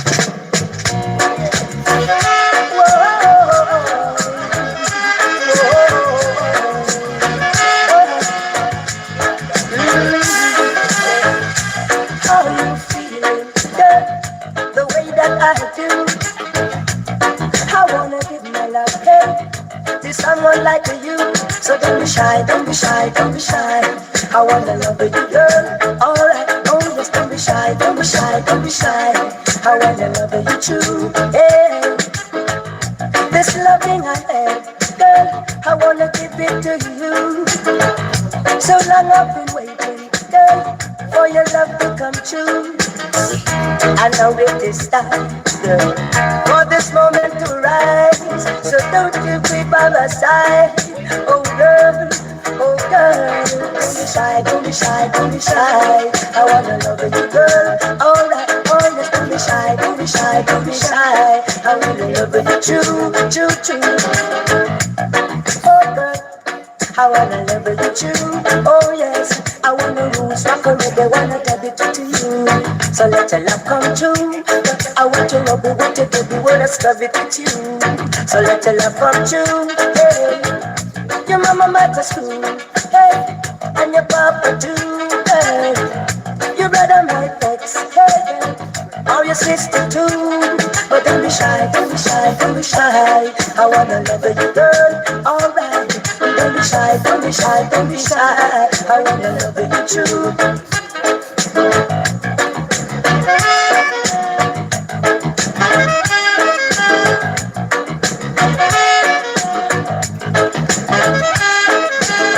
Let your love light up shining, shining bright. All the time, yes, all of the time. I wanna love you, wanna love you, wanna love you true. So let your love light come shining bright all the time. My little girl, I love you with all of my mind. So don't be shy, don't be shy, don't be shy. I wanna love you, girl. Alright. Don't be shy, don't be shy, don't be shy. I wanna love you too. Ooh. Your mama and your papa, them are really nice too. But I will love you too. Hey. Your mama and your papa, them are really nice too. I will love you still. Don't be shy, don't be shy, don't be shy. I love you, girl. Alright, don't be shy, don't be shy, don't be shy. I love you, girl. Squeeze me, you will be with all of your mind, girl. And don't be shy, don't be shy, don't be shy. I wanna love you too. I wanna love you, wanna love you, wanna hold you too. I wanna love you for you, yeah. Wanna love you, wanna love you, wanna hold you too. I wanna love for you.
Notice, right? But the people that I wonder now, who is white people? This is what they're finding out though. Where does white people come from? Because you can trace indigenous people right back to 100,000 years ago, right? You can't trace white people. You can't trace them from where they come from. How long? They've even been 400 years. We count you from. After 4, we can't count you. We can't count you. So now you want to come and change it, and you've just been here 400 years. Battered, bruised it, changed it, right? Egypt is Africa. Egypt is Africa, not Middle East. But you had to carve it and change it up to make that narrative fit. Charlton Heston and all them fools there. You know what I mean? All them sand boys, using sand boys, right? To go and like, texture like sun, golden brown. Huh? And you come in with these sand boys that have been punished and been put in the desert. They've been punished and put in the desert. The book tells you that. The only reason why they come out, because the real sons was in detention, because they wanted to be like you. Right, and then Satan used that as the example, as the opportunity to then come in, change up things, right? And then put his sons there. Why? Because it was a 400-year curse. He cannot break the curse. It's a covenant. It's a covenant. You cannot break a covenant. And this is what Father was trying to get me to do out there, was to make a covenant with him over this smoking thing. And I said, Father, I don't know if I... He said, well, you're not leaving. You sit out there. You sit out there on the bench until you make that covenant with me. And I said, damn, I've got to make the covenant, ain't I? And you don't break covenants now. You don't break them. You'll learn about breaking covenants now. You do not break them, right? And we are in a blood covenant with Yahuwah. And he hasn't broken that because he made that with our forefathers, Abraham, Isaac, and Jacob. He made it with them. And when you make a covenant, it cannot break, right? And he wanted to get rid of these children and just change them and get some new ones. But he said, boy, I'm out to the children. If it wasn't for this covenant, I would have cheered them children there, you know. But I made a covenant with their forefathers. I made a covenant with their forefathers to put their descendants in milk and honey and use them as the apple of my eye. And he can't break the covenant. Not like these fools here keep moving goalposts. Not like these stupid sons here. This is why they're the lowest of the lowest. And it's written about these sons in Jubilees chapter 23, verse 23. It tells you about these sons. They're the worst children of man. This is what it tells you. This is not books that have been written by other people's hand. Hello to the Quran. Written by a man's hand. Not them foolishness there at all. That has no spiritual guidance in it at all. And I'm guaranteed to stay away from it. These things are written by children of Satan. Right? And you can't say that because you're an idiot. Right? They pay you. They don't pay me, Rasta. Right? They don't pay me. They're children of Satan. I am not a child of Satan. I am a child of Yahuwah. Right? I do not like these children at all because they don't like Jesus. If they don't like Jesus, they're not going to like me. And I'm not going to keep quiet because I'm in my dad's house. It is his world. And if I was to be frightened of you, it'd utterly destroy me.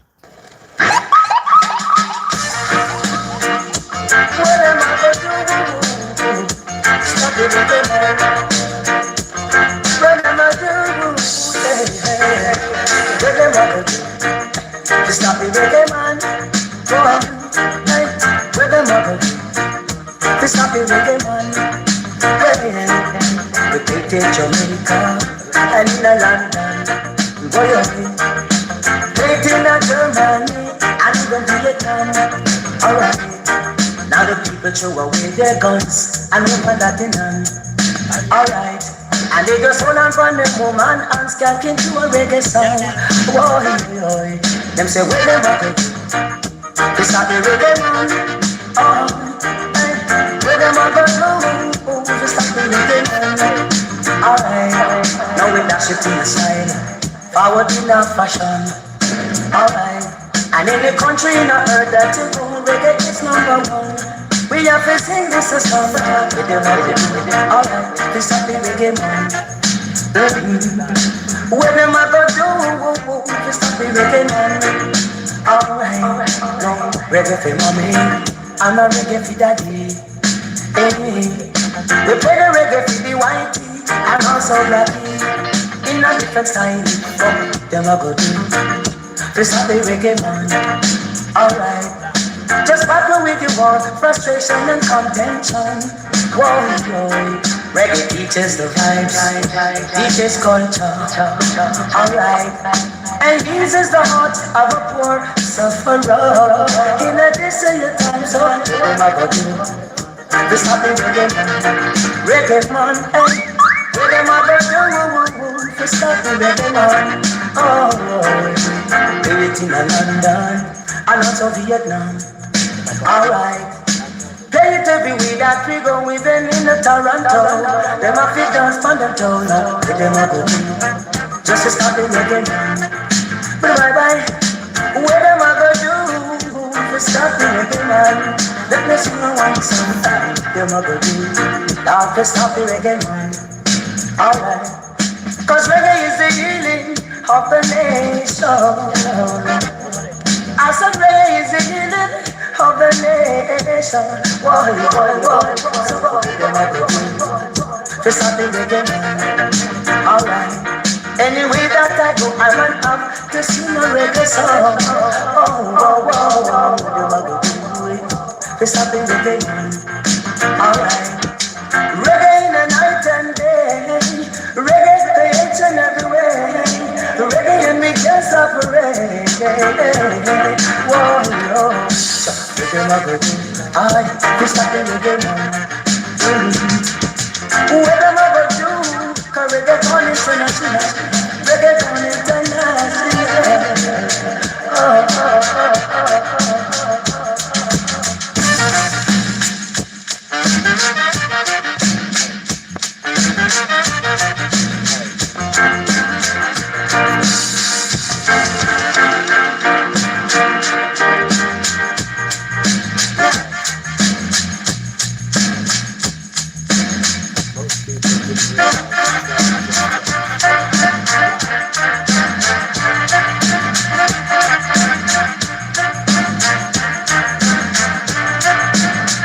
You know, folks, I want to talk to you tonight about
Roster.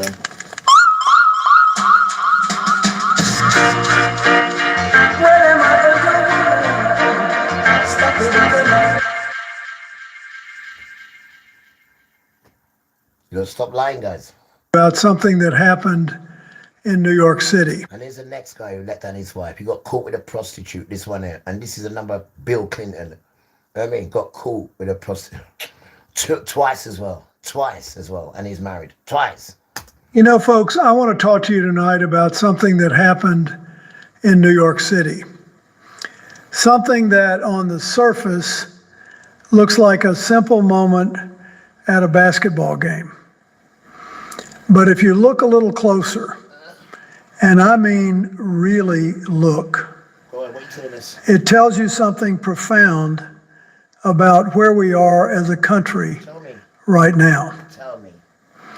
On the night of June 8th, 2026, the President of the United States walked into Madison Square Garden to watch Game 3 of the NBA Finals, his hometown, his friend's arena. And when they put his face up on that Jumbotron, 20,000 New Yorkers let him hear it. Loud, long, unmistakable. Now look, I've been booed before. Every president has. It comes with a job. But this was different. This wasn't a political rally where the other side showed up. This was a basketball game. These were people who paid $10, $20, $50,000 just to watch the Knicks play in the finals for the first time in 27 years. And I'll tell you something personal. The last time the Knicks were in the finals, I was sitting in the Oval Office. So I know what that moment means to New York. I know what that city was feeling. And I want to talk about why he went, what it cost the people around him, and what it really tells us about the state of American leadership right now. Because the booing is only the beginning of this story. Stay with me on this. Let me set the scene for you, because context matters. It always does. The New York Knicks hadn't played a finals game at Madison Square Garden since 1999. 27 years. An entire generation of fans who'd never seen anything like it. The whole city was electric. Throughout the playoffs, thousands of people had been gathering outside the Garden for watch parties. Families, kids, old-timers who remembered the Willis Reed days, young people who'd never had a reason to care about the Knicks until now. It was one of those beautiful, unifying moments that sports can give a city. Now widen the lens. While all of this is happening, the United States is over 100 days into a war with Iran. We launched strikes on February 28th. The Strait of Hormuz has been disrupted. Gas is pushing $5 a gallon. American service members are in harm's way. The House of Representatives just passed a War Powers Resolution on June 3rd with Republican crossover votes, trying to claw back congressional authority over this conflict. And the president's national approval rating has dropped to a second-term low. In New York State specifically, he's sitting at 34% approval against 64% disapproval. Now, I've been a wartime president. I've had to make decisions about when and where to show my face during difficult moments. And let me tell you something. Every single public appearance a president makes during a crisis sends a message. Every one. The question I keep coming back to is, what message was being sent here? Here's what we know happened. And I want to be precise about this because the facts matter more than anybody's spin. President Trump attended the game as the guest of Knicks owner James Dolan, sitting in Dolan's private suite. With him were his granddaughter Kai, Special Envoy Steve Witkoff, Advisor Boris Epstein. Hey, real quick, if you want to publish a book on Amazon and make money from it, I got this for you. I'm running a free 3-day publish and profit challenge. By the end of it, you'll... Look at the uplifting, you know, like set apart from your family is punishing America.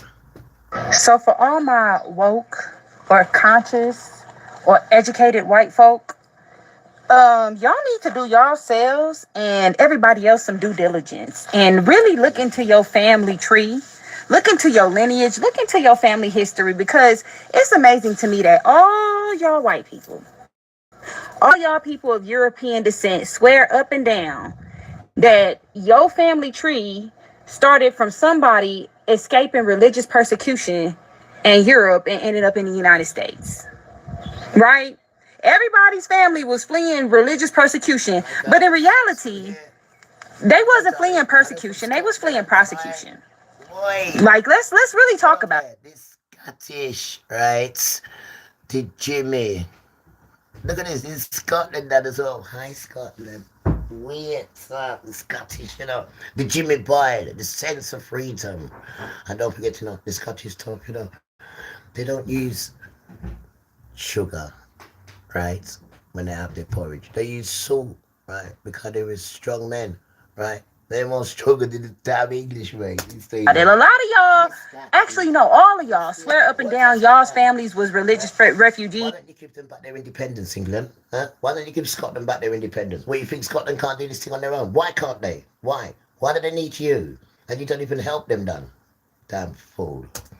But and sputter. in reality, a lot of y'all's family members was that ended up in the United States, that got put on a boat and shipped over here. They was murderers. They was robbers. They was thieves. They was all on drugs, and then they call us drug addicts. You this, you drink alcohol, you take drugs, but they put it there. They put it there for us, and then they want to point their fingers and say, "Oh, we can help you get off it." And then they want to give you these tablets that are even more addictive to the actual thing. They are terrible, miss. They really are. looters, they was rapists, they was the bottom of the barrel over. Looters, they were rapists, they just went away, they just went everywhere and just brought that dirty behavior with them, Donna. They didn't have nothing where they was, nothing at all, so they came to places where it was just level, and they come with their wickedness, their paganness, their wicked energy, and come and brought it on peaceful people. This is what they've done. They are cursed. Your generation of whiteness is cursed, done, and you don't even want to address it, done. A lot of y'all, actually, no, all of y'all swear up and down y'all's families was religious refugees, but in reality, a lot of y'all's family members was that ended up in the United States, that got put on a boat and shipped over here. They was murderers. They was robbers, they was thieves, they was looters, they was rapists. They was the bottom of the barrel over in Europe, so they put them on a ship and they shipped them over here. And that's why a lot of them was indentured servants. Like, let's talk about it. And then let's add a layer of lore to your family tree. Most of the people who came over here in the early settlements for generations on end were men.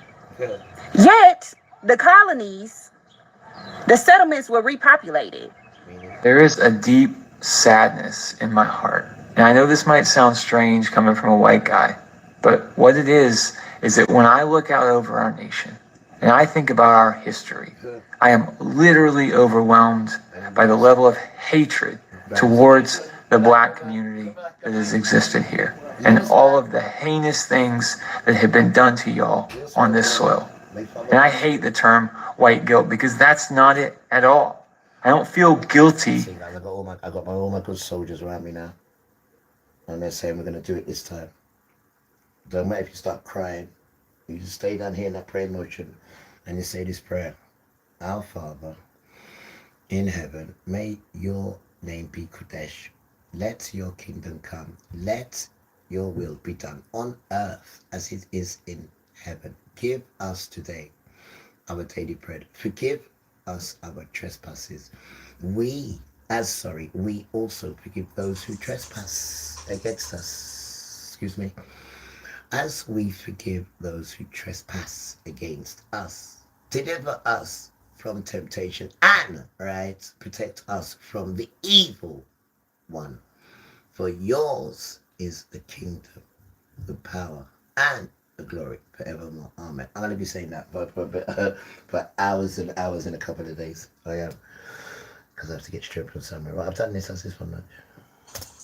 I feel heartbroken. Just this overwhelming sadness that my people could be so cruel, that anybody could be so cruel. And I feel like whatever I do, it's just going to be a drop in the bucket next to all that hate. But I also know there are a lot of other people who are putting drops in that bucket. And I hope that one day together we can turn this tide towards love. Because I have received so much love from my black brothers and sisters in the face of all that hate, and I don't feel like I deserve it. But I know that if they can do that, then we can find a way to overcome. Because the most powerful nations in the world have to go down to their knees. That's what happened to Egypt. That's what's going to happen to America. That's what's going to happen to Germany. That's what's going to happen to France. That's what's going to happen to London, England. It's going to happen to Poland. That's what's going to happen to Russia. That's what's going to happen to China. But we're almost there, guys. It's happening. This is it. They're all going to go down to their knees, especially the Western ones. They're going to go down hard for how they treated us over the last 2,000 years, for the destruction of the second. Listen to this idiot. Listen to this idiot. This is modern Israel saying that you're going to suffer for how you've treated them. You're going on like you're us. Let me hear what he's got to say. Face of all that hate, and I don't feel like I deserve it. But I know that if they can do that, then we can find a way to overcome. Because the most powerful nations in the world have to go down to their knees. That's what happened to Egypt. That's what's going to happen to America. That's what's going to happen to Germany. That's what's going to happen to France. That's what's going to happen to London, England. It's going to happen to Poland. That's what's going to happen to Russia. That's what's going to happen to China. But we're almost there, guys. It's happening. This is it. They're all going to go down to their knees, especially the Western ones. They're going to go down hard for how they treated us over the last 2,000 years, for the destruction of the Second Temple and how they treated us. Hashem's going to take them down hard, because the reason God's doing this is for His name in this world. Family. Yeah, but why? They're not the children. They're not the children. Just don't let them fool it. They're not the children. America is cursed. America is not the usual America you all knew about. America is falling down. America is on a downward trajectory. Family, when you look at the condition of the United States of America today, you can already tell that something is off.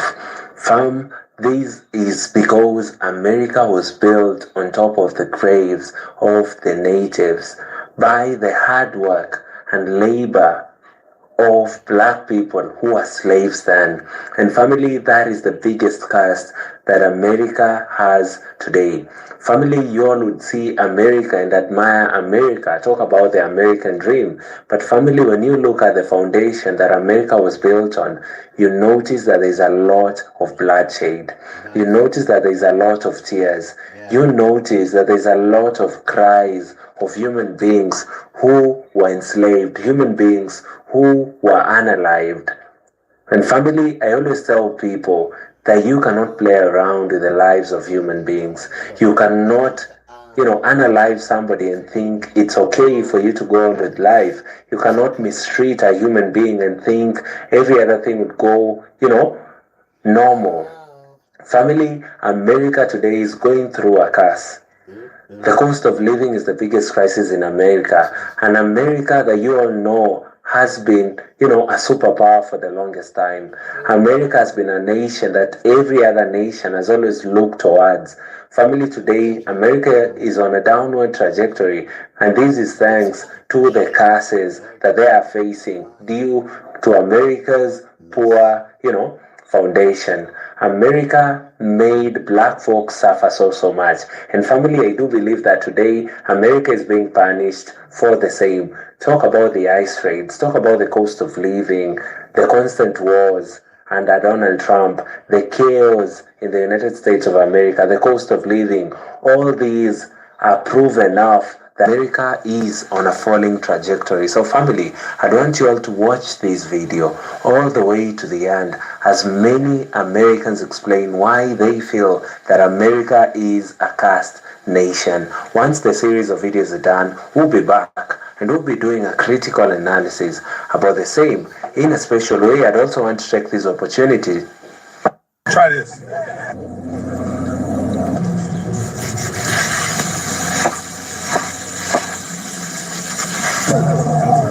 Stop struggling with that dull knife at home, the kind that can't even cut through meat. Check out this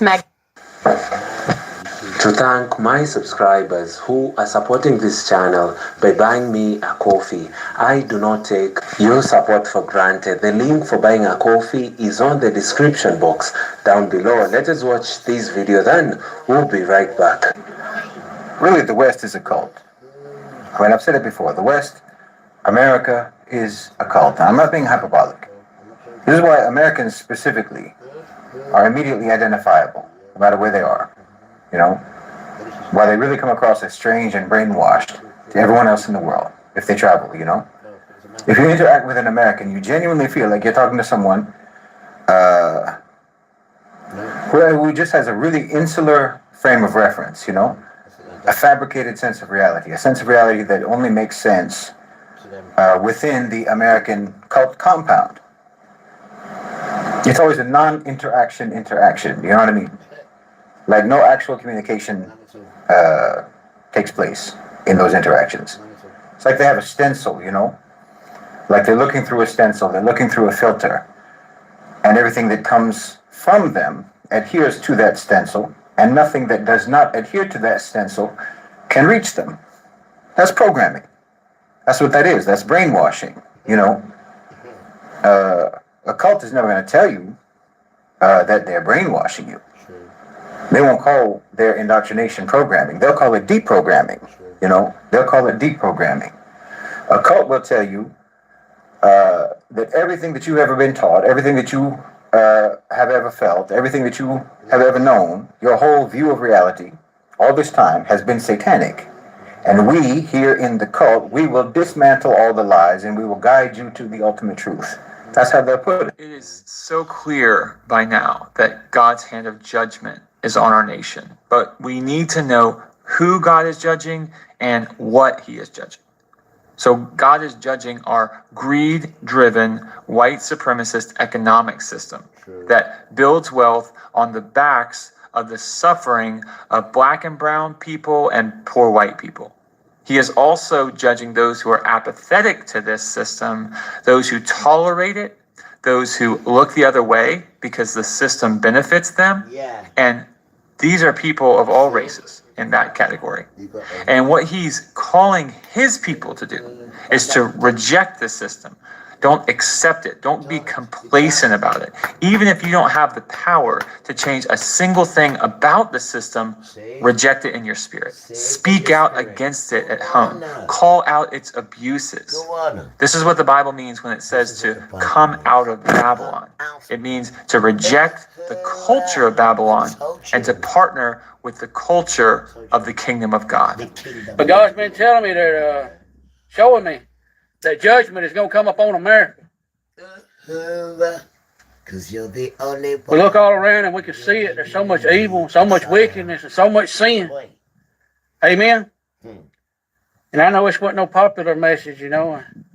A preacher that gets paid to preach this, they'll run him off.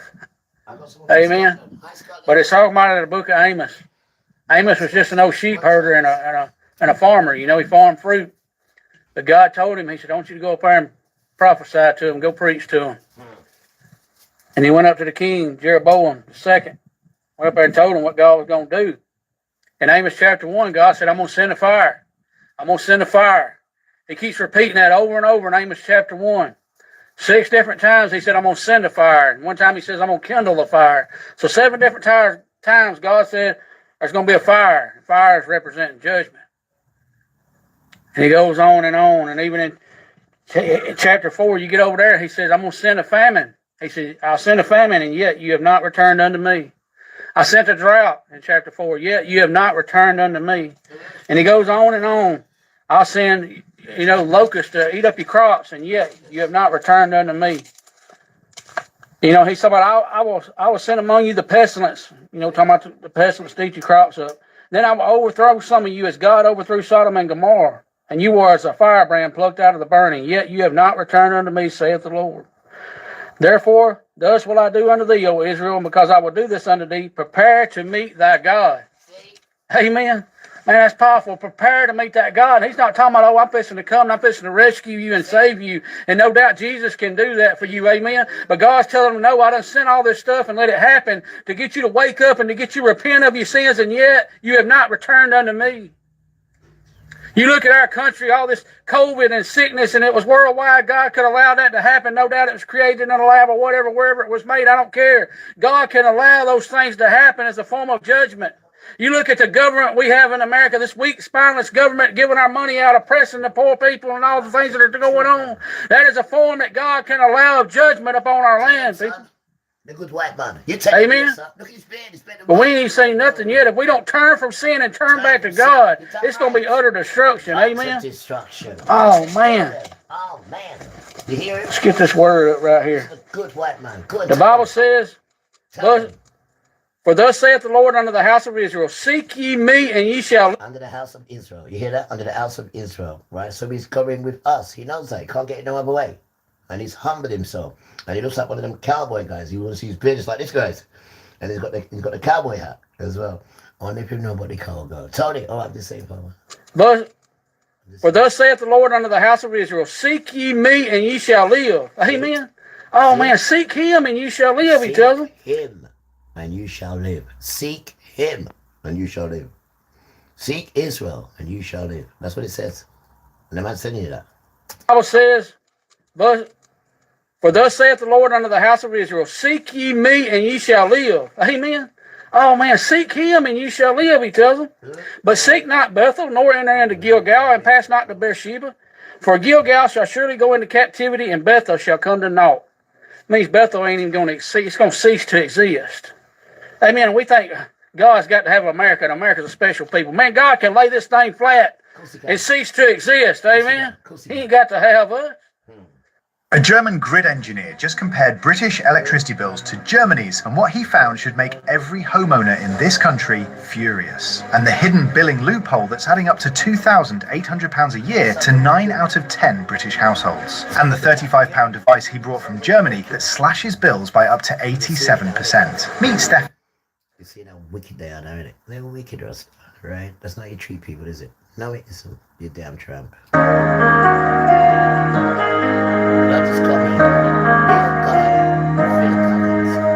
How can I just let you walk away? Just let you leave without a trace. When I stand here taking every breath with you.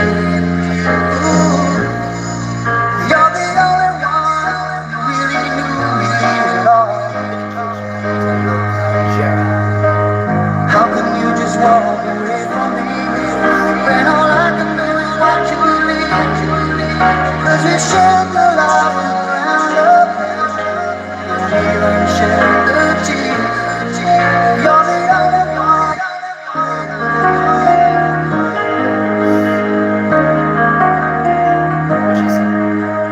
How can I just let you walk away? Just let you leave without a trace. When I stand here taking every breath with you. Ooh, you're the only one who really knew me at all. How can you just walk away from me when all I can do is watch you believe? 'Cause we shared the love around up and even shared the tears. You're the only one who really knew me at all.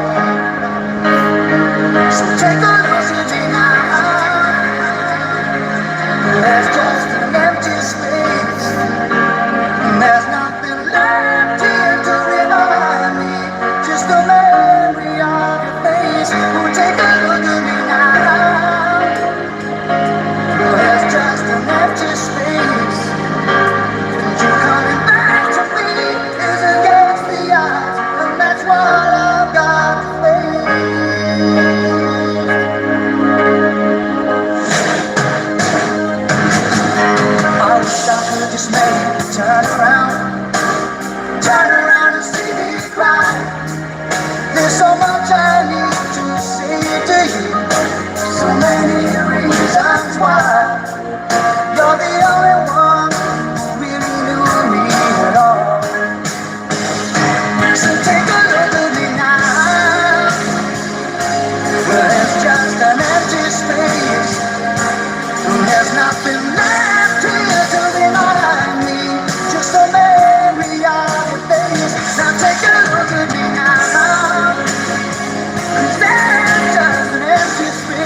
And you're coming back to me if you can't start off. It's the chance I've gotta take.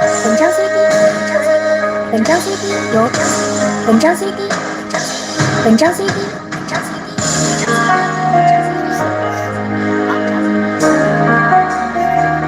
Take a look at me now.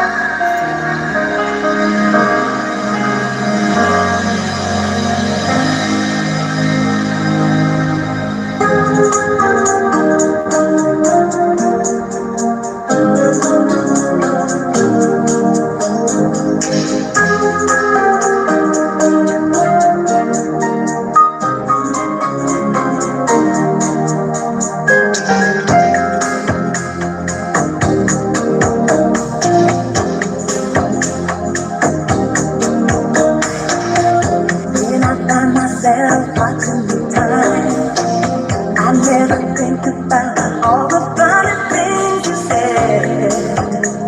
I feel like it's dead. Where is it leading me now? I turn around in the still of the room, knowing this is when I'm gonna make my move. Can't wait any longer, and I'm feeling stronger than just as I walk to the door. I can feel your emotion. Yeah, it's pulling me back just a little more time to love you. Caught up in the middle, I cry just a little when I think of letting go. Baby, from the middle, I cry just a little when he plays piano in the dark.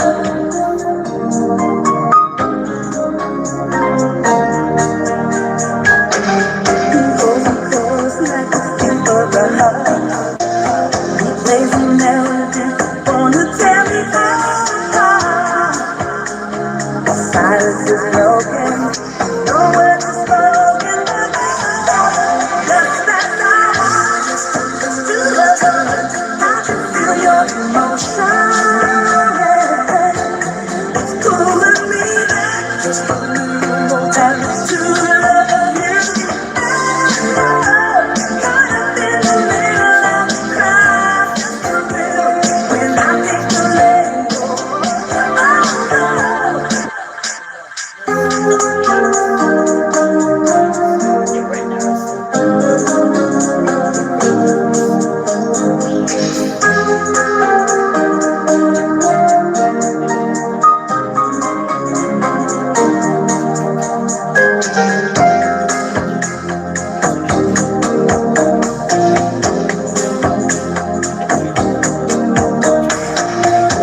When I find myself watching the time, I never think about all the funny things you said.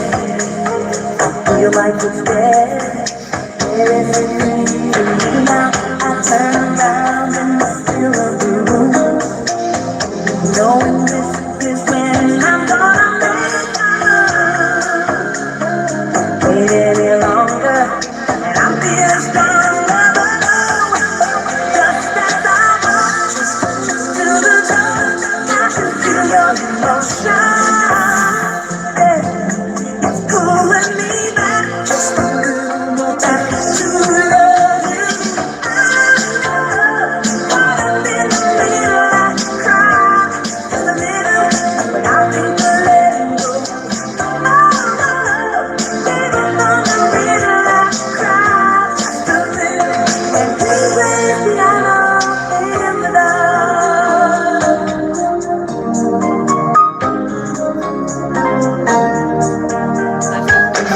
He holds me close like a king for a hug.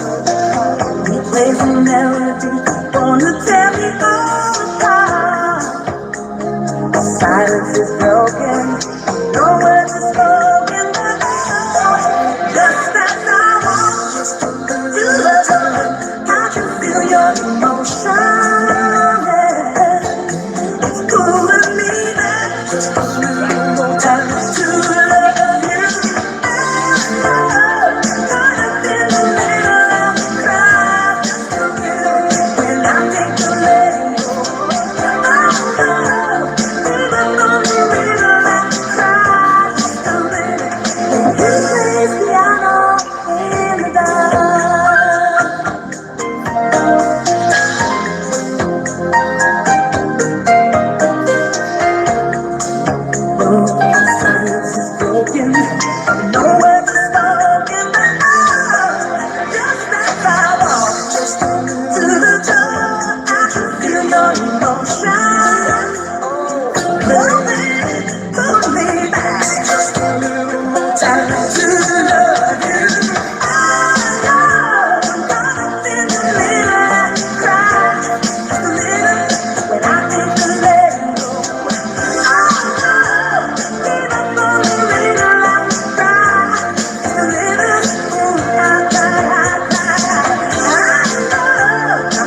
considering suicide. No, you ain't.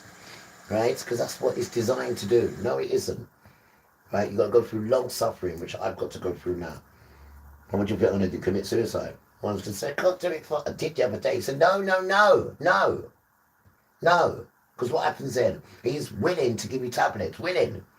And it's me that has to cancel it, son. Me. Right? It's me. You got to go through it, man.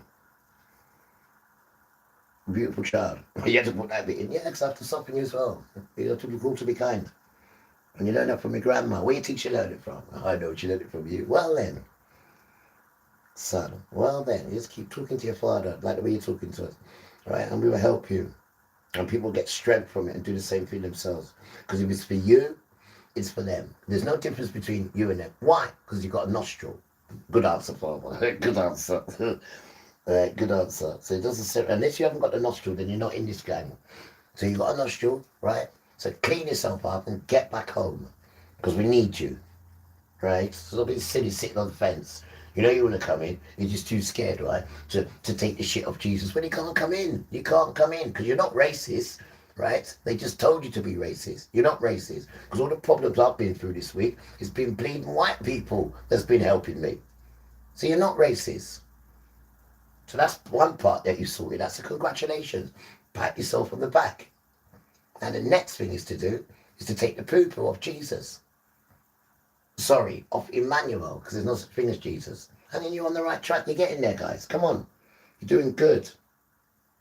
You're doing good. They want us to turn against white people. Listen, the stuff that you've done to us, there'll be the times we're in the woods, right, when we're away from all this, and we can sit down and talk about it. But in the meantime, we need to get you there first.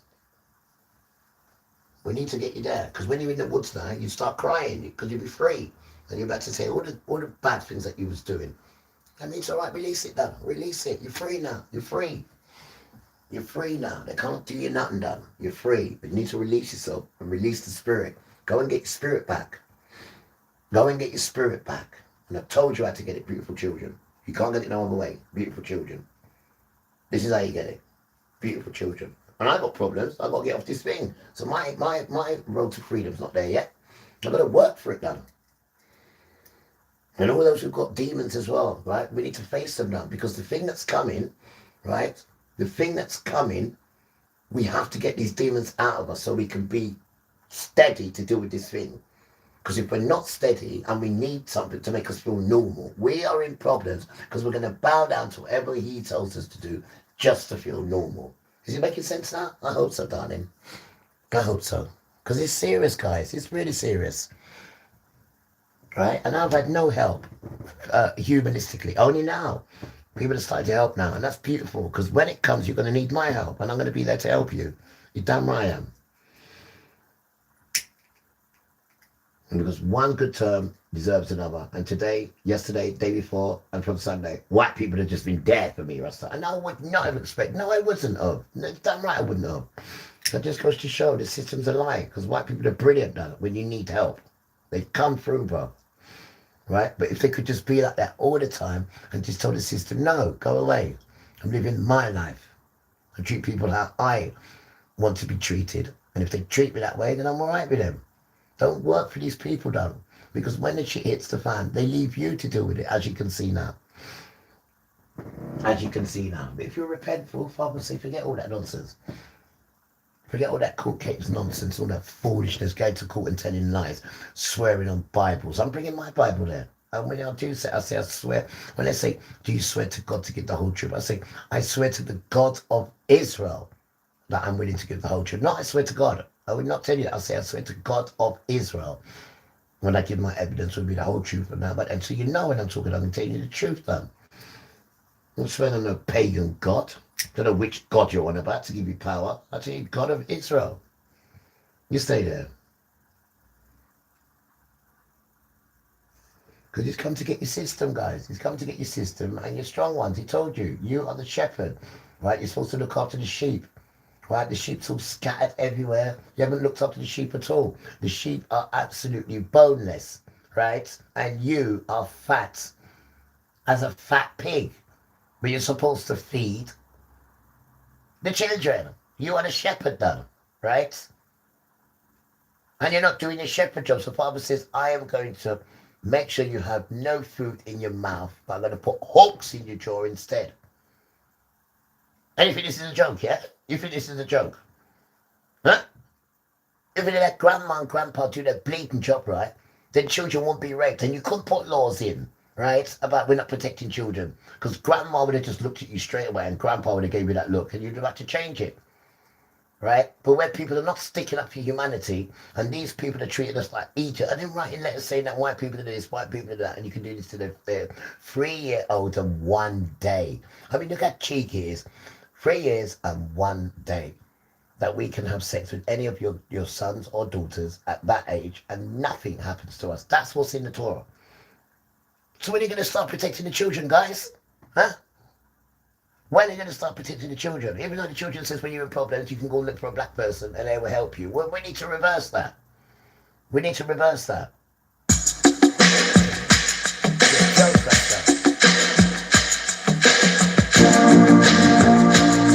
No, an Iraqi system, like girls and boys, ladies and gentlemen, that doesn't like women. It's written. We don't like women. We use women. They're there to serve us, women. This is what they write.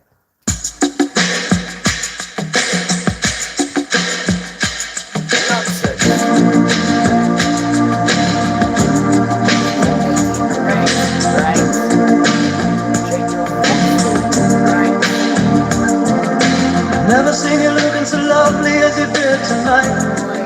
I've never seen you shine so bright.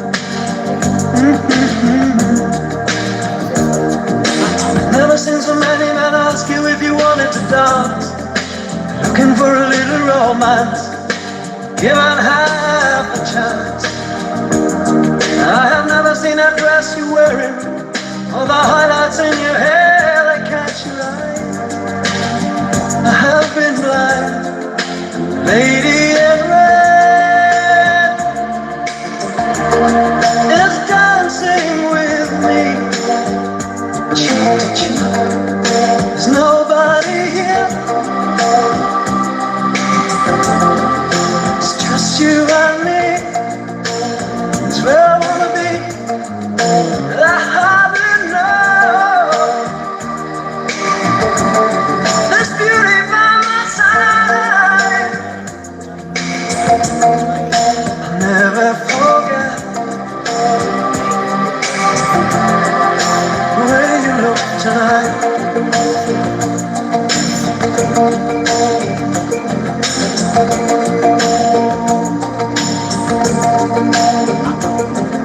I've never seen you looking so gorgeous as you did tonight. I've never seen you shine so bright. You were amazing. Never seen so many people want to be there by your side. And when you turn to me and smile, you took my breath away. I have never had such a feeling of complete and utter love as I do tonight, lady in red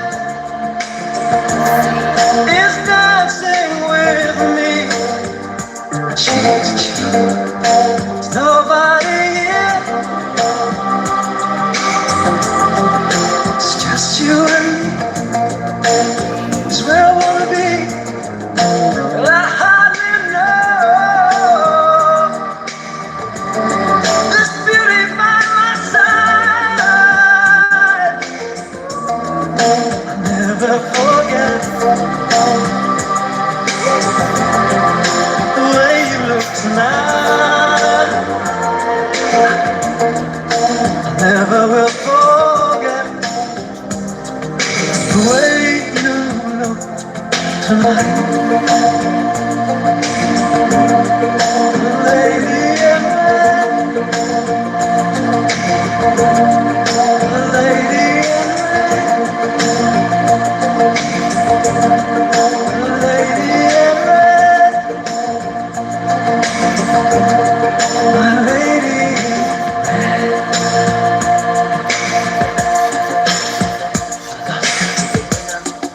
Dedication, love, and good morning to all gentlemen. biblical man who have patience, understanding, and wisdom, and who know how to treat a feminine female, woman, child, or infant.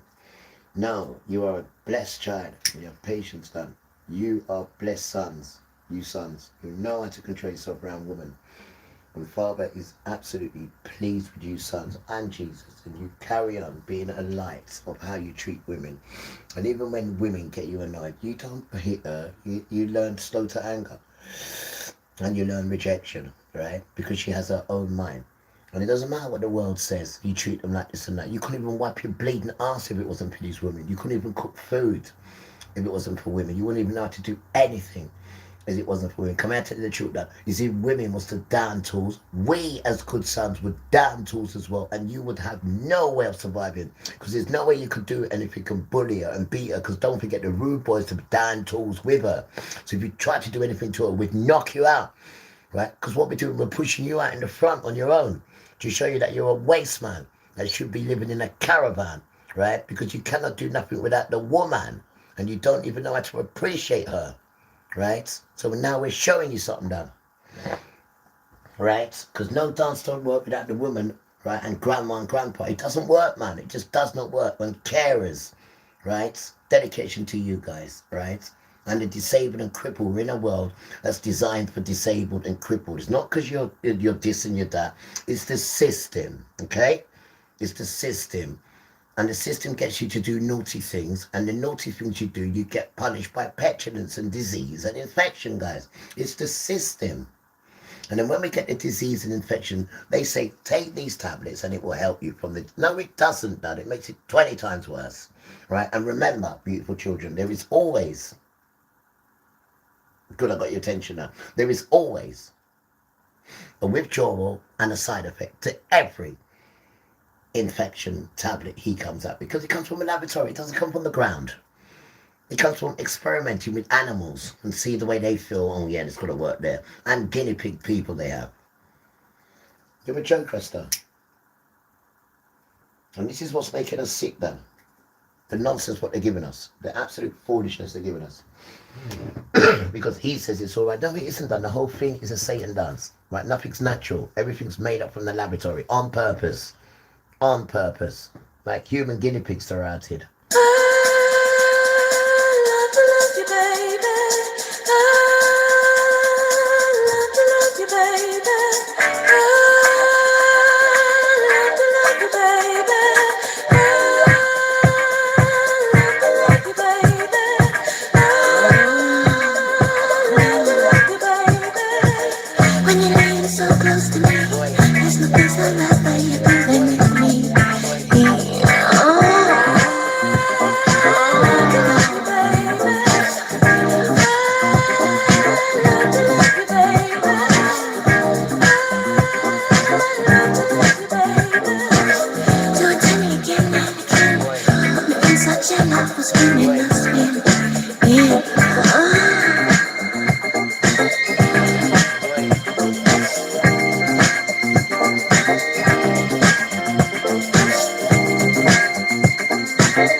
He was a proper child pedophile, right? Because now the sisters are talking, saying that the worst thing about him was his tall, lanky, hairy legs. And all he kept doing was coming up to the young girls and saying, yeah, boy, too much, yeah, boy, yeah. And he was a pedophile all along. To brown sisters, couldn't get next to them no other way, apart from that rubbish hip hop. And then you find out now that he's been pedophiling the children all the way along. And now he's run away. Tim Westwood from Radio 1. You can't put them stupid idiots around sisters. Not at all. Right? And he can't even dance. He's nothing hip hop in him at all. And that stuff was made up by America. That hip hop nonsense was made up by you fools. And then you got that stupid Tim Westwood. Yeah, boy. And all that nonsense. And you used him as the front for it. A white man as a front for black people's music, what you made up. It's not even black people's music anyway, it's some nonsense that you made up. And you put that tramp there, and look what he done to the girls. Look what he did to the girls. And now he's on the run, so to speak. Those are your sons, done. Anytime you put them around women, those are your sons. Those are your sons. Those are your sons. They're an embarrassment, done. And they want to call yourself Sir and Lord. You're an embarrassment. You deserve to die, guys. You didn't even let someone call yourself Lord. Even though you're telling people that, you know, Father's name is Lord. And you little stupid peeny weeny think you're so wretched you're going to go and call yourself the same name. Excuse me. As you not say Father's name is. And you think you're so righteous that you can also call yourself Lord. Even though Lord is Baal. And just for that, it's going to damage you, bro. Just for that. It's going to damage you. Because you've got no respect for Father. No respect at all. You think you're something that you ain't. You don't even have to make your bed. You don't even have to make your bed. You don't even have to make your bed. You don't even know the stuff that comes off your skin when you're sleeping. You know, dead flakes of skin. You don't even know about these things, done. Do you wipe your bottom 4 times a day? Do you? With a white flannel so you can see what's going on. You damn tramp. You know I could ever let you sit in my house? You, with that bum. Are you mad? Rasta. You're not intricate, done. You're not intricate at all, right? You're just swanning around in stolen clothes, right? When other people are suffering, hurting, and you're swanning around in stolen clothes. And that body, have you seen that overnourished body? Look at the state of it. The only thing that covers that is the clothes that you wear. You took that off, people that have a heart attack. Even you're embarrassed about that clothes, that physique of yours. And you're so grateful there's a thing called clothes. Because when you take the clothes off and you see that, it's worse than blancmange. You damn tramp. Here's the next one, Donald Trump. Have you seen that with his top off? I've seen it. Ah! But Riviera. You know, Gaza Riviera. And you got him and what do you call it now? The Elon Musk lying on the beach. How did you see the blonde? Oh, please, Tutu. Oh, please. Please, please, please. Please. And you're going to give that to a woman? Oh, please, Tutu.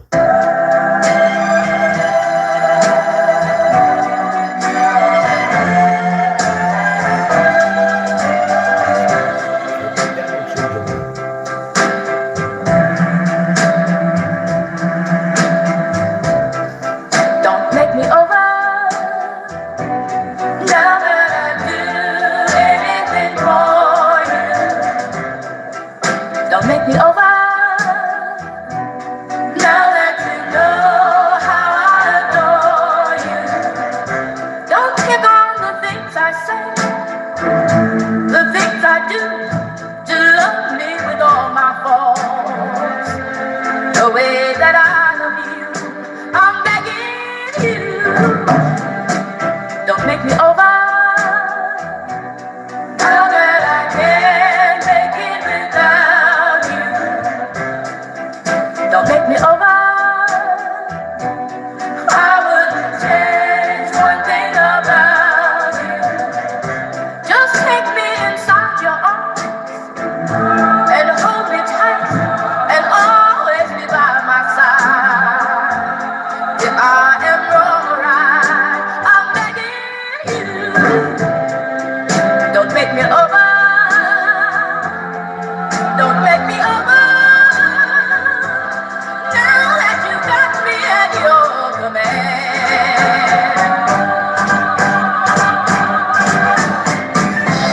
Accept me for what I am. Accept me for the things that I do. Accept me for what I am. Accept me for the things that I do.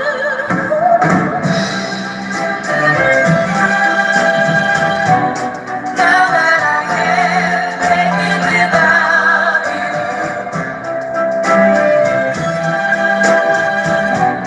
I wouldn't change one thing about you. Accept me for what I am. Accept me for the things that I do. Accept me for what I am. Oh, accept me for the things that I do. Yeah, I learned a lot today, bro. And that Brendan guy as well. Nice guy as well. You can reason with him as well. Yeah. He does one and two things as well still. And he's into learning, without a doubt.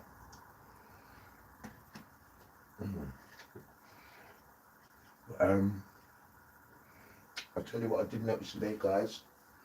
You know, my little crew down there, with the sons. Do you know, guys, sadly, yeah, I'm not taking the mick on that, I'm just telling you how life is. Do you know my crew down there, my sons, yeah? Well, all of our sons. Do you know they can't read? I know. There's nothing to laugh at all. No, it isn't. Do you know these sons cannot read? Because your system forgets about your sons. This is what you do. Because I was going to give them a told me to read, right? And they don't know that. They're poor sons. They don't know how to read. Poor sons. And that's nothing to laugh at, Rasta. That's just to show you how you forget your sons. You forget them. You forget them. And when they feel forgetting, what do? They take drugs. And then you encourage them to take drugs as well. You don't want to educate them and teach them how to read. You're a joke, Rasta. That is your system, yes, sir? That is your system. And that is nothing to laugh at.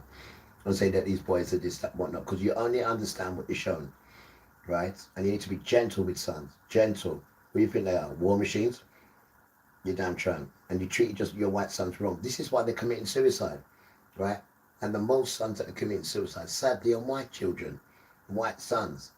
I know some of you are thinking, yeah, good luck, because of what they do. No, no, no, no, no, no. Wrong mindset. No. You need to catch them. You need to catch them. It's not their fault. It's not their fault. It's the system. It's the system, right? And it's their so-called kings that are doing it to them. It's not their fault, guys. And I'm the proof of that. Look how they've helped me all this week. You're expecting brown children to help you this way. No. It was white children, and they didn't even have nothing. They just put together and helped me. White children did that, and they didn't even have anything, but they give me the last what they had, and I've seen it done. And they know I've always got. They know I've always got. But for last week now, we was trying to get off this thing, so we made sure we didn't have nothing. And then we realised, whoa, that one didn't work. So we stopped now until Friday. But the people came through, done, and we will not forget it, done. We won't forget it, guys. I'm telling you. And that means forever. It doesn't mean, just for, a week. And no, we will not forget it, guys. And we say thank you. Because that's how you're supposed to treat people, man. Thank you. Thank you.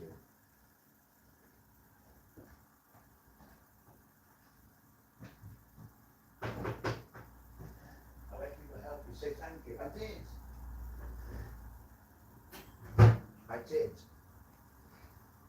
did. I said thank you. And I meant it from my heart. That was nice, isn't it? What do I need now? Soft drink. And then we can just chill out now. And then get ready to do this one. God, there we go. More suffering. One child, one damn child. And I've got to be smiling as well. I know.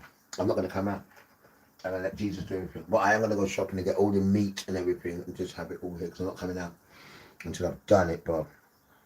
And and you know what Father's done as well?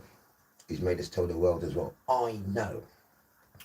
Not whether you fail or not, just to give people inspiration as well. Because everybody's got something that they want to stop doing, which will make them shine bright and do better things.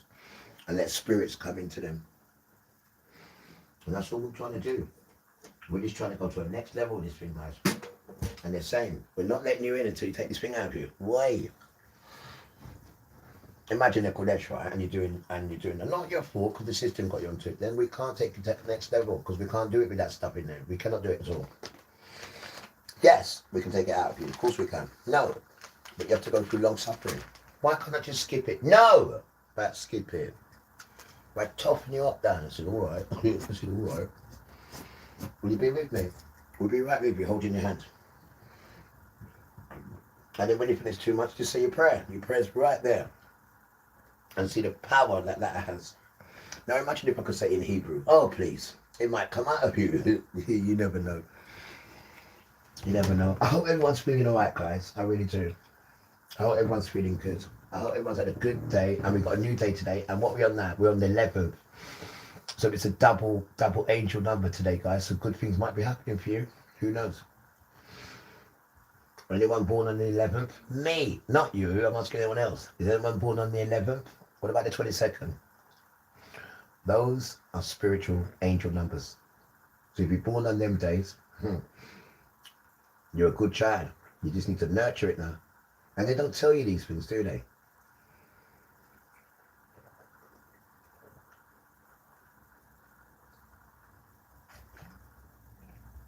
What about your hands, guys? You got any sort of moles or marks on your hand? Well, if you have, this means you're talented. So you've got all the attributes. All we need to do is clean the spirit up inside us, and then we can go. And this is what we're doing now. We're doing spiritual, because we're fed up with the damn flesh. It's too damn expensive. It wants to eat. It wants to have sex. It wants to go party. Then it wants to go toilet. Then it wants to sleep. Then it wants something to eat again. Then it wants to fart. Then it needs to be washed. Damn flesh. Why? Damn flesh, guys. But you know what? I'm so happy. Why? Because I got you guys. I got you. I don't feel like I'm alone. Well, I didn't feel like I was alone anyway. But I feel like I got you guys now. I really do. I think you guys know me better than I know my bleeding self. Excuse me. It's good to talk in it, guys. You damn right it is. It's good to talk. Dedication to all the sisters, right? Because they're not treating you right here, women, right? And you're not treating yourself right because you're kind of prostituting yourself out with the way you look and the way you dress and the way you think. You're empresses, darling. All of you are. Doesn't matter what colour you are. You're empresses, right? And you need to start going on like an empress, like a virtuous woman, right? Not like the sluts that the system grows you up to be. No, darling, no, not at all.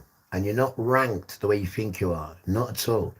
You're not ranked. Remember, 12 sons and 1 daughter. They don't even mention Dinya. They don't even mention her in the 12 tribes. There's 12 sons and 1 daughter. They never mention her, do they? Never. Never mention her. Never.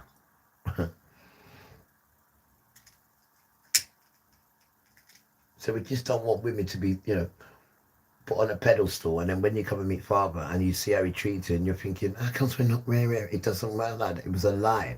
He prostituted the sisters out. And father says, don't prostitute them, as I turn the whole land into a prostitute land. And what do you think he said? He said, go on then.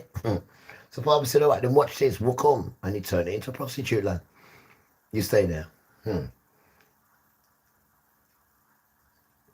Because she doesn't feel no way, going out there in tight clothes and all that nonsense. Children don't feel no way. Children don't even feel confident coming out there without makeup. You're a child. You're a child and you're dressing up like a dolly and you're a child. And your mum says, oh, you look nice. And you're going to school, You're only going to school and you're dressing like that. Right? And your parents are letting you go out like that. And then you've got all these paedophile sons who see you dressing like that. And you just make their day. And you're dressing like that. And you know what they're like for children. And you're a child. And you're dressing like that. It comes like you're doing it for the attention. Some say. Some say. Just for attention. And don't forget, right, there's no attention for children, is there? Because they say we don't protect children. So when you're not looking at children, they're all over children. All over them. And what, you can't see it? You're a joke, man. And you're supposed to be an adult who's supposed to look at and protect children in this wicked world that we live in. And then they're telling you we put laws in that don't protect children, and then you saying that you didn't hear it. You're a joke, guys. You're a joke. I wouldn't like you to be my parents. You're an absolute joke. Oh, man. That's what he's telling Israel right there. No doubt Israel was his chosen land, his chosen people. But he said, don't go to Bethel to come to naught. He says, seek the Lord and ye shall live. Lest he break out like fire in the house of Joseph and devour it, and there be no one to quench it in Bethel.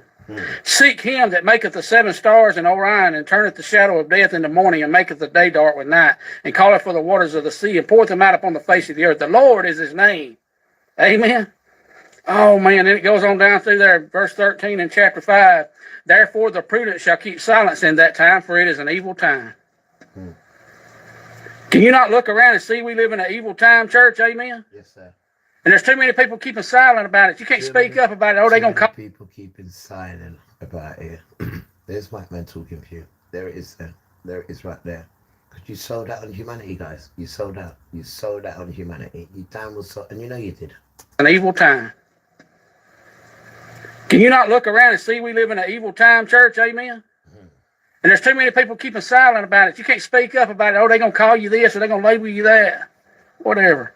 The Bible says 14, seek good and not evil that ye may live. And so the Lord, the God of hosts, shall be with you as you have spoken. Right. Verse 15, hate the evil and love the good and establish judgment in the gate. Right. Verse 18, this is where it is. Woe unto you that desire the day of the Lord. Right. To what end is it for you? The day of the Lord is darkness and not light. Darkness. Amen. It's darkness and not light, meaning there's going to be judgment. And it says you ain't going to escape it. He says right here is if a man did flee from a lion and then a bear met him. Or he went into his house and leaned his hand on the wall. He went into his house and thinking, I'm safe in my house. And when it says when he leaned his hand on the wall, a serpent bit him. Meaning there ain't going to be no escaping it. Shall not the day of the Lord be darkness and not light, even very dark and no brightness in it? And then, we say, well, God, I go to church. God, I do this. I read my Bible. I pray a little bit. They did a lot of this too. But they also just looked out for number one. They didn't look out for their neighbor and those around them that needed help. Exactly. And God said, I despise your feast days, and I will not smell in your solemn assemblies. Though you offer me burnt offerings and your meat offerings, I will not accept them, neither will I regard the peace offerings of your fat beasts. Take thou away from me the noise of thy songs, for I will... The noise of thy songs. So you're hearing it. It's telling you all that. Take away that dirty food from me. Take away your dirty noise of your dirty songs. The man's reading it. He's reading it. Depart from me with that noise. I would not listen to them musical harps. And that food that you're bringing up to me as a burnt offering, I will not take that oma as any kind of food of mine. Depart from me. And the man's saying the same thing. But they also just looked out for number one. They didn't look out for their neighbor and those around them that needed help. They're supposed to be shepherds. And God said, I despise your feast days, and I will not smell in your solemn assemblies. Though you offer me burnt offerings and your meat offerings, I will not accept them, neither will I regard the peace offerings of your fat beasts. Take thou away from me the noise of thy songs, for I will not hear the melody of thy vows. But let judgment run down as waters, and righteousness as a mighty stream. Amen. Oh, man. If God let his judgment and his righteousness rain down like waters in a mighty stream right now, man, it would just wipe us out. Amen. He said, I don't like you solemn assemblies. And how many times have you heard America's this, America's great, and boy, we're going to make her great again, we're going to do this. And that, man, Israel did the same thing. Verse 6, he said, woe to them that are at ease in Zion, and trust in the mountain of Samaria, which are named chief of the nations. Chief of the nations. How many times have you heard us? We this big mighty nation. And God goes on to tell them in chapter 6, I'm not going to read it all to you. He said, they lie on beds of ivory, stretch themselves out on their couches, and they eat lambs out of their flock and calves out of their stall. They chant with their own music, that like instruments of music like David, that drink wine in bowls and anoint themselves with the chief ornaments, but they are not grieved for the affliction of Joseph. Look at this. Seriously, look. If this came out earlier, plumbers would be out of business. No matter which drain in your house is clogged, stop wasting money on pros. Professional pipe cleaners fear this method the most. Just 15. Family, when I look at the history of the United States of America, I can actually tell that indeed this country is cursed because family, black folks have gone through a lot under the arms of the white supremacists. Black people have gone through 400 years of oppression. I'm talking about Jim Crow, mass incarceration, redlining. They ensure that black people suffered under the arms of the white supremacists. And family, God has not been happy all these times. You all know that the chosen people of God are black people of America, the people who actually lived Deuteronomy 28. You all know about the curses and blessings of Deuteronomy 28. These folks would be stripped of their culture. It will say they'll be exiled. They will be enslaved. And family, this just explains the story of black people in the United States of America. And family, whatever black folks went through has repercussions. White people have always been enjoying. White folks have always been the privileged ones, while black people have always been suffering in the United States of America. And family, when you look at whatever is happening in the United States today, you can actually attest and say that indeed black people have suffered enough. And indeed, God is punishing white America for whatever they perpetuated in black communities all over the United States. Family, whatever is happening in America today, I'm talking about, the high cost of living, how it is very unbearable for people to live in the United States, how it is very, very difficult for the United States to be able to pull an event such as the World Cup, just explains that indeed this country is under a curse. This country is going through a lot, family. People are suffering. Lives are being lost. ICE is raiding homes. These is the repercussions of the systemic injustices perpetuated, against the marginalized groups in the United States of America. And family, whatever is happening today is not just because Donald Trump, is not a good leader. This is because of other reasons. And family, it is very, very clear that indeed in the United States of America, people are suffering today. People are going through a lot of problems because America is actually on a falling trajectory. There is nothing in America today that is making sense to anyone. Look at the United States. Look at them going to war with Iran when they can actually avoid this war. Look at how the economy is struggling. Look at the cost of groceries. Look at gas prices, family. This just explains that America is undergoing something that I can say without any fear of contradiction is something that is making many Americans, fail. Many Americans are tired. Many Americans are overwhelmed. And family, if you thought that this was only because Donald Trump was a failure, or rather Donald Trump wasn't a good leader to Americans, family, I'd want to remind you all that whatever is happening in the United States of America could be a punishment from God for whatever has been done all these years to black people of the United States of America. Look at whatever happened to the natives. Family, the unalivings, the massacres, all have caused whatever is happening to America today. People are tired with the United States of American government. And family, these all thanks to America's foundation. Family, I always tell my audience, when your foundation is weak, when your foundation is poor, when your foundation has a lot of bloodshed, has a lot of tears, you all cannot lead normal lives. You all cannot move on with life thinking that everything is normal, while indeed, you have killed people, you have massacred people, you have enslaved people. Family, all that is being punished in the United States of America today. When you look at how chaotic America is, when you look at how ICE is treating people, police officers unaliving black and brown folks, fam, this is just parakas. Things are not working out in the United States, and slowly America is losing its global dominance. Today, people do not care about America.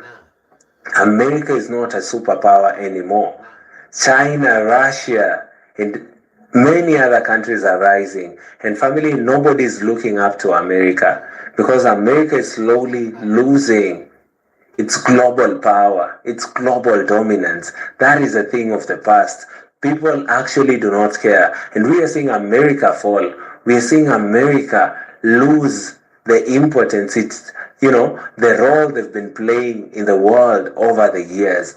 They are losing all that, family. And this is something that we all can see from wherever we are sitting, from our homes. We can already see the trajectory that America is moving with. They must fall. America is in a falling trajectory. And family, this is something that cannot be escaped. This is inevitable because family, whatever was done during the foundation of the United States of America just explains why they are suffering today. And fam, when somebody says that America is cursed, the curse comes from whatever they did to the natives, whatever they did to black people of the United States of America, that curse will run in America for so many centuries. I always tell people that the only way they'll be able to escape this curse, to escape this wrath of the United States of America,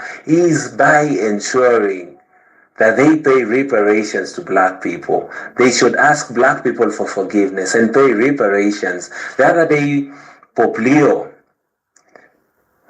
put up a statement saying that it was very, very wrong for the church, and specifically the Vatican, supporting slavery. He's told black people of America, sorry, but family, people are saying that is not enough. People are saying that they need more, they need reparations. Family, at times, once you've wronged somebody, you should give them something that actually, just justifies that indeed you are sorry. Black folks of America have gone through a lot. And family, enough is enough. Black folks are tired in the United States of America. And right now, God has taken over and white people are facing punishment. White America is falling. I tell you without any fear of contradiction that white America is cursed.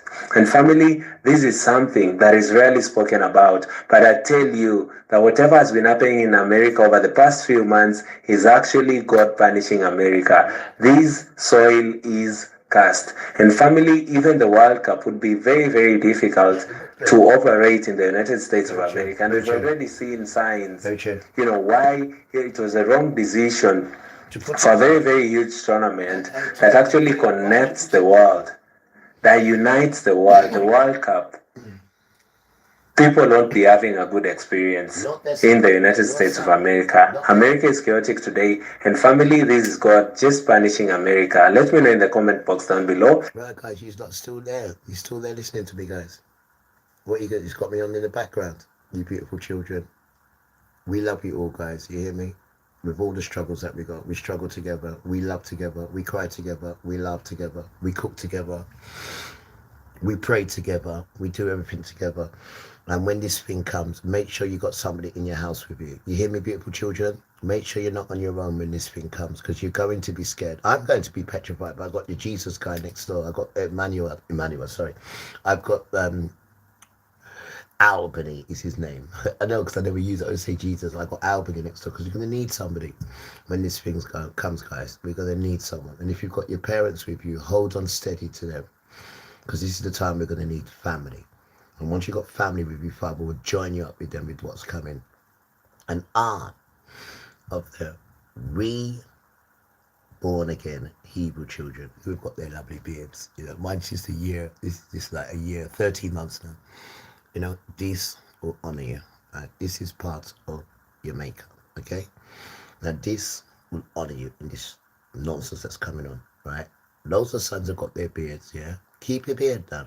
4-way, not go to you. No, it's got to be 4-way.